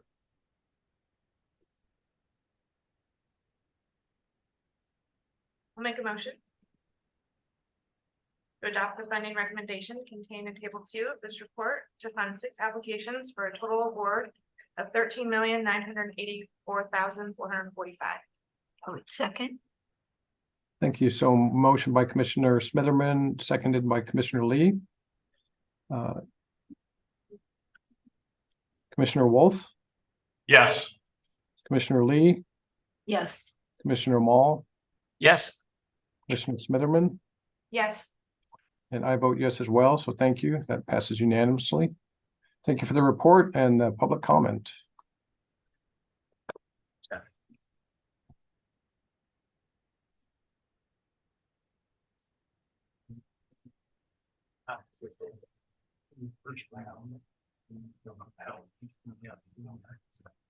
So next we can go to a review of the September 2023 commission minutes.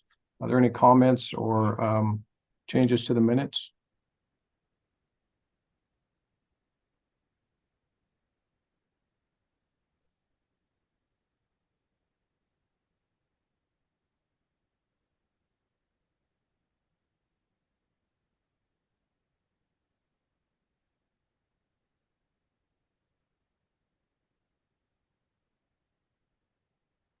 Not hearing any.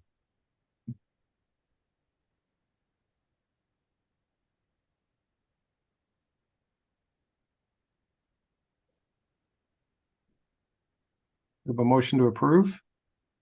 Make a motion to approve the minutes of the September 2023 meeting as presented. Thank you, Commissioner Wolf. A second. Yes. Was there a second on that? Commissioner Smitherman seconded Yeah, that. thank you. I couldn't hear that. Commissioner Lee, Yes. Commissioner Wolf, Yes. Commissioner Mall, Yes. Commissioner Smitherman, Yes. and I vote yes as well. So thank you. That passes. And I think we're due for a break, it looks like. Do we want to keep this a 15-minute break and convene at 10 after? Or do you want to go for a quarter after? After. Okay, we'll reconvene at 10 after 2. Thank you.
we ready to go?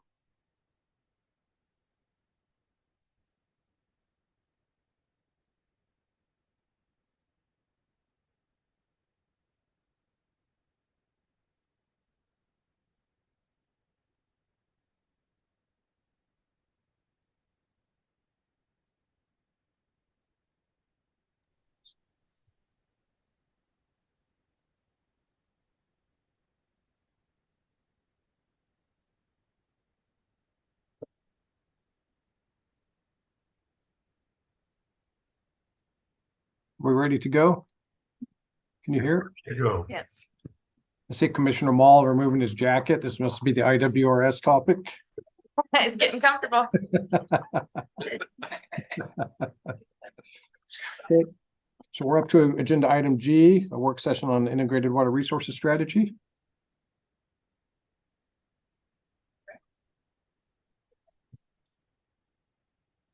So Chair Kemps and members of the commission, this is Crystal Brunel. I'm the Integrated Water Resources Strategy Specialist.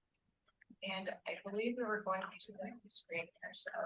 And I'll introduce myself, Danielle Gonzalez. I'm the Policy Section Manager at Water Resources.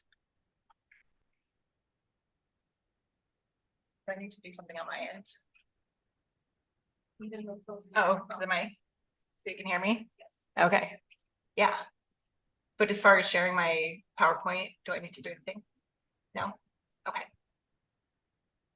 All right, so I will get going on this. So we're here today to talk about the Integrated Water Resources Strategy and give an update on and talk through some of the attachments that were given to the commission. It's not showing. Sharing.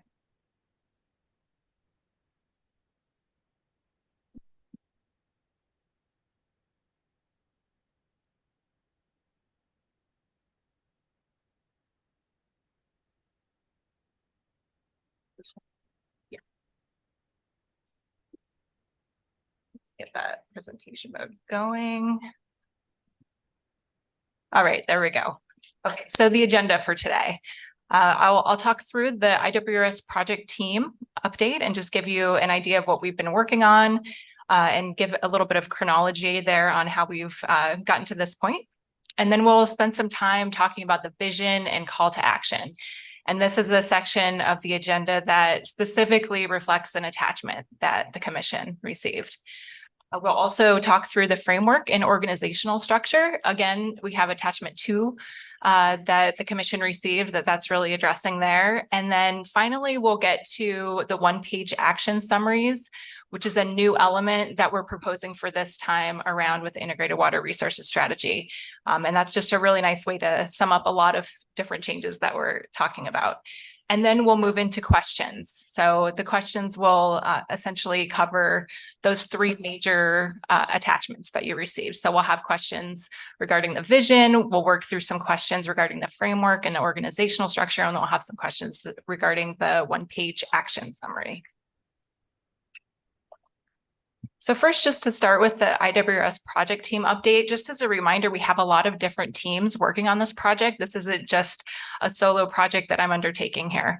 So we have a very small integrated team with just a handful of agencies. So we've got DLCD, ODA, DEQ, and ODF&W, along with our agency working closely on the project. Aside from that, we also have the Water Corps team working on the project, and we have a federal liaison team, and we also have an inside WRD, we have an internal WRD team working.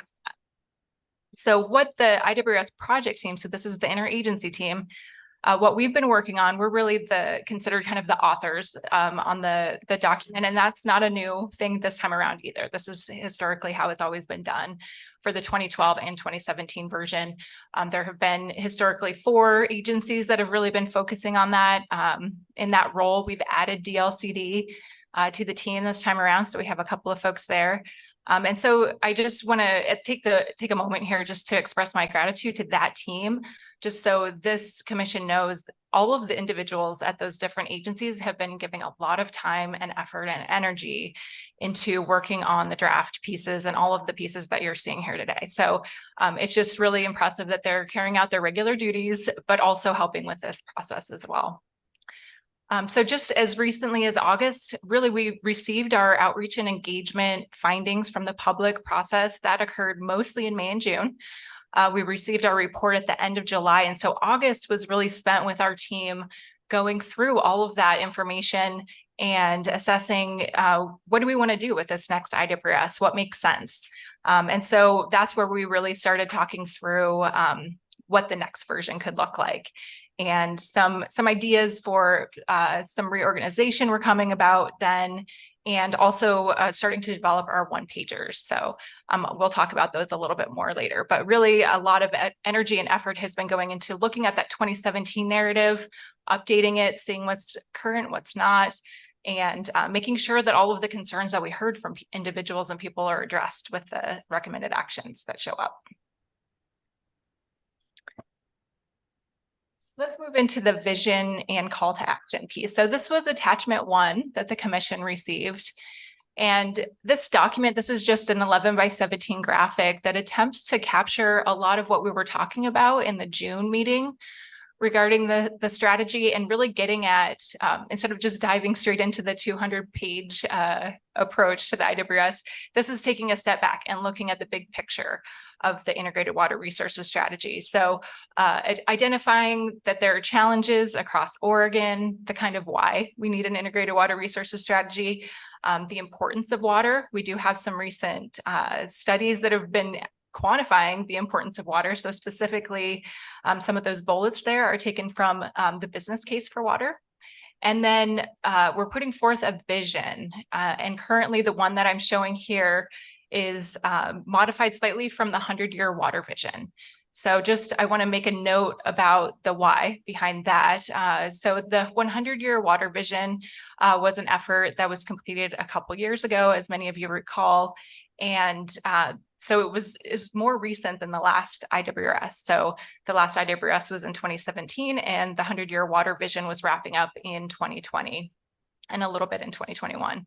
And so that vision really holds a lot of the concepts and the topics that we were talking about in June.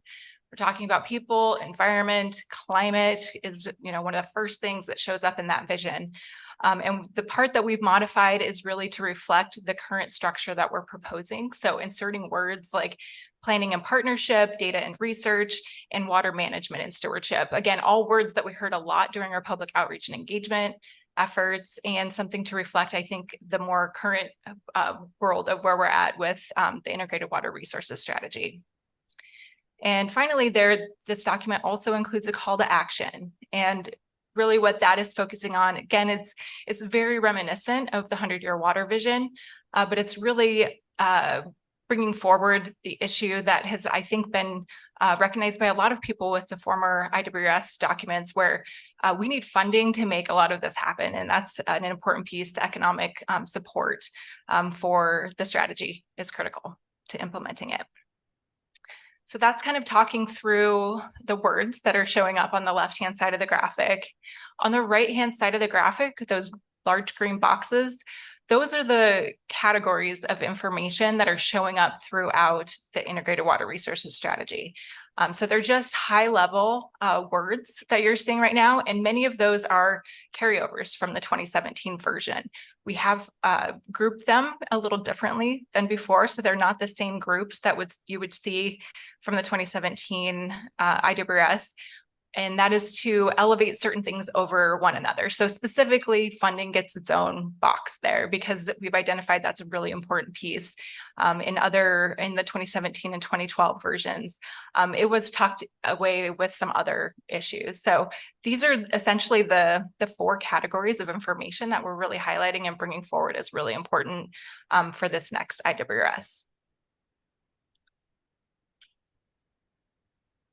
So now just to dig into the vision statement piece a little bit more, I wanted to present a little timeline of what we've seen for visions in previous versions. So I'll show some slides here that talk about the 2012 IWRS.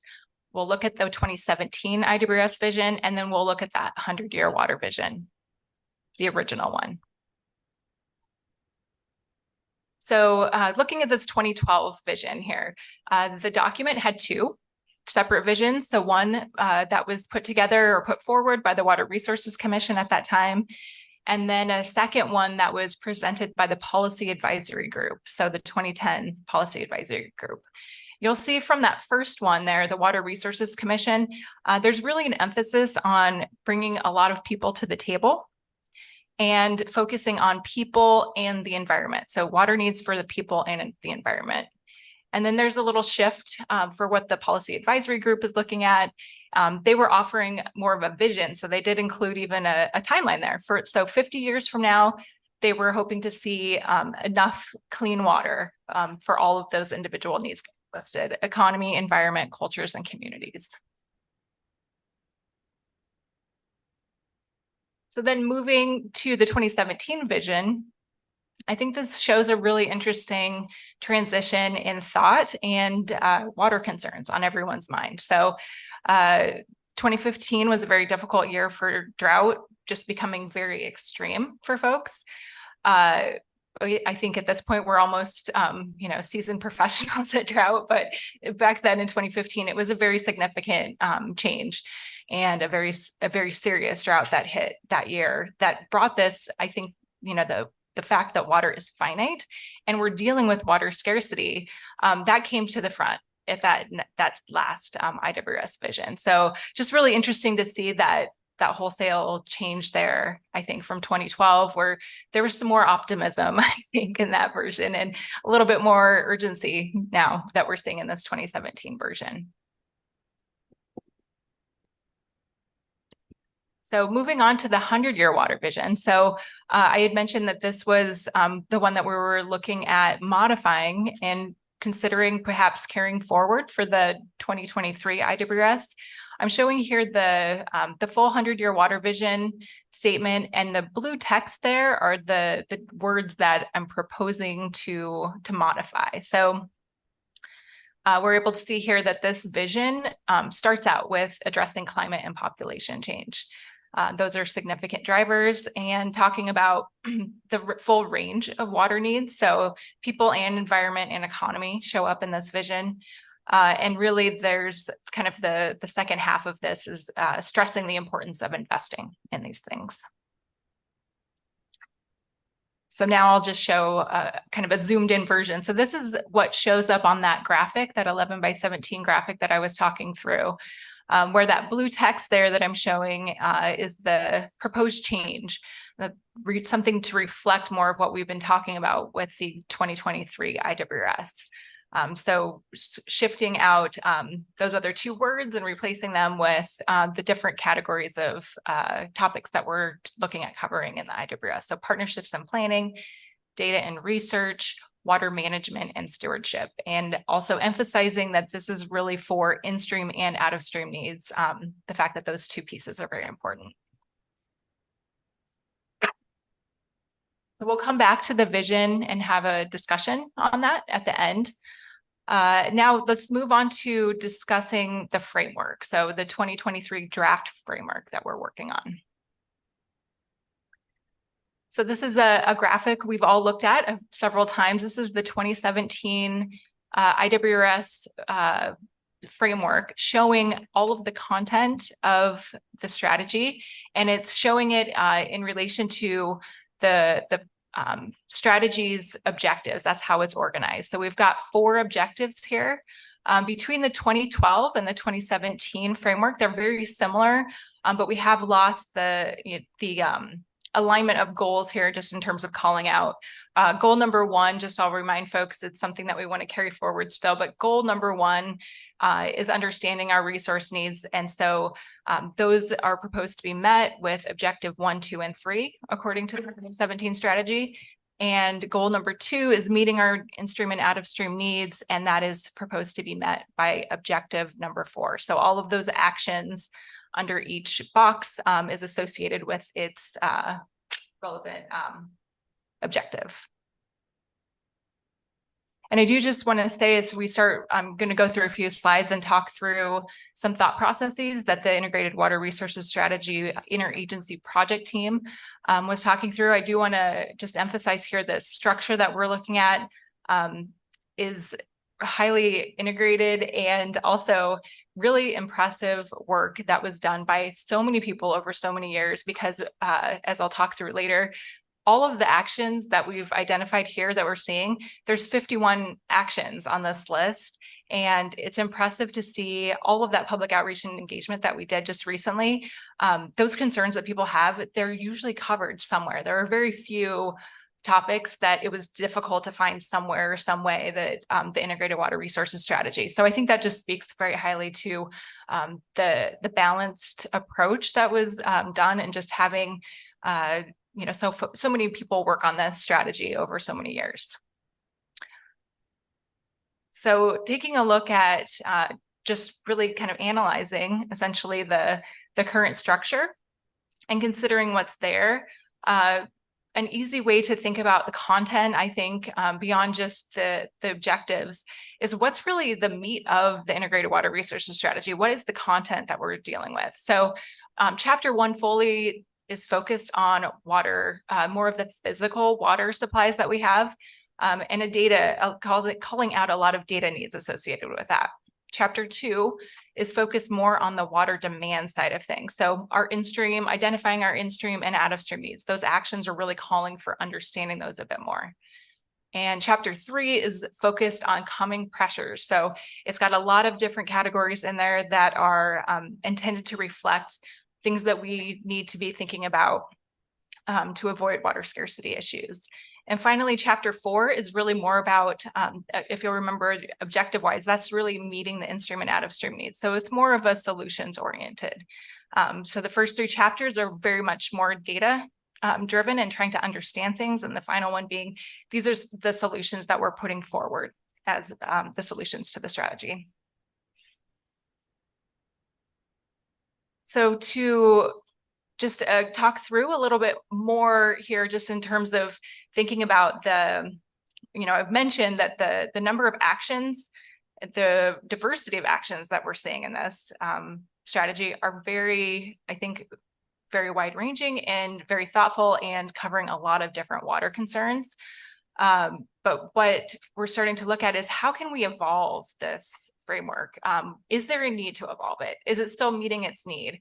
And one of the issues that came up often, over the last year, I've had the opportunity to talk with a lot of people, having almost more of a learning relationship with a lot of different agency staff and different boards and commissions, and just going through that process. There's been a lot of confusion about the topics that are showing up in that pressures bucket. It seems to be these items seem to be closely related to other things. And so to me, it's an opportunity to think about, how can we evolve this framework? Is it time to do that? So I've got arrows there pointing from the pressures chapter up towards data and research and over towards solutions, because I'm finding that if you look at the actions that are located in that category there, they are a mixture of those things. In some cases, they're calling for data and research. They're saying we need more understanding about something. And then on the other hand, they're also very similar and in line with some of the words that you see in the solutions category. I do also want to mention, in terms of the timing for evolution on this, the 2012 Integrated Water Resources Strategy was the first strategy to have this chapter called Understanding Our Coming Pressures. In the 2017 Integrated Water Resources Strategy, the introduction to that chapter even acknowledged that these are maybe less of a coming pressure and they're here now. So to me, that kind of flags the fact that we might want to reconsider not keeping these as future pressures and acknowledging the current needs and issues surrounding them. So just to give folks a little bit easier time to see those categories that showed up in the pressures category that we're talking about here, I just provided a zoomed in version of the 2017 Integrated Water Resources Strategy framework. So this is objective 3. So water and energy, climate change, extreme events, water and land use, water-related infrastructure, and education and outreach. And so I just want to flag a couple of these in that same vein of them no longer really being future concerns. We've heard a lot of input from this commission, but also from our public outreach and engagement that education is really critical and something we need now. It's a current issue. The same thing with water-related infrastructure. We're behind the ball in getting a lot of that infrastructure up to date, and it does leave us with some water security issues.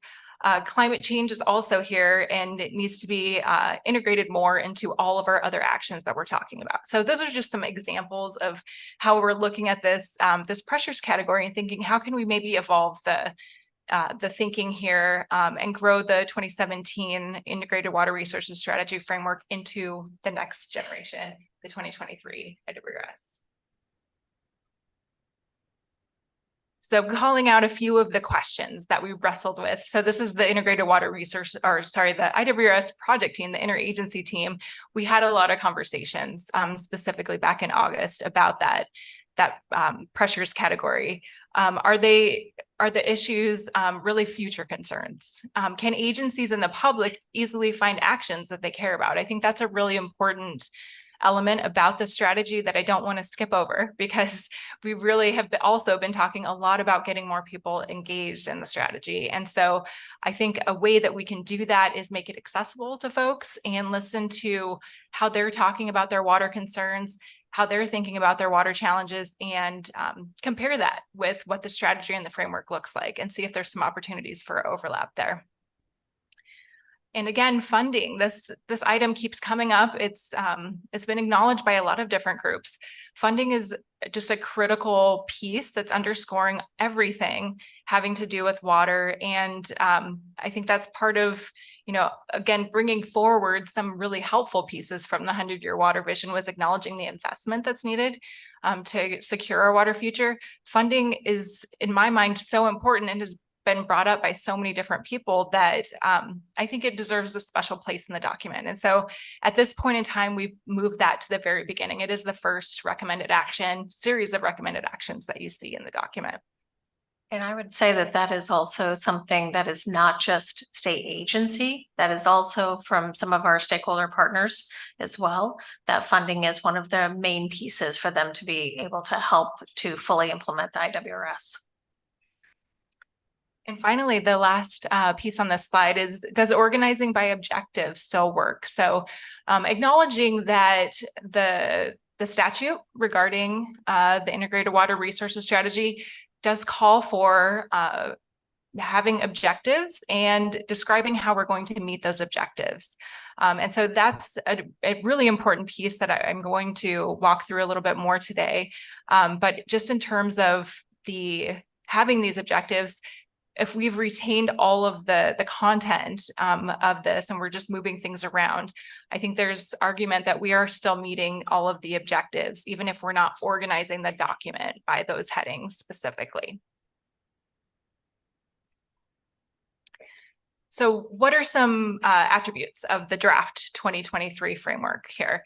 We've got minimal additions and deletions. So this is going back to the two solid versions of the Integrated Water Resources Strategy that has really thought about all of the different actions that we might need. So acknowledging that it has been very thorough, we've made very few additions. So there are just two in the current draft. There are just two additional recommended actions, which is pretty light.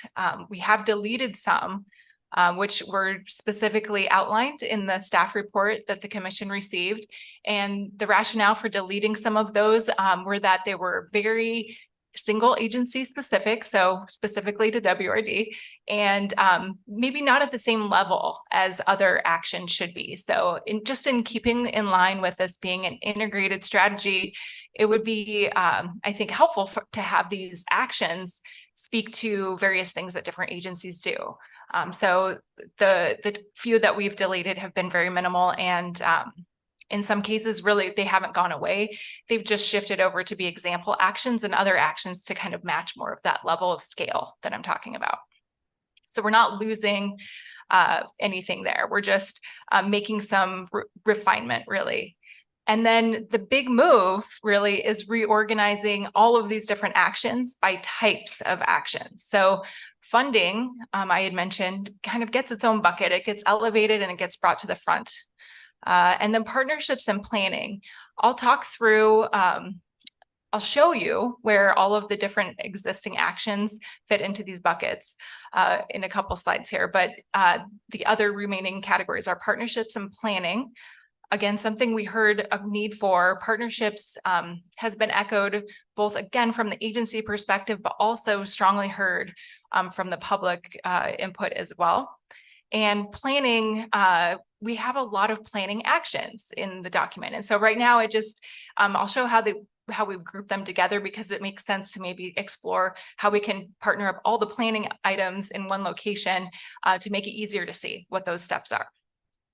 And then data and research, very clear need.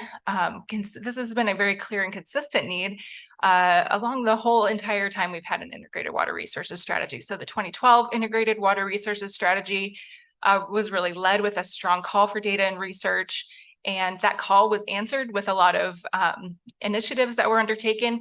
Again, in 2017, there was still a strong need for more data and research. We're still in that same situation. We have made progress, but we still have a very strong need for data and research.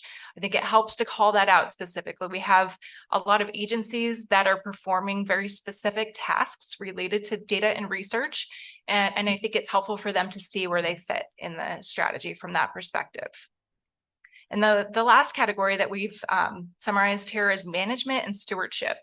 So this category is most similar to our last, the 2017 chapter of meeting our needs and demands, the solutions category. I have proposed some reorganization in terms of how soon that information shows up specifically in the that section.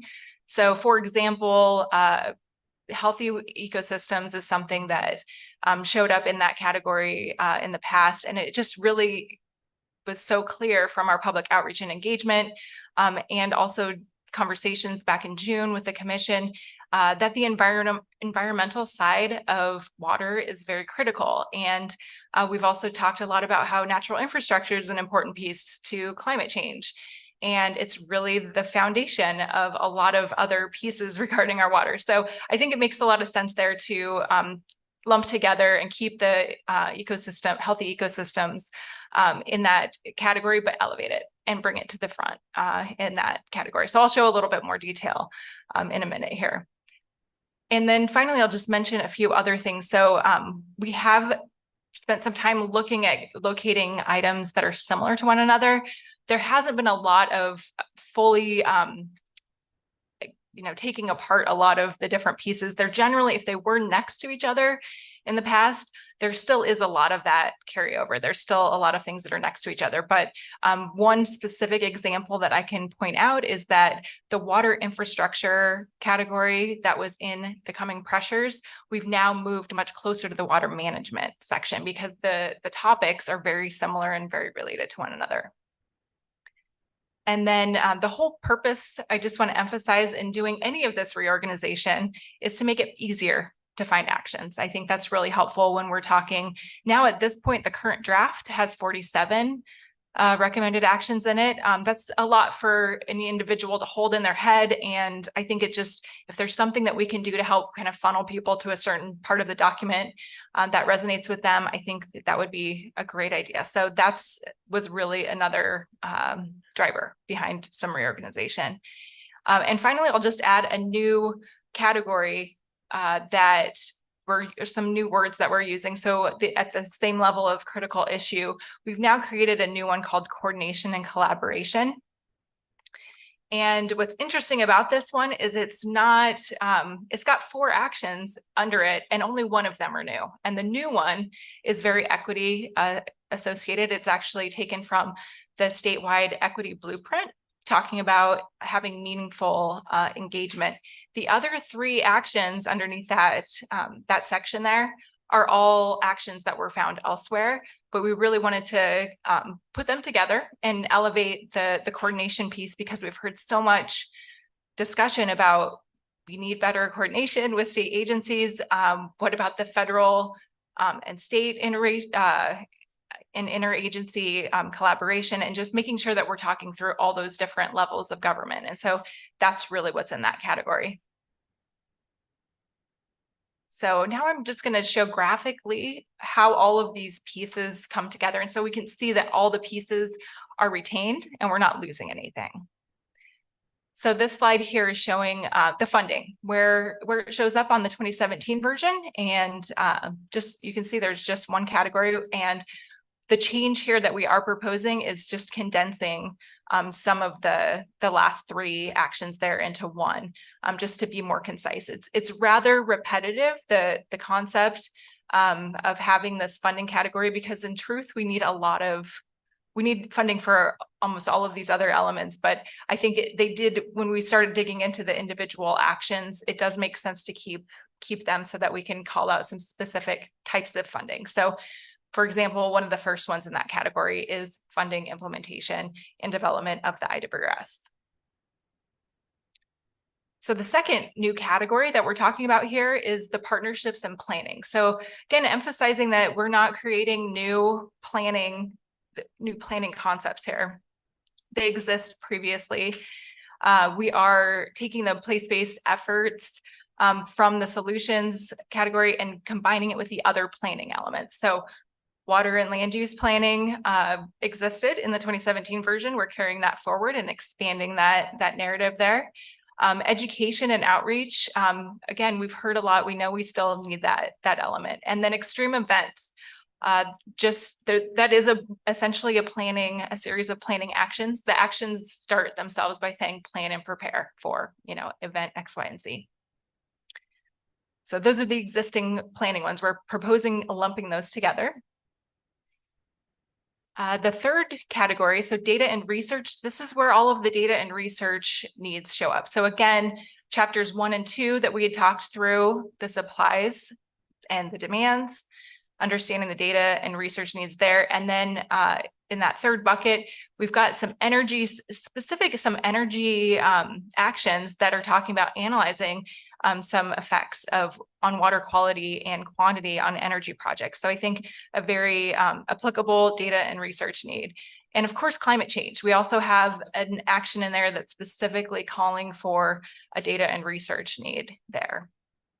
And then finally, there is another research related one that was just tucked in the education and outreach. And I think it fits better with the data and research. So that is one of the few that we're kind of talking about, just pulling that out separately and moving that with some other more similar items.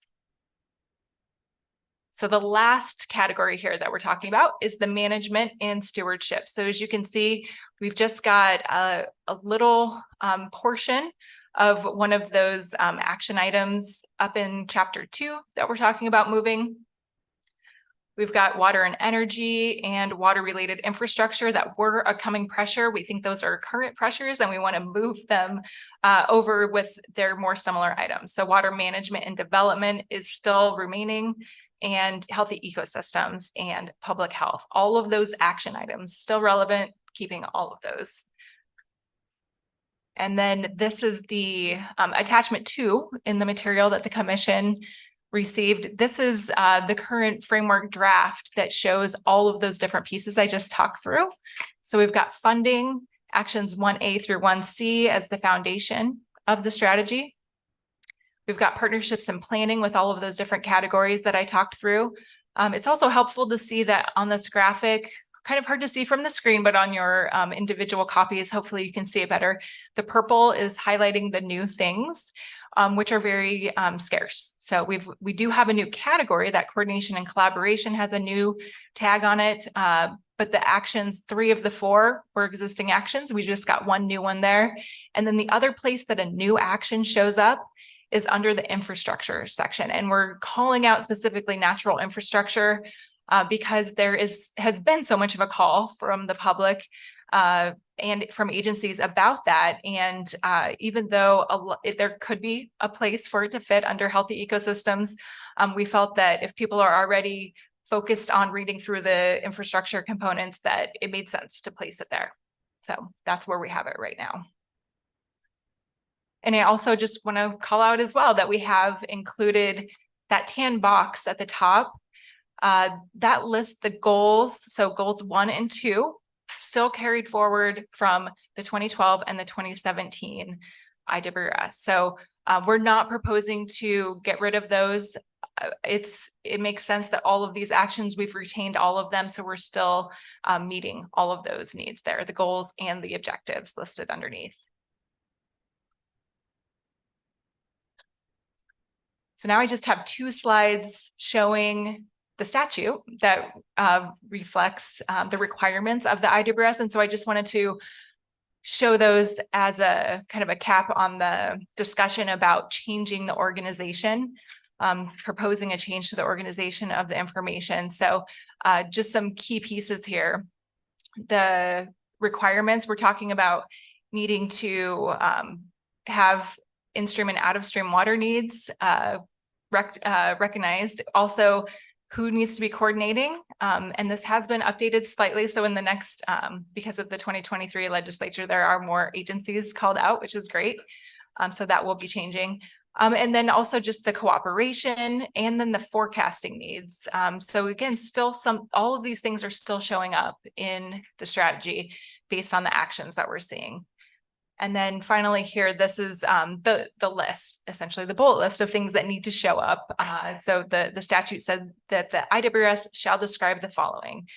So we're still including all of these, the objectives, the actions needed, plans related to climate change, communication and partnership with key stakeholders.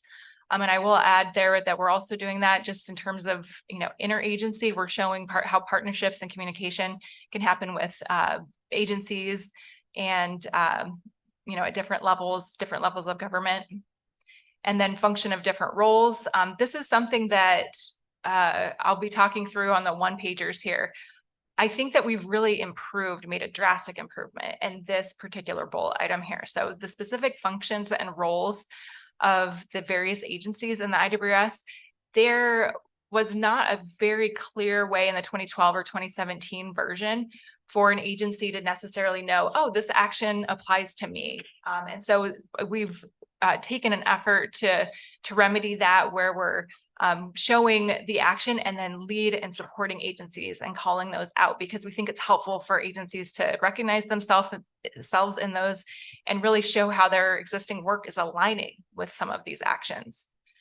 And then finally, I'll just add the last 2 here. So public policy options, those are presented throughout the IWRS, showing where we need policy changes to help implement the IWRS. And then population growth and land use. We're really hitting on that in the the land use planning section. We've changed the name of it from water and land use to land use planning to be more clear about the content there. So finally, I'll go through the last piece of the deliverables that you received for this commission meeting here. So we've gone through the first 2 items. So this was the action 1-pagers. So I just want to show everyone what the recommended actions look like in the current or in the 2017 IWRS. So when you're reading through the narrative, you will see a recommended action in a call out box. It gives you the number of the action, and then it gives you a bullet list of examples of how to implement the action. And those bullet items really vary. Sometimes they call out an agency in particular. Sometimes they're very specific, and sometimes they're very general. Something we're proposing to improve the actionability of those actions is a 1-pager here. So I know you can't read the text from this slide. It's just to help graphically understand what we're trying to do is put, again, you've got the action number and the action name. You've got the category or the critical issue associated with it. So in this example that I've got up on the screen, healthy ecosystems, I'm showing an action there, prevent and eradicate invasive species. There's a spot on that 1-pager to identify the lead agencies. And those are lead agencies based on what we've put down at this current time are agencies that are currently involved in that action. And we know this from our exercise last year of working on a progress report to see what we had done on the 2017 version. And that was a really helpful exercise to help populate these particular one-pagers here. And then supporting agencies, that's a really nice opportunity to flag where there's support happening from another agency. They might not be the primary in person or primary agency involved. But I think it is really helpful to acknowledge the partnership that happens there, because sometimes there's, just some technical assistance that happens and is very critical for success, but not a huge, it's not a leading effort, but I think it's really important to acknowledge and see who are the variety of agencies are that are working on those. So those two first categories that I mentioned are just focused on agencies. So state and federal agencies would show up under lead or supporting agencies. And then the final category there are partners. So this is probably the category that varies the most in terms of content throughout the IWRS, depending on the action that we're talking about. Sometimes it's private landowners, sometimes it's local governments, sometimes it's tribes, sometimes it's a specific stakeholder. So that's been a really a really long process to fill out those particular ones, because once again, that is probably the most variable piece that occurs in all of these. And then the next few, I'll just go through the other important pieces of information that are consistent across all of the one-pagers. We've got a background section there that is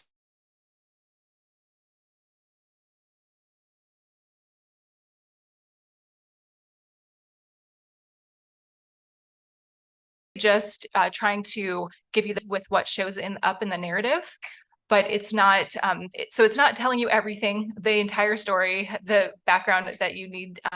It's enough background for you to know the why essentially behind that action. You would go to the narrative of the integrated water resources strategy to learn more about that.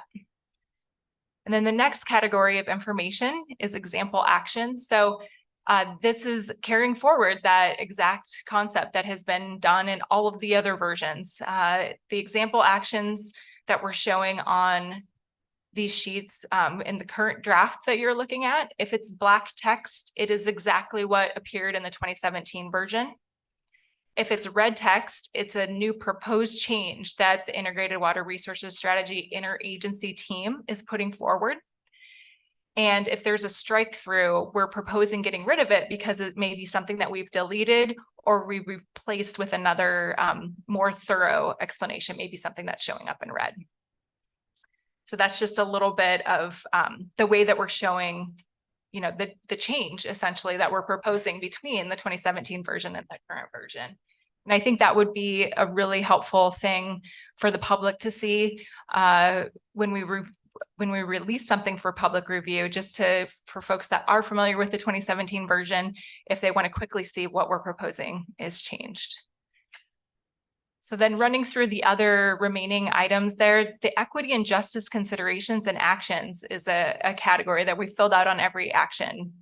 And where we're getting that information is variable, but a lot of it is coming from the very thorough equity and justice review that we had done on the IWRS earlier this year. So if you remember, we had a specialist working on that. I believe it was May. Was that right? Yeah, it was about May. April, May. April, May. Working on that component. And she really did a deep dive in looking at the 2017 IWRS, looking for opportunities to increase our equity and justice components, offering recommendations on improving the narrative, but also giving recommendations for potential example actions that we might want to consider. So this category is very much a learning curve. I will admit that it's been quite variable. This is another one where it's quite variable per action on what shows up here. Sometimes they are very high level considerations where there's just a very clear environmental justice nexus that we want to highlight, or there's a very specific action that would be very much in line with what's already showing up there. So you will see a variety of scale in terms of what you're looking at in those entries there. And then really the last category, it contains a lot of different pieces, resources. We're calling out specific agency programs that are integrated into this action, really from, again, the perspective to help support that understanding of if we're showing something as a lead agency, some agency as a lead agency, that we're also seeing their program that's associated with that. I think that will be also a helpful tool for budget planning for those various agencies if they're looking at participating in this particular action. We're also calling out work groups because it's really helpful, I think, especially if anyone is new to the IWRS or looking at this action for the first time. It's helpful to see that there are folks working on that. If we've got existing work groups, this would be a great place to call that out. So folks know that there is somebody working on that. And then websites or documents or other resources clearly that, widely vary depending on the action that we're looking at. And a lot of the pieces that are added in these summaries are actually directly from the stakeholder engagements and the community engagements that were earlier this year. Resources, especially when we were talking about with the public. Some of the things that they were concerned about is they hear all of this scary stuff that we, have water shortages or water quality issues. And they're like, and nobody's doing anything about it.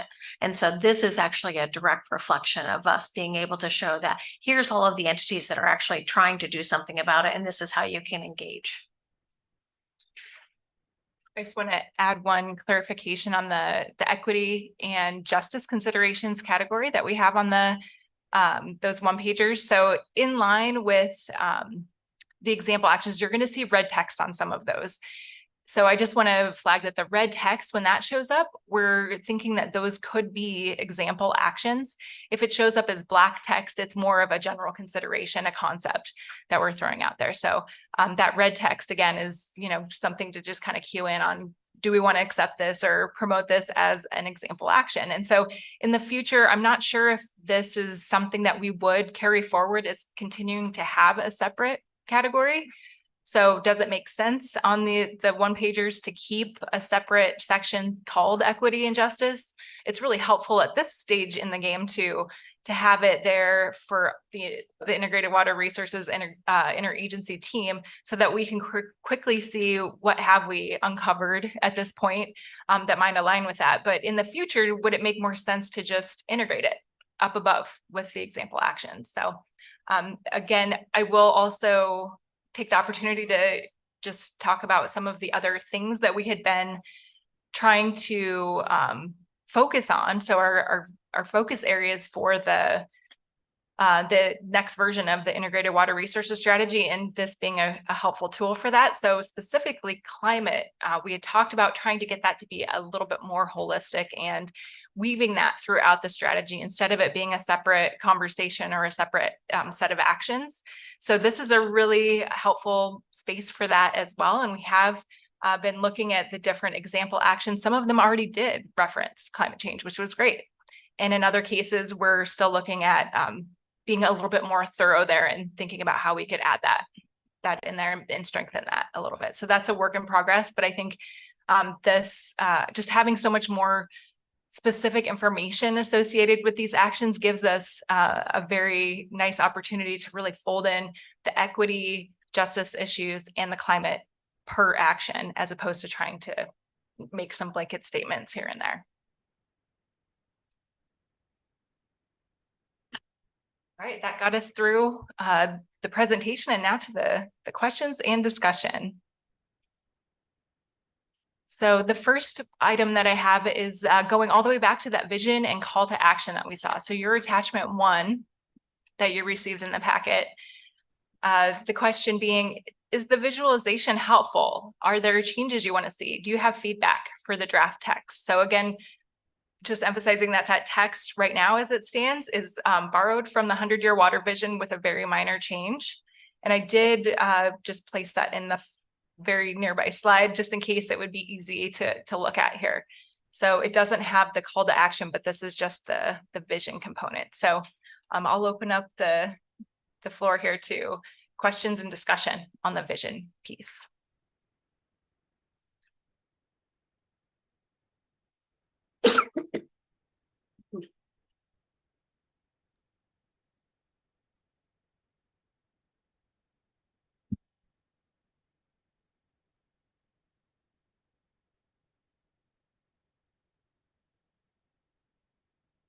Any questions or comments on that?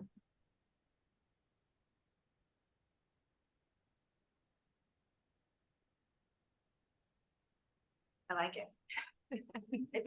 I think that it's laid out really nicely. I like the 4 different categories. You're just really asking what we think about this attachment here, right? Yeah, specifically, well, we can talk about the vision, a subset of that.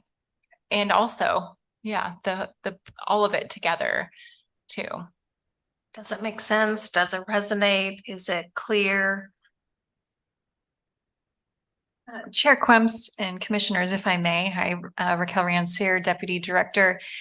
So this first attachment was actually in direct response to what we heard from the commission the last go round. So I just wanted to note that because a great job to our staff for putting that together. And as we did note, we did take from some of the work that's already been done. So we're trying to, with the water vision work, what we heard and what we saw in the Secretary of State audit was that there was confusion over having 2 parallel processes that started to look very similar in some respects with some differences. So we're really trying to fold those 2 together because the IWRS is really what's in statute and is what is here in perpetuity, right? And so you'll see though, the water vision was some of the more recent effort and there was a lot of outreach. And so we're trying to build and be efficient and respectful of the time that the public and staff and stakeholders all put into that work. And I think something for us to keep in mind as we go through this process is we're asking the commission today, what do you think about this, right?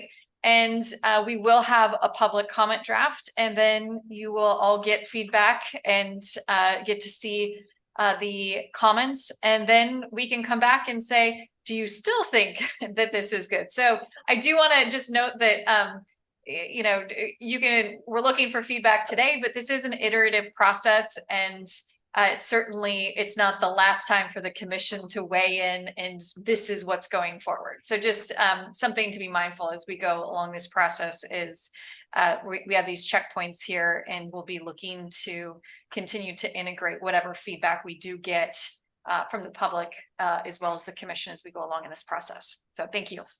I thought the visual was very important to have. It really lets you look at everything in one place and then breaking it down later on the action sheets. And bringing in the 100-year vision is really necessary because so many people have commented and that helps to provide a direction. So I really love everything that you have done. I think it looks great and thank you. Thank you. That's it.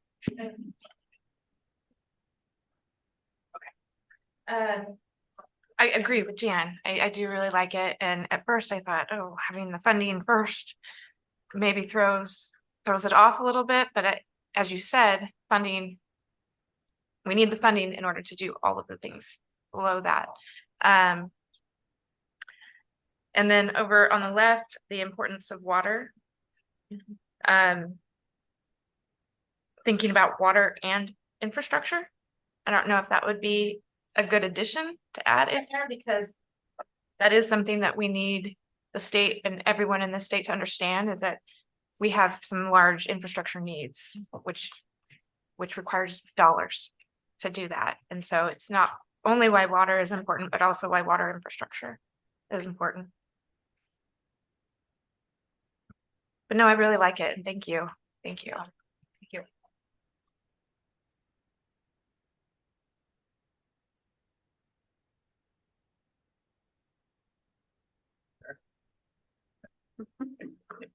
He's I have waiting. a couple questions and comments. Can you hear me? Yeah. Are you speaking or are you asking for comment?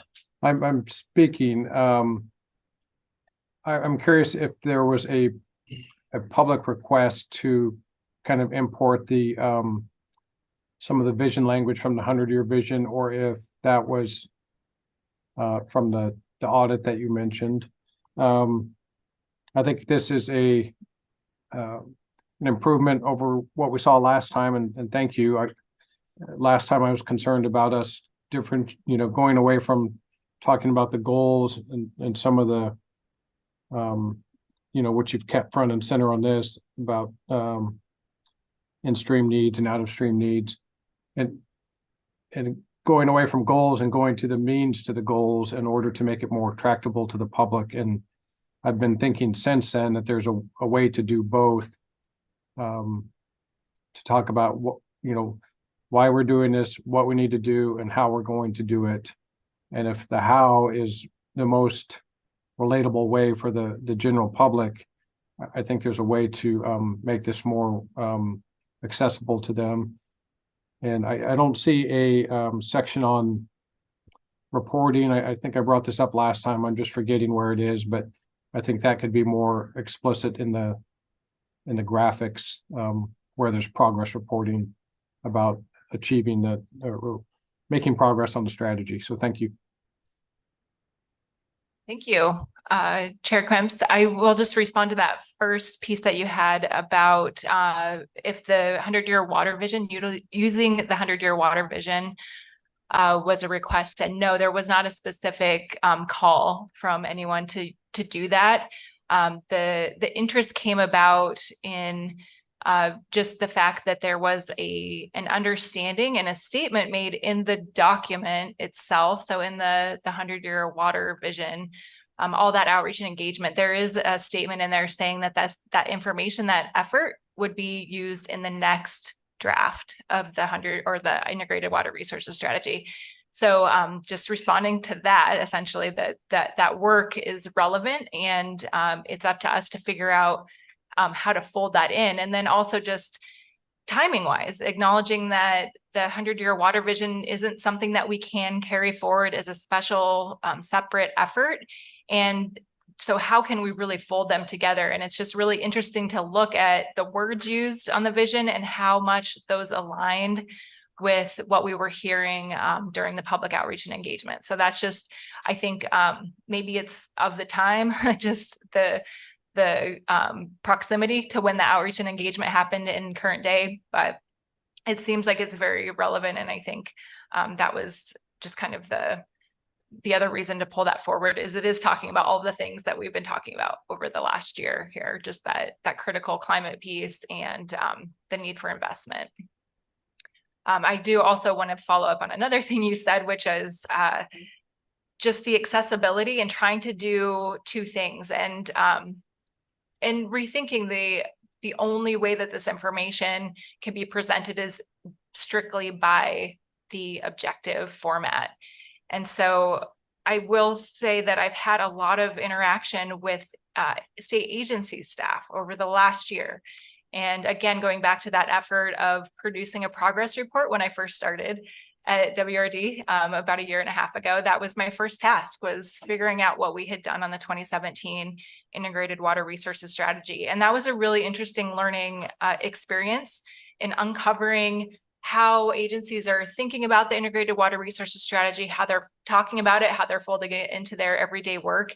And I think there was a lot of room for improvement in having it at the front of mind for a lot of different agencies and elevating it to something that they're talking about. It's more of an easy match for them to understand, where do they fit in the integrated water resource strategy? What are they already doing that really aligns with it? And so I think just having that experience and realizing that it's not just the public that really needs to see these kind of, a little bit more of an accessible way of how we're thinking about this information, but also our state agency folks. And I have just also seen a huge increase in new staff. I'm having interactions with a lot of different individuals at different levels of government in different agencies.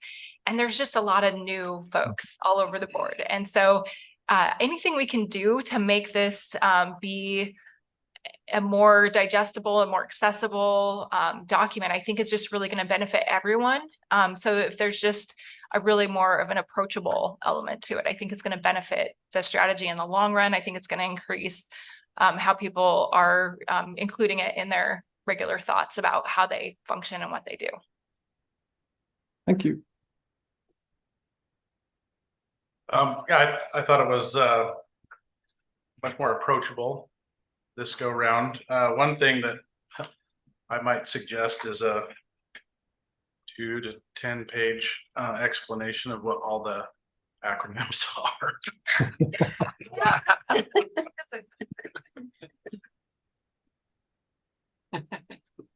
That's great. I do have one of those. Yes, I just didn't submit it with this packet. So yes, it's very much in line with, the IWRS had the acronym, kind of appendix essentially. But yes, I don't know if we could have any more acronyms, but, yeah, I think we've practically maxed out there. Yeah. Yours is slightly larger than mine. Oh, I was just, the paper, I'm looking at the font and noticing it was just really small on my paper. You It didn't looks get the like 11 by in the- 17. Yeah, so in the version that's going to be printed, is larger. Thank you. That was all I wanted to mention. Great progress. This is really engaging. I really want to dig into it. I'm glad we have another 50 minutes, I think, right? You have until 4 on this, right? So the vision piece is really interesting. It's hard for me to separate the vision from the first 3, really the first 4 statements, the challenges, the importance, and the call to action in the vision. I like your idea of bringing in infrastructure, perhaps some other things into that importance of water piece. But a suggestion is, I would say take that out of this. I think that's more in line with, if you look at the old version, the governor's intro, because that is, I don't think that's going to make anybody work with this any differently. No, because of course, water is important. So I pull that out just in the continued interest in simplifying it so that people are always keeping it front of mind. And I also do think that over time, I mean, we're already seeing shifts in how water is used for productive economic purpose. And it's going to continue to shift. Back to that earlier question, I'd love to talk more of this agricultural uses of water, urban, industrial, commercial, those sorts of things. So I would suggest we could pull that out of this part. And then I really appreciate the water challenges across Oregon, because I do think that reflects the evolution you're talking about, Crystal, that in 2000, I can only imagine the sort of politics, the small p politics around the production of this thing, and the comment letter that we got yesterday from Water Watch with a plea to sort of, wait a minute, we worked hard on that, keep it like it is. And there's a lot of emphasis on, well, we need to understand things better. We need to understand things better. I mean, 3 of the 4 is understand. I think we understand things a heck of a lot better, certainly enough to move to action. And so for me, starting right off the end of those water challenges across Oregon, starting right off with that one at the bottom, too much demand for too little water, period. I mean, that's where we are, I feel like. And I know these aren't necessarily implied to be in order of priority. Let's make them and start out. That's our fundamental problem. Too much demand for too little water, period. And it's only going to get worse because that demand side is going to go up. It's going to lead to huge pressures on where water is used now. And second, the half century of underinvestment in our water resources. That is why the integration across state agencies is so important. So too much demand, too little water, and we're digging ourselves out of a 75-year hole of underinvestment. And then the next two, the changing population associated development, yes, and climate change is almost as you've said, it's here. So really leading with that. And if you do that, then the vision both makes sense and could perhaps mute that. I think it's another, if you start with those assumptions and try and look at the vision again, it might make us think about the vision a little bit more. And I don't have a suggestion for that. Then you get to the call to action. And to me, I do think the call to action, and maybe this is also a point for conversation, since you, Jan, for example, were involved in some of the earlier stuff, is my assumption that the reason that we call this an integrated water resource strategy is that the goal is to integrate it across state agencies, especially and all these others, And so having some more interagency flavor in that call to action, I think would really helpful. I do like the boxes generally. The funding piece right off the bat is directly tied to that idea of too much demand, too little water, and a half century of underinvestment. So that makes good sense to me. Should probably stop there because I have some questions about the boxes, which I think are more along your follow-up questions. Okay. So I was curious as to why built infrastructure and natural infrastructure were separated in the action pages, because you need to have built infrastructure to get more water for both in stream and out of stream. And all of the piping projects we're doing in the state are putting more water in stream. So it seems like built, which would be pipelines, maybe other storage reservoirs, should be in one section. So it currently is. So that's where, see if I understand this. Your They question were on correctly. different pages of this. Right, in the different actions. So the water infrastructure category, actions 13A, and I think you're talking about 13D, utilize natural infrastructure. So you're saying that you would prefer to have that show up together with the built infrastructure in the same That's action. Just my opinion. Okay. Others may feel differently. Yeah. Group it. Mhm. The way that just thinking through some of the ramifications for that is the current way that we have. So 13A, so the one that talks about infrastructure, we've got we've actually proposed a slight modification of the name to be more holistic to what we were saying we were doing in the example actions, which is really giving an opportunity for upgrading, but also decommissioning, because there's both of those needs in some cases. Dam decommissioning, levee decommissioning, sometimes that there's, if they need rehabilitation, sometimes it's just more cost effective to demolish that. And so within thinking through the wide range of infrastructure that we have, the built infrastructure, right now it's trying to capture irrigation infrastructure, but also the water treatment systems and wastewater treatment plants. The one pager can really be a tool for providing resources, funding resources specifically, maybe calling out other ways to implement that. And if we pulled in the built or the natural infrastructure into that, we would kind of be clumping a lot of different resources together. And I think the natural infrastructure action has a lot to be said for it. It's the new one. It's still, I think, the most underdeveloped because it's one of two new ones. We don't have a lot of existing information in there yet, but I think there's just so much more potential for us to be using natural infrastructure and to be providing more resources and more education for people about what that looks like. And so giving it its own page to do that is kind of the benefit that I'm seeing right now for doing that. I think I'm with you, Commissioner Wyman, on that. I can see value for, you know, if you look, well, just look at this morning. I mean, there you have a decommissioning of a dam. And quite frankly, that stand at Cottonwoods and things right downtown, that's natural infrastructure when it comes to cooling water, fish and wildlife habitat, flood retention, other sorts of things. Came into conflict with the recreational interests. But that area where you're having a number of agencies trying to work together, thinking about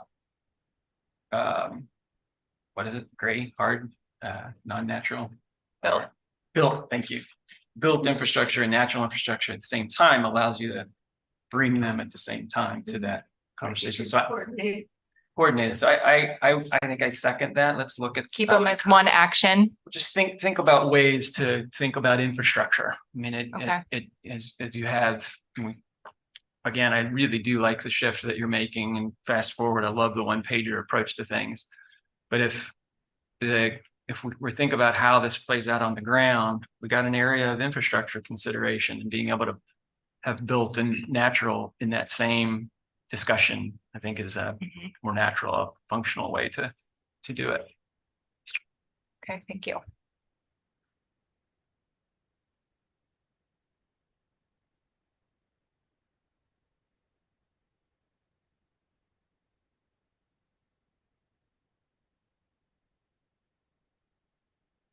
Question 2. Let's do it. Another thought I had looking at the graphics and thinking about the evolution of work and the evolution of understanding that, you know, we talk about understand in-stream and out-of-stream needs.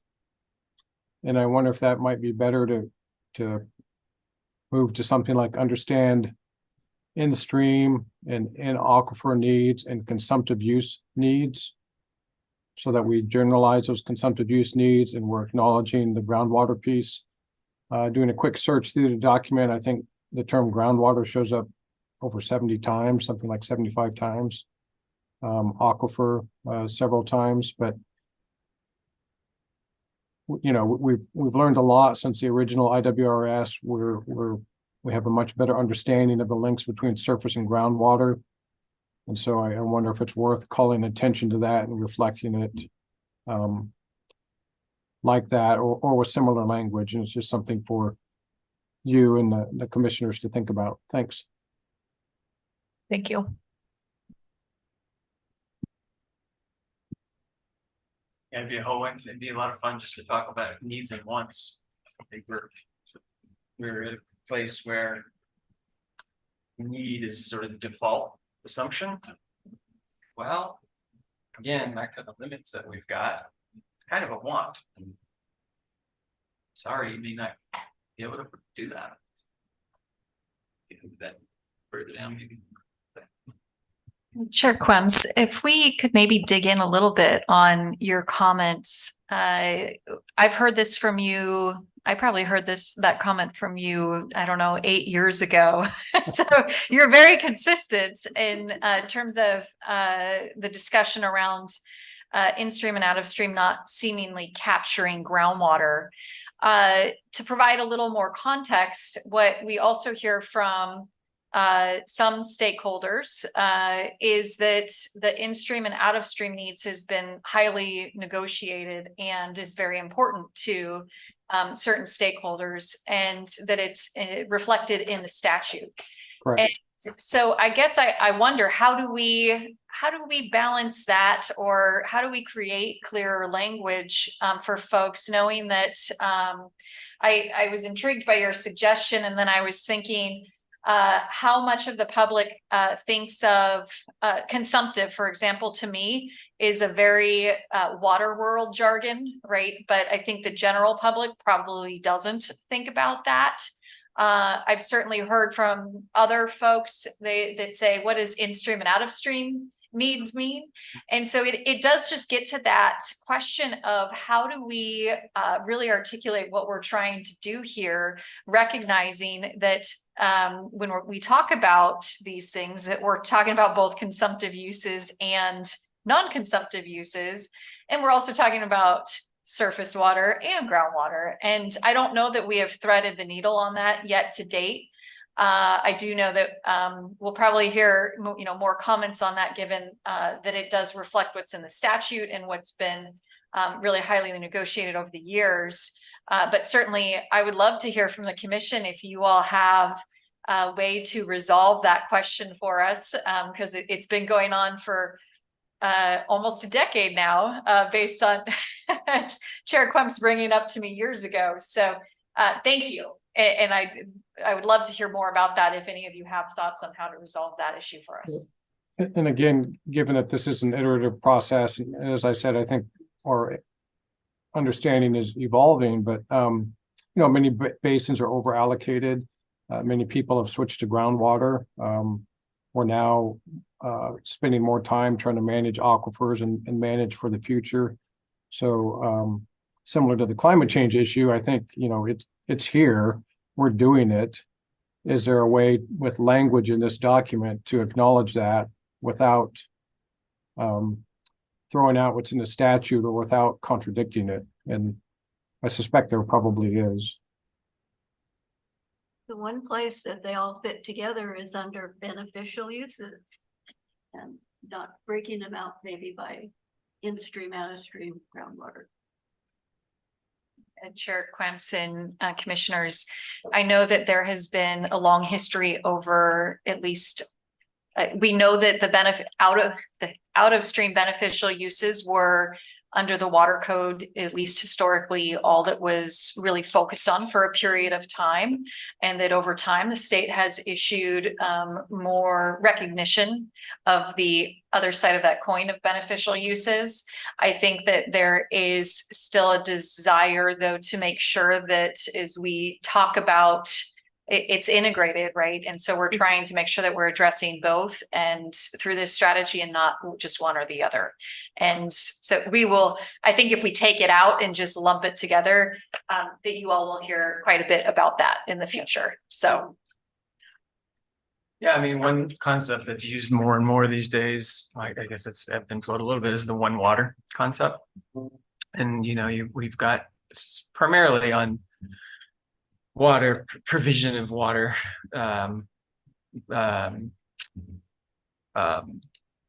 wastewater doesn't figure in, except in a few places where we're starting to see reuse and recycling of wastewater and that sort of stuff. But the one water concept is perhaps a way that we could get at some of that and move away from some of the legal techno jargon. I think you make a very important point that this was a 3-year negotiated thing, and we have, as is reflected in most meetings, most of what we most of the people we hear from have a very vested interest in a particular position or a particular use or something like that. And if I'm certainly all for bringing some of these a little bit more less legal, a little more nebulous, a little more gray concepts into it, especially because I do think that the public increasingly is asking for that, and that resonates with people. That, well, what do you mean in stream, out of stream?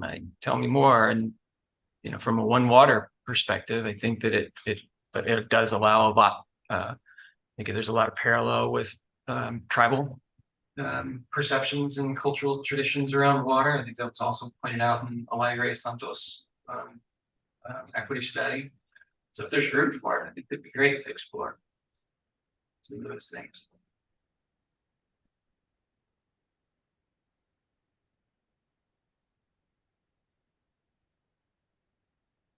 So can we move into the framework a little bit?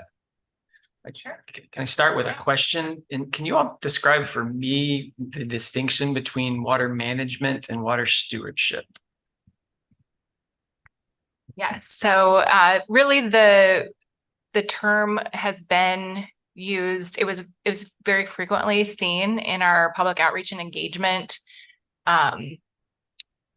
open-ended comments that folks were allowed to provide. So just as a reminder, we had 1,700 survey responses, and we had I think 3 or about 4 open-ended. And so we gave folks a lot of opportunity to use their own words for what they were thinking about. And stewardship came up a lot in what I would say are both the agricultural context, acknowledging we're stewards of the environment, we're stewards of the water. So both of those, but then also on the other side, we were seeing that word being used more in like the context of restoration and taking care of the fish and more of that side of things too. So that was a great reason to use that word because it is spanning that range that we're seeing. One of the few places we saw consensus across everyone was the comment that you just acknowledged earlier was there's a lot of water uses and not enough water going around. Everyone agreed. That was great. The stewardship piece was really interesting. The people were using the word, but they meant different things in some ways. So I just think that's great if it still, it captures the two different viewpoints there. The types of actions that are included underneath that water management and that stewardship category are really running that continuum of being more out of stream uses, kind of more of that I think the type of management talking about water rights and that type of thing, and the management activities that agencies do, right? We've got some actions in there talking about strengthening our permitting, our water quality and quantity permitting, that type of management. And then we've got on the other end of that spectrum talking about restoration, incorporating resilience and that type of thing too. So I feel like those two words are really trying to catch that continuum of information that's showing up in that category. It's interesting. It kind of strikes me of, I think I'd rather get rid of management and just call it stewardship and then further define it, because it kind of reminds me how the word conservation can become kind of a spark, because it's used, I think, carelessly to mean non-consumptive, quote unquote, loving nature, when someone in agriculture says, hold on a minute, we've been practicing conservation for generations, and you've got a difference in it. I think that large stewardship, I think, is a bigger umbrella and has room for sort of the manipulations we do with an irrigation gate, just as it has room for the work that we do in restoration or in simply keeping water in stream. So what's that? How's it strike you, Mr. Producer? Or here, I mean, all of you guys are in a. Well, I mean, stewardship and management, they do bring a different feel to what you're doing. I don't know if you attach an emotion to the meaning of a word. I kind of an emotional guy. I kind of like both of them in there. Management seems more clean and more direct, and stewardship seems a little more broad. And I personally think that both of them are fit to cover the range. I would agree with Commissioner Wolf.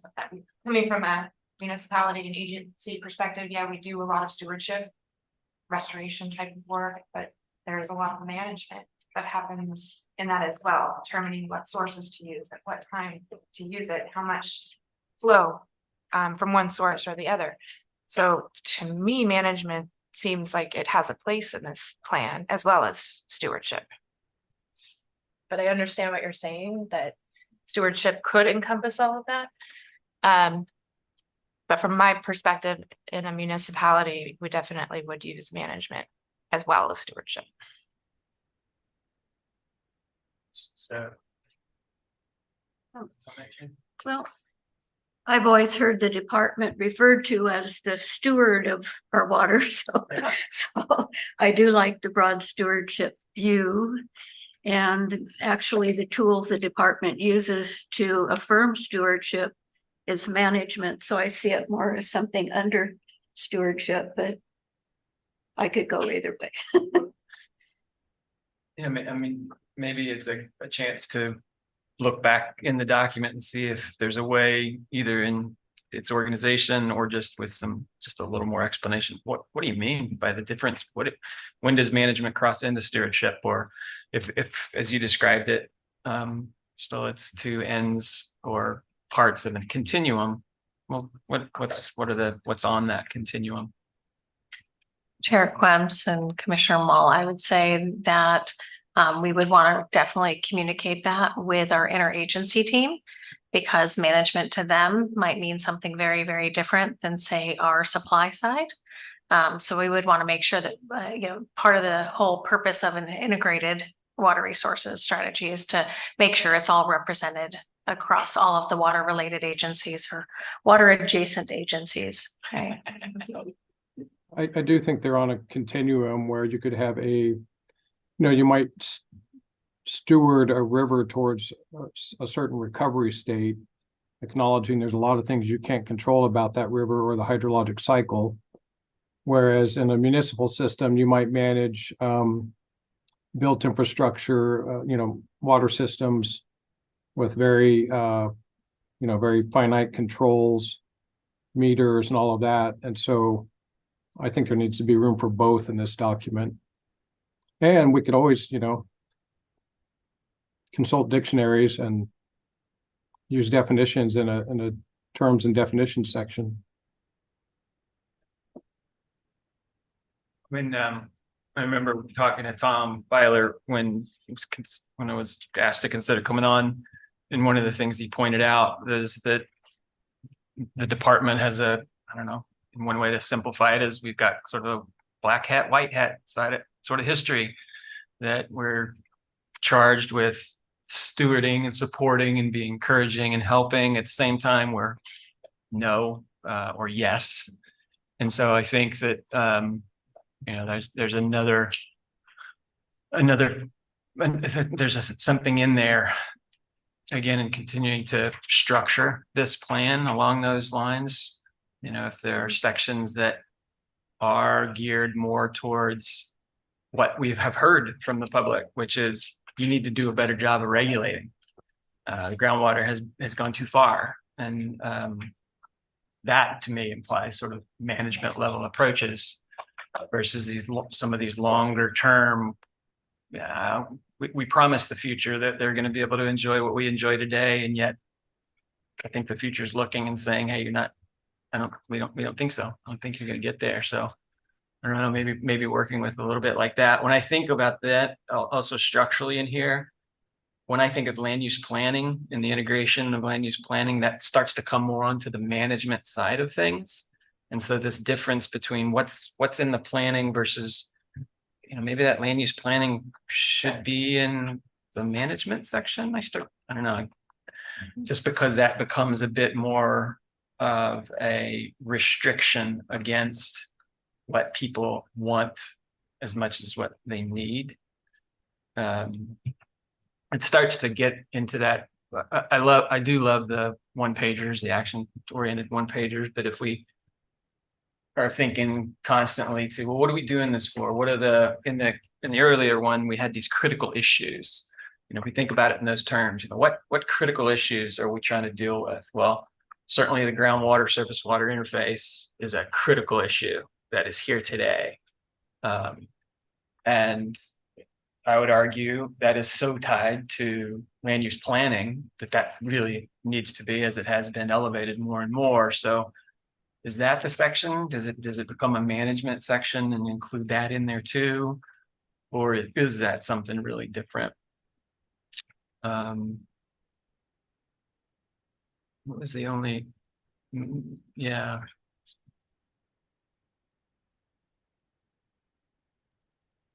Yeah. Anything else from folks on that question number 2, talking about the framework? All right, let's move on to question. Oh, go ahead. Maybe this isn't the exact place for it, but I do think that, you know, there's some really nice from USGS or OWRD, some really nice recent graphics on the hydrologic cycle.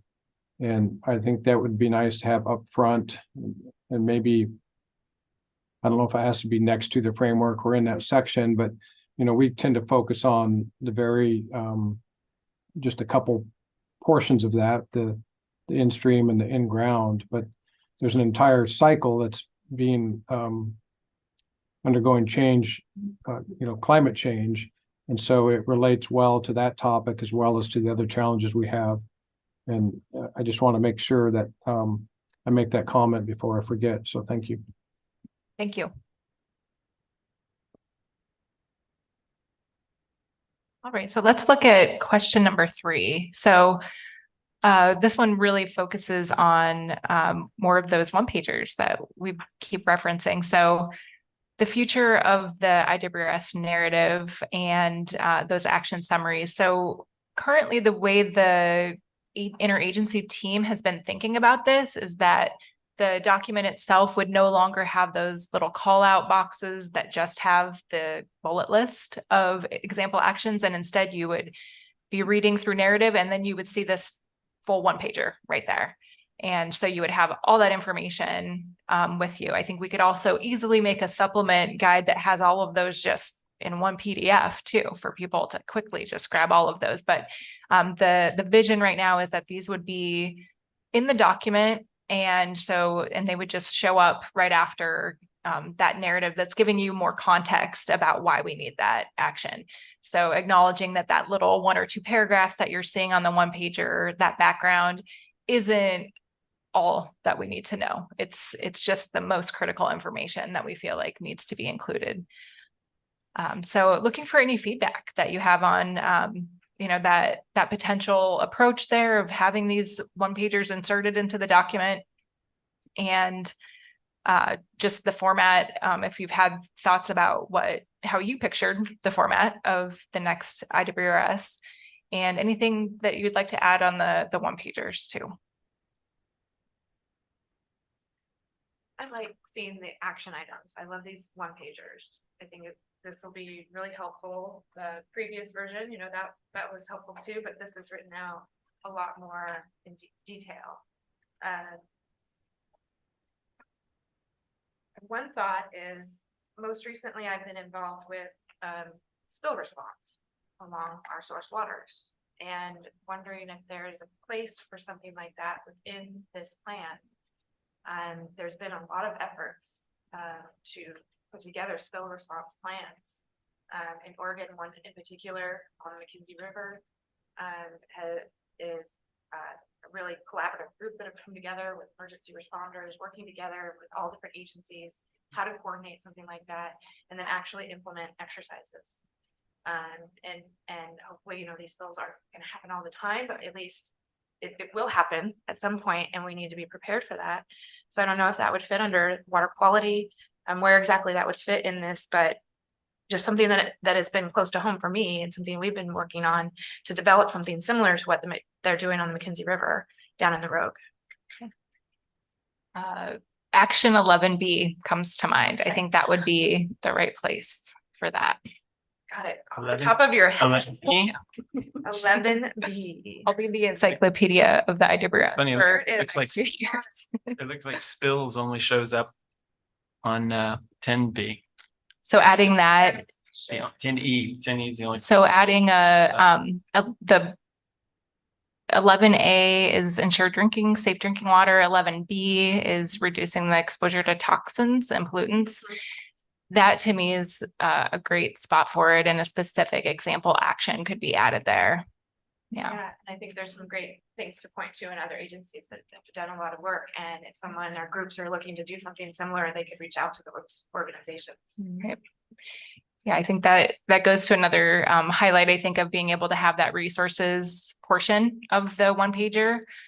You know, just if there is a really, it's not that we need to create everything from scratch here. There's so much work being done, and your example was perfect of just the IWRS has thought of everything in some way, shape, or form, right? It's all in there somewhere, and maybe it's just an element of, you know, adding a new example action. Yep, exactly. So yeah, I think that did actually come up, that same issue did come up in public outreach and engagement, people's concerns, and maybe it was just the folks that were living closer to Hood River.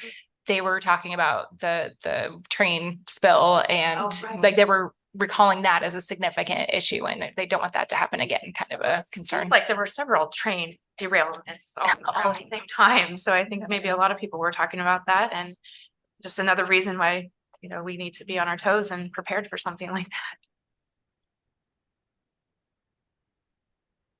I like the resources section of these, because you can, as you're doing it, and you can point people towards more information if they want it. So I think that's great. Thank you.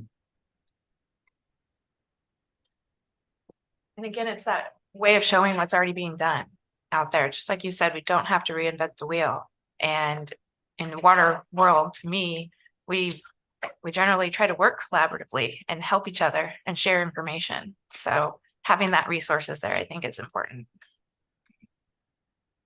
And I think this draft is an effective way to sort through a lot of information and try to hone in on what you're looking for if you have a specific target. It's helped us, the other benefit of just going through this exercise, it's helped us identify maybe what's missing, or how we are how different agencies are thinking about things. It was really insightful to have all of the different agency comments on these as we're putting them together. We're leaving comments for each other and saying this should be addressed here, or does this exist somewhere in the 40 plus actions? And so yeah, it's just been a really good exercise in seeing what's covered and also very updatable too, right? It's not as awkward as updating a full, 200-page document and finding that paragraph where you need to weave something in. I think this is a really interesting potential for us to go just in the future, seeing how we're going to be needing to update this, especially just mentioning, maybe listeners don't know, but we have switched over to a requirement to an 8-year cycle for the IWRS with the 2023 legislature action there on the IWRS. The two new things are changing the frequency of updates and also requiring that we have biennial progress reports. We've never had that requirement before. So that's huge. That's going to help, I think, with implementation. People are going to be talking about the IWRS more frequently. There's not going to be a bunch of discussion during the update and then silence afterwards. So as the things within it evolve, it's easily manipulatable, easily changeable. I think so. And I think, there was also a lot of call from agency staff and the public for more of an interface on the web for this type of a document. The comments were more about either tracking progress or being able to see easily what these actions are. And so I can see how these one-pagers are very conducive to being, just we can have a dashboard, and that can also be something that we can figure out how to coordinate updates with other agencies. But I just see that as being really compatible with a web viewing and getting more public eyes on this. Yeah.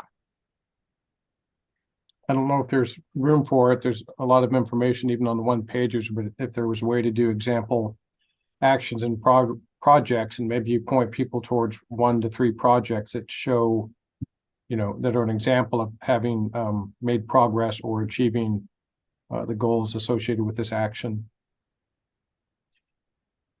How they got funding. The elusive funding component. Yeah. I will mention the funding piece is an outstanding question in my mind. And we flagged it on I think it was one of the 1A through 1C actions where I think it was probably 1C.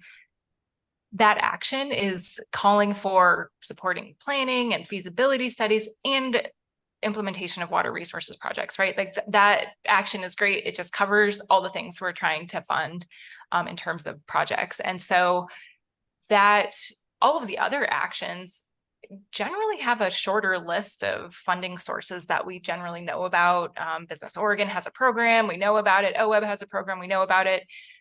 But that particular action, because it is so huge, it doesn't lend itself to listing all of them on that one pager. And so the question came up, does the IWRS need some kind of a funding appendix or something? Because we have, that was the missing piece I was wondering about the first time I read the 2017 version. I was like, well, there's all these things and some funding sources are sprinkled in the narrative, but it's not consistently given for everyone. That's a huge effort. I will say that up front. I know that's a very large effort, but I think there's some potential there. So just curious to hear the commission's thoughts on that, if that's too much of a distraction to take on that piece, or if you think that is a critical component that we need to figure out how to get some motivation on and, people attending to that. Do you think it might make sense in some places in the document to have actual links to the website where some of the information lies? Yes. People could find out more. That's what we've done on the one pagers right now. So there are hyperlinks. I know you all received paper versions, but we have used hyperlinks and are linking to websites in a lot of those cases. So that's the approach that we're using right now, is to, again, not try to recreate the wheel, but send folks to where they can learn more. Chair Crimson, Commissioners, I want to introduce another option, which could also be that it is a side product of the IWRS. One of the items that I'm very well aware of, because funding is such a critical issue that we've dealt with over the years, is that a funding source that's available today is not necessarily a funding source that's available tomorrow. And so I do think it's one of those questions of the maintenance of that kind of information is very challenging. And as we know, is in flux all the time. And so it could also be that we say this is it's important, and that would be a great kind of standalone product, similar to a progress report or similar to an implementation plan that we seek to maintain over time. So another option for you all to weigh in on as well, or think about. Well, also, I will note that alone is something that the state has struggled with over time and is not a small project to take on. You mean funding in general? Or keeping things like that up to date? Keeping a list of funding sources is, I'm sure you know exactly what I'm talking about. But as we know, I think when we did the one for wildfire after the Labor Day fires, that was a multiple page document that changed every couple months as new funding sources came online, or as funding sources went away, and as new requirements were added. And so it's certainly, for it to be helpful, it can certainly be quite a bit of work to maintain. Yeah, I lean towards that approach as well, because a couple of things. You called this a perpetual commitment because it's in statute, and I hadn't been thinking about it that way. And I'm not sure that that's quite healthy. That on one hand, it's a commitment by the state of Oregon. On the other hand, it's a commitment with sidebars of expectations. And I think, to your point, things change. So that's worth thinking about. And then the 8-year, I'd forgotten about the 8-year too. I especially like the one pagers, especially as if I think what he was saying, you could do periodic little updates without having to redo the whole thing to be able to update those one pagers. And I think in use, if you have the one pager about that does stay relatively, it lasts, but each session we're going to go in with a different second page of funding source proposals and things. But I don't know, that's worth digging into more. Can I shift the topic a little bit, or did anybody else want to talk about that piece, the money piece?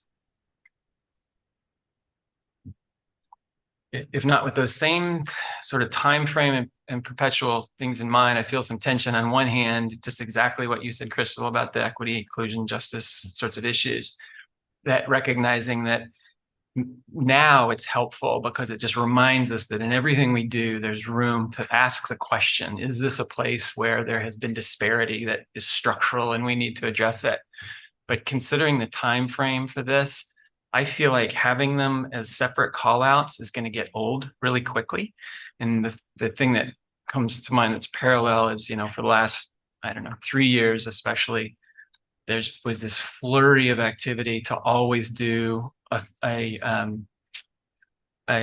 statement about Indigenous land, a land statement. And very quickly, we've heard from tribal folks that we work with that, okay, that's great, but let's do the action.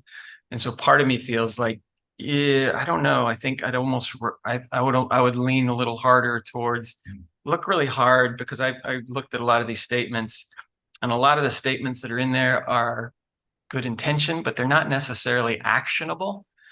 And where we can make a statement today that, this particular action has such an actionable equity and justice piece in it, call it out there.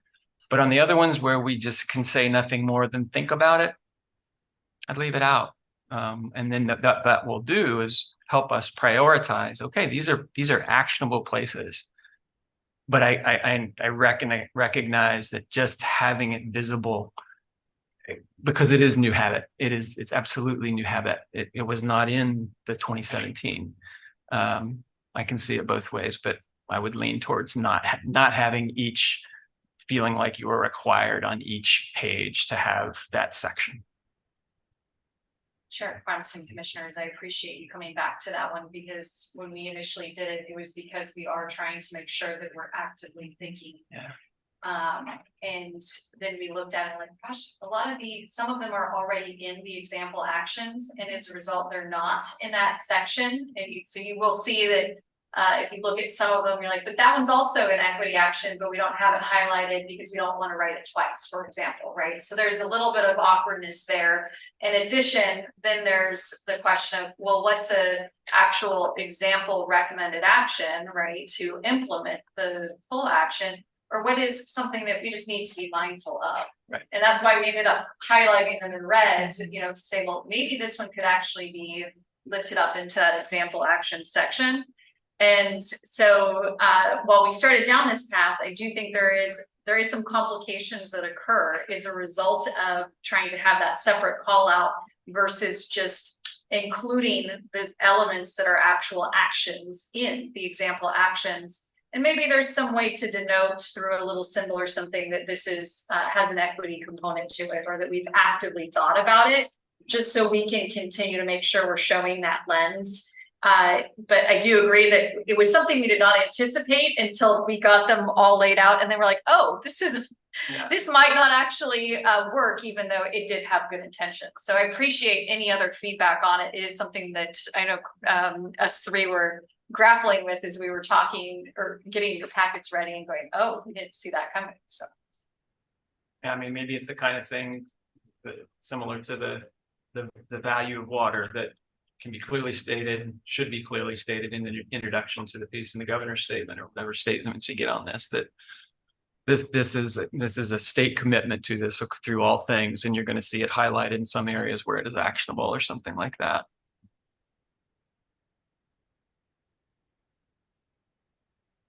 It was exciting. That's cool. It is. Mhm. Really is. I know the first time that I saw the one pager, the first time that it really, we use the term actionable. I also think of it in terms of it being modular. Yes. It's something that we can just work on individually without having to redo the entire IWRS, but it resonated with the water core team as well. And this represents, all of these pages together with these one pagers represents a lot of work. There's a lot of information here. So hats off to everybody that worked on that. Yeah. It's really, I think it's exciting.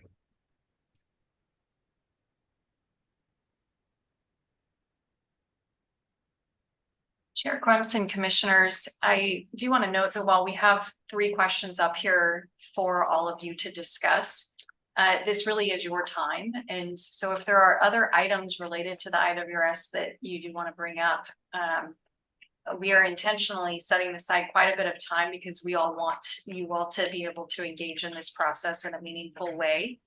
I do think, and I appreciate Acting Director Woodcock talking about the one pagers. What you all don't have in front of you today is that we did hear some interest from folks at the last meeting that the IWRS still have that narrative side, right? So it still be the big long document.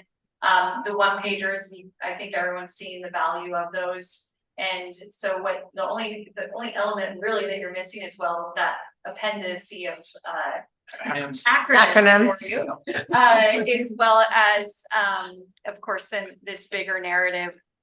We will maintain that bigger narrative as we've talked about for now, and until maybe folks really decide they like this approach. But we are still trying to trim that down because there's quite a bit of work associated with generating new information, maintaining old information.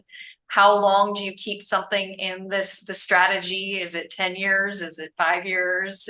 While we have all this other new work going on.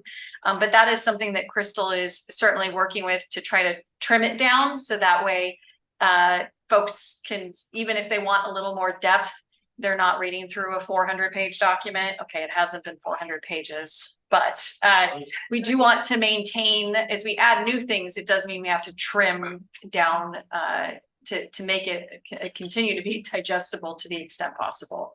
So if you all have any other thoughts on, again, the bigger document that I know you don't have in front of you today, although you've all seen the current version, feel free to weigh in on any of those items in addition to this. And I want to be mindful, Chair Krebs, I don't know if you had anything to add today. It looked like you were maybe about to comment, so I wanted to throw it back to you. I don't have anything else to add. I'm just going through the document some more. Thank you, though. I do. I thought we were done at 4. Didn't realize we had more time. So that very thing, why are we keeping all of the old discussion? I mean, that's somewhat of a devil's advocate, but not really. I mean, what does the old, if you've already identified things that you're feeling like you're out of date, or, you know, the bold statement I made at the front that, all right, we know enough. We don't need to understand. Obviously, we'll continue to study, but why keep it? What's the value? That's some ideas there. So one piece that I think is very valuable, and it's really morphing from anything we've seen before in the 2017 or 2012 version, but in the very first chapter, it dives straight into understanding our physical water situation. It starts talking about, you know, the water cycle and things like that. And then it moves into some description of water governance and some descriptions of how water quality is managed, how water quantity is managed, and how ecosystems are protected. And that's really the only place where you're getting that that picture of how all of the different agencies are working on that and kind of the regulatory framework that we're working in. That was a section that we identified pretty early on as needing to be more filled out, because it is lacking, I think, some important, you know, storytelling for folks. I feel like it does need to be that. Let's set the stage. Let's give everyone an understanding of the framework that we're operating in right now, the water governance framework. And so that part is actually growing a little bit. And it also gives, in the current draft, we're also giving over some pages to very brief descriptions of what agencies do. So state agencies and federal agencies, because I think, you know, the statute calls for, you know, helping, you know, that's something that we're supposed to be showing in the IWRS is who does what. And I never really saw that in a holistic or easy to understand way in the two prior versions. You'll learn those things as you move through the document, but it's really not summarized for you in one easy location. So I can see that chapter 1, what we're calling just at the draft is calling it Oregon's water context, where it walks through that water governance component and really sets the stage for these are the laws and regulations that we're working within right now, and just expanding upon those. I feel like that's a helpful piece for folks to have. But in terms of all of the other narrative that you find throughout the document, some of it is just really helpful context for the why, which we've really done a lot of work just by trying to get those background sections and the one-pagers down to a paragraph or two. We've had to sharpen our pencils on that and really think about what is the critical why here. And of course, they're drafts. They are still improving, but that's, I think, the piece that we're missing there. I think if we just had those standalone at just the way they are right now, just the standalone one-pagers, I think people might be missing a little bit of context there. So may I ask, when you're talking about the first chapter, you're talking about the new draft?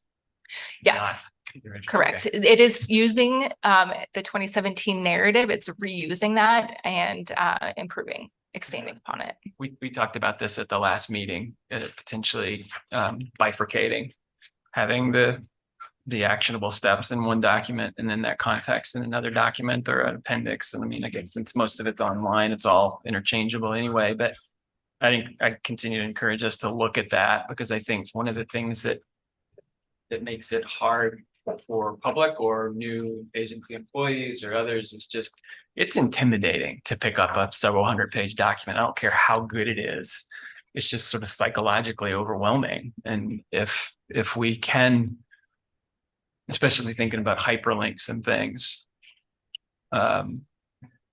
Really have a section, a component that is what you've done or what you've presented today, which is very actionable and malleable. Modular. There's the word. Yeah, I mean, the whole thing, I mean, you know, replicate that. The action pages are modular. Well, let's make, or how about making the whole IWRS modular? I don't know. Am I the only one that gets, I feel like my backpack's hurting. I really like that from an efficiency standpoint, because one of my worries is that with all the influx of money that the department's been receiving recently, is the expectation is going to be greater than what it actually purchases. So anytime you can create something that creates future time efficiencies, every time you have to update this, is less likely that we get bogged down with way more money and end up in the place where we were, where we don't have enough funds to do what we need to do.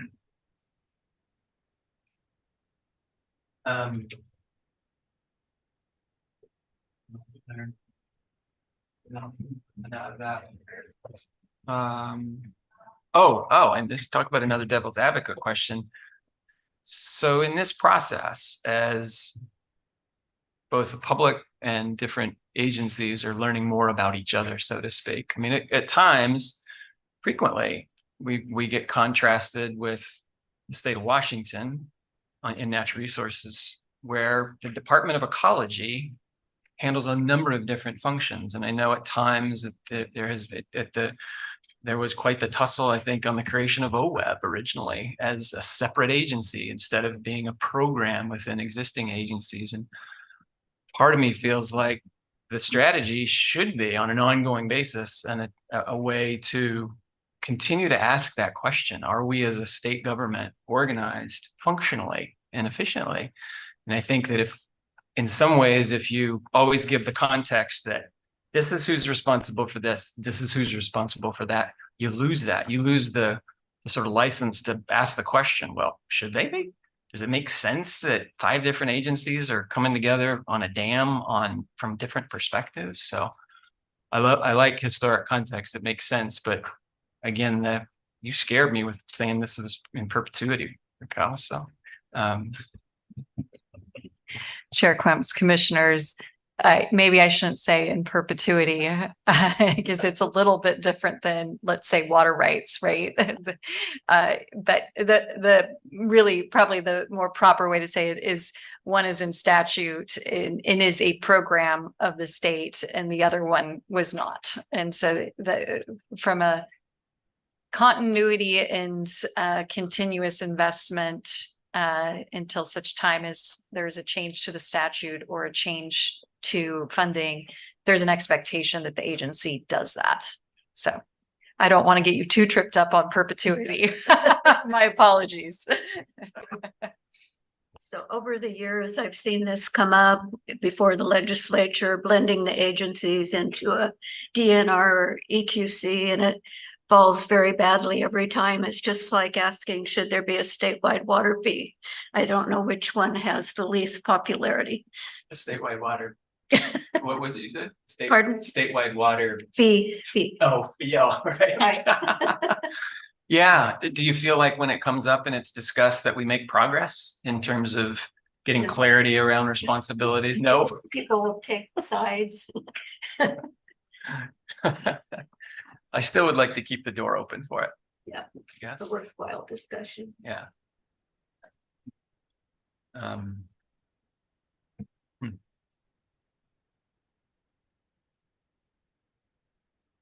You have one more comment.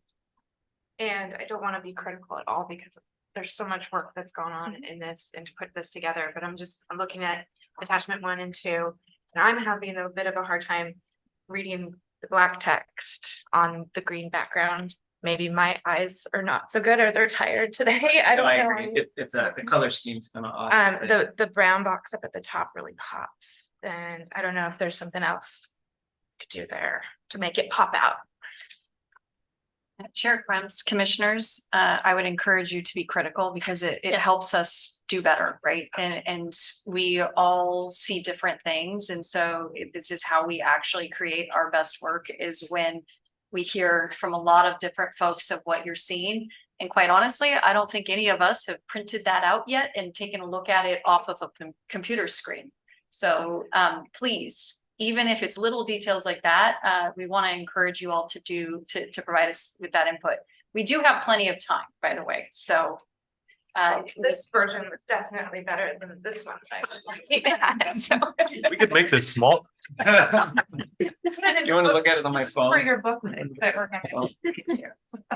Goodness, thank you.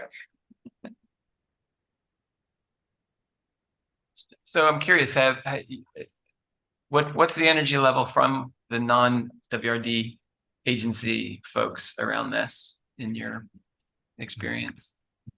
Around what specifically, just working on the IWS and the update. working on the Yeah. update?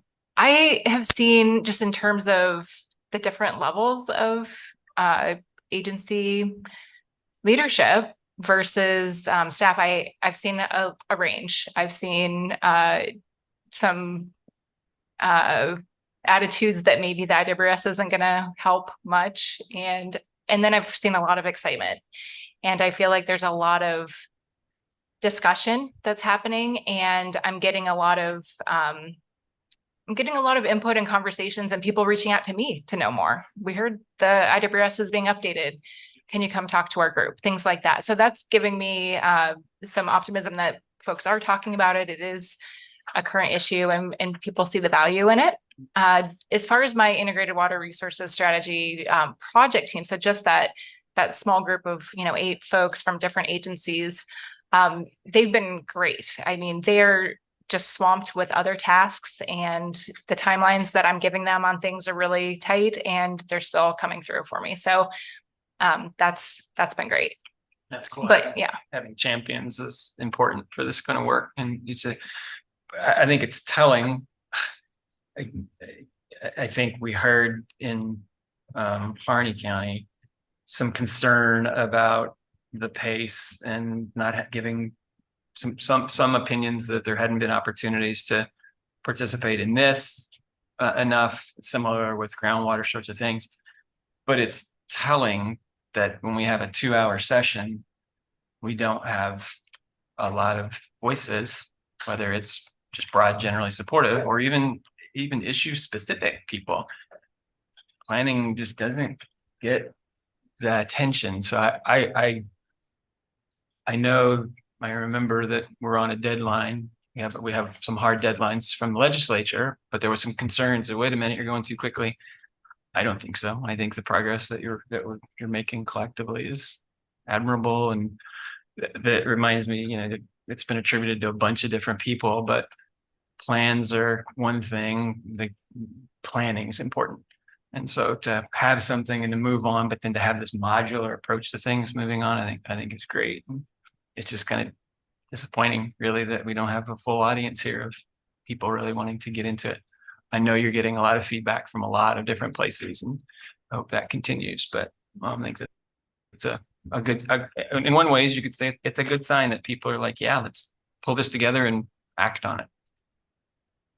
Chair Cramps and commissioners, I think that we will see, we've already received feedback on the IWS, even though it has yet to go out for public comment, right? And so I do think that part of it is the phase that we're in, and we're really engaging with all of you. I expect that there will be more comments as we actually release a draft for folks. And so I do think it's a little bit of a symptom of where we are in the process. I don't know, Crystal, if you talked about timelines, but I do want to do a little expectation setting on timelines, because we were originally targeting a March adoption date. We did hear the slowdown at the last meeting, and let's have a discussion about the framework and give more context and all that, which we're doing today. But that does mean that our timeline is going to be pushed back. And it's more likely, while we have not done the timeline yet, because we wanted to be efficient with our time and see how today went and what direction you all gave us before we spent a lot of time putting together another timeline. or two different timelines. We figured we'd just do the exercise once. And so what you can anticipate though seeing is I don't think it is fair for us to reduce the number of public comment periods. We did say we'd do 2. I don't think it's fair to expect staff, not only within our agency, but at other agencies, to turn around documents within a week or 2 weeks, right? So what that does mean is it does push it out likely to whenever we get our schedule set. So that will be something I will be tracking all of you down on shortly here, but probably May, June timeframe. Because it's due to the legislature in July. There is no deadline on this. The deadline was a year ago. It's a 5-year update, right? And so it's not set in, and we already established that we would not be meeting that given all of the work that the agency has going on. So we were trying to, it isn't just a couple more months, basically, that we will be already late. Can we talk a little bit about the timing of getting this over to the other agencies? We're going to be building our budgets for 2025 at some point. So I think we do have a deadline that we're up against as far as giving us a comfort zone of being able to utilize this in budget development. Chair Crumbs and commissioners and acting Director Woodcock. We've actually had conversations about that because I know that is something that is a concern. That said, the strategy itself, there is no reason that the agencies can't use it during the budget development process, given what is already outlined in the drafts. We're not proposing significant changes, right? So even if there isn't a full adopted strategy by the time that they are starting budget development in January, there's still the draft documents here. And then in addition to that, we're an early submittal agency, for example, on budget, and at least the narrative portions of our budget pops. So if you're concerned about, well, what IWRS recommended action are we citing? Is it 1130C? Okay, we don't have a 30C, thank goodness. But if you wanted to get into that level of detail within your budget narratives, we submit August 1st. We generally try to prevent additional changes mid-July. So there's even a little bit of flex there, even if we did. The agencies, though, because they are participating, they know what's coming, right? And yes, there may be some additions and items like that, but is that going to change their whole budget process at that point in time? Probably not. They should by that point know where their focus is, and will be getting public input at the same time on their budget. Probably if someone's commenting on the IWRS about something they want us to work on from a budget standpoint, they're likely also telling the agency that through the budget development process. So I think that it's a low risk in that sense. And we are in the middle, as we've talked about here, we're in the middle of a bit of a pivot, and it's an exciting pivot in terms of the IWRS because we have someone that is dedicated to doing the work and coordinating with the other agencies. We also, once this IWRS is adopted, we will be pursuant to the new statute. And also this is something we already wanted to do. I think it was part of what we proposed in terms of getting Crystal's position, is that we need to start doing the work plan process as a regular exercise for folks. So we're setting all that infrastructure up, but we're at a little bit of an awkward phase right now because we really need to get this update done and then really engage with the agencies, and we can't do it all at once, right? And so this is why we need to get this done, and then we're going to look towards how we coordinate, how do we maintain a consistent focus. Part of that's going to be the progress reports. Part of that is the exercise that Crystal has done already, which is what agency works on what recommended action. If you can't identify that really easily, well, that's a challenge too, right? These one-pagers are going to help with that, and will also help each agency staff person know what is their responsibility, even if there's turnover within those staff positions. So we're setting a good foundation, and unfortunately the timing is just, it's not quite perfect. But the good news is we'll be very well set up for the next time, we start this process, and theoretically we'll have agencies then that have engaged in the strategy and understand where their role is. And it will become that much easier in the future to report on progress, to identify what's in the work plans, how we implement the IWRS in the future. So that's my take on it, at least. And hopefully that works for folks, because unfortunately we just, we have to adjust a little bit given that we're taking a little bit more time on this part of the process. Another question just occurred to me. So when you're talking about the action items and potentially doing updates to just the one pagers, how would you go about doing that as far as the whole document is concerned? Would that be something that you would put online as an addendum to the main document? How would that look? We haven't talked about that. Okay. Yeah, Chair Quims and Commissioner Smitherman, I don't think that we've yet determined that will be the approach yet to actually change the recommended actions themselves. I think that's something that we'll have to discuss. I do think we should get through this first update though, and then start to see, evaluate that part.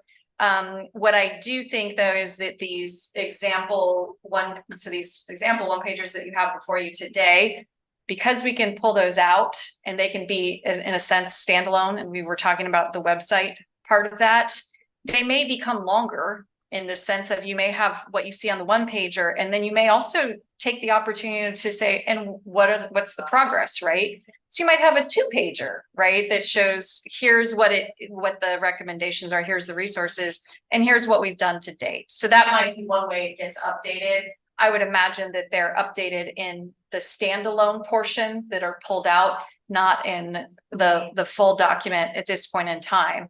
However, what we're hearing from you all today is very interesting in terms of the modular approach, right? And I think that is something that over time we are looking to work towards.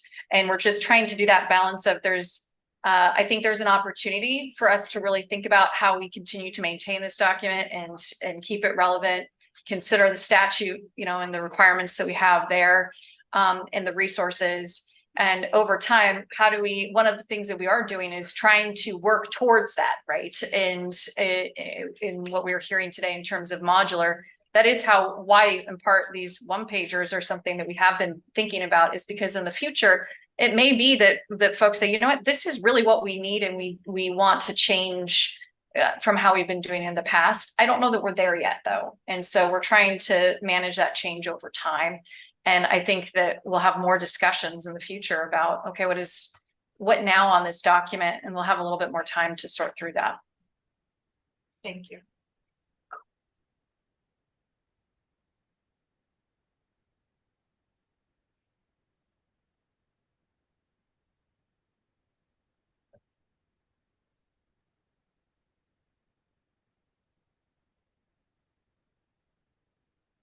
Are there no other comments on this item? Thank you for all of the work since the last meeting. It's a tremendous amount of work and a lot of progress, and I think you can see all the commissioners appreciate that. Very quick turnaround. I'm very impressed with what you've done in a very short time, so thank you. Chair Quims, I just want to acknowledge the hard work of Crystal and Danielle, and there's also a whole team, other folks that have been working on this, including I know Michael Pointer, who's not here today, but he's our communications person that got to do, I think, about 6 versions in over a 2-day span of one of those documents, and did an excellent job at it. So I just want to acknowledge that the staff really have been working hard and been very thoughtful on these conversations. So thank you too for all the hard work that you've done as well. Thank you.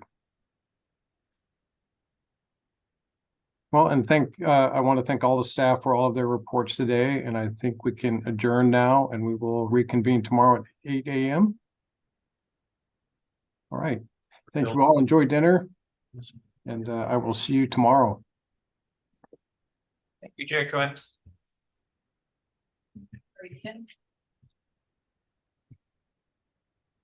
Do we have any thoughts as to when the next commission meeting is?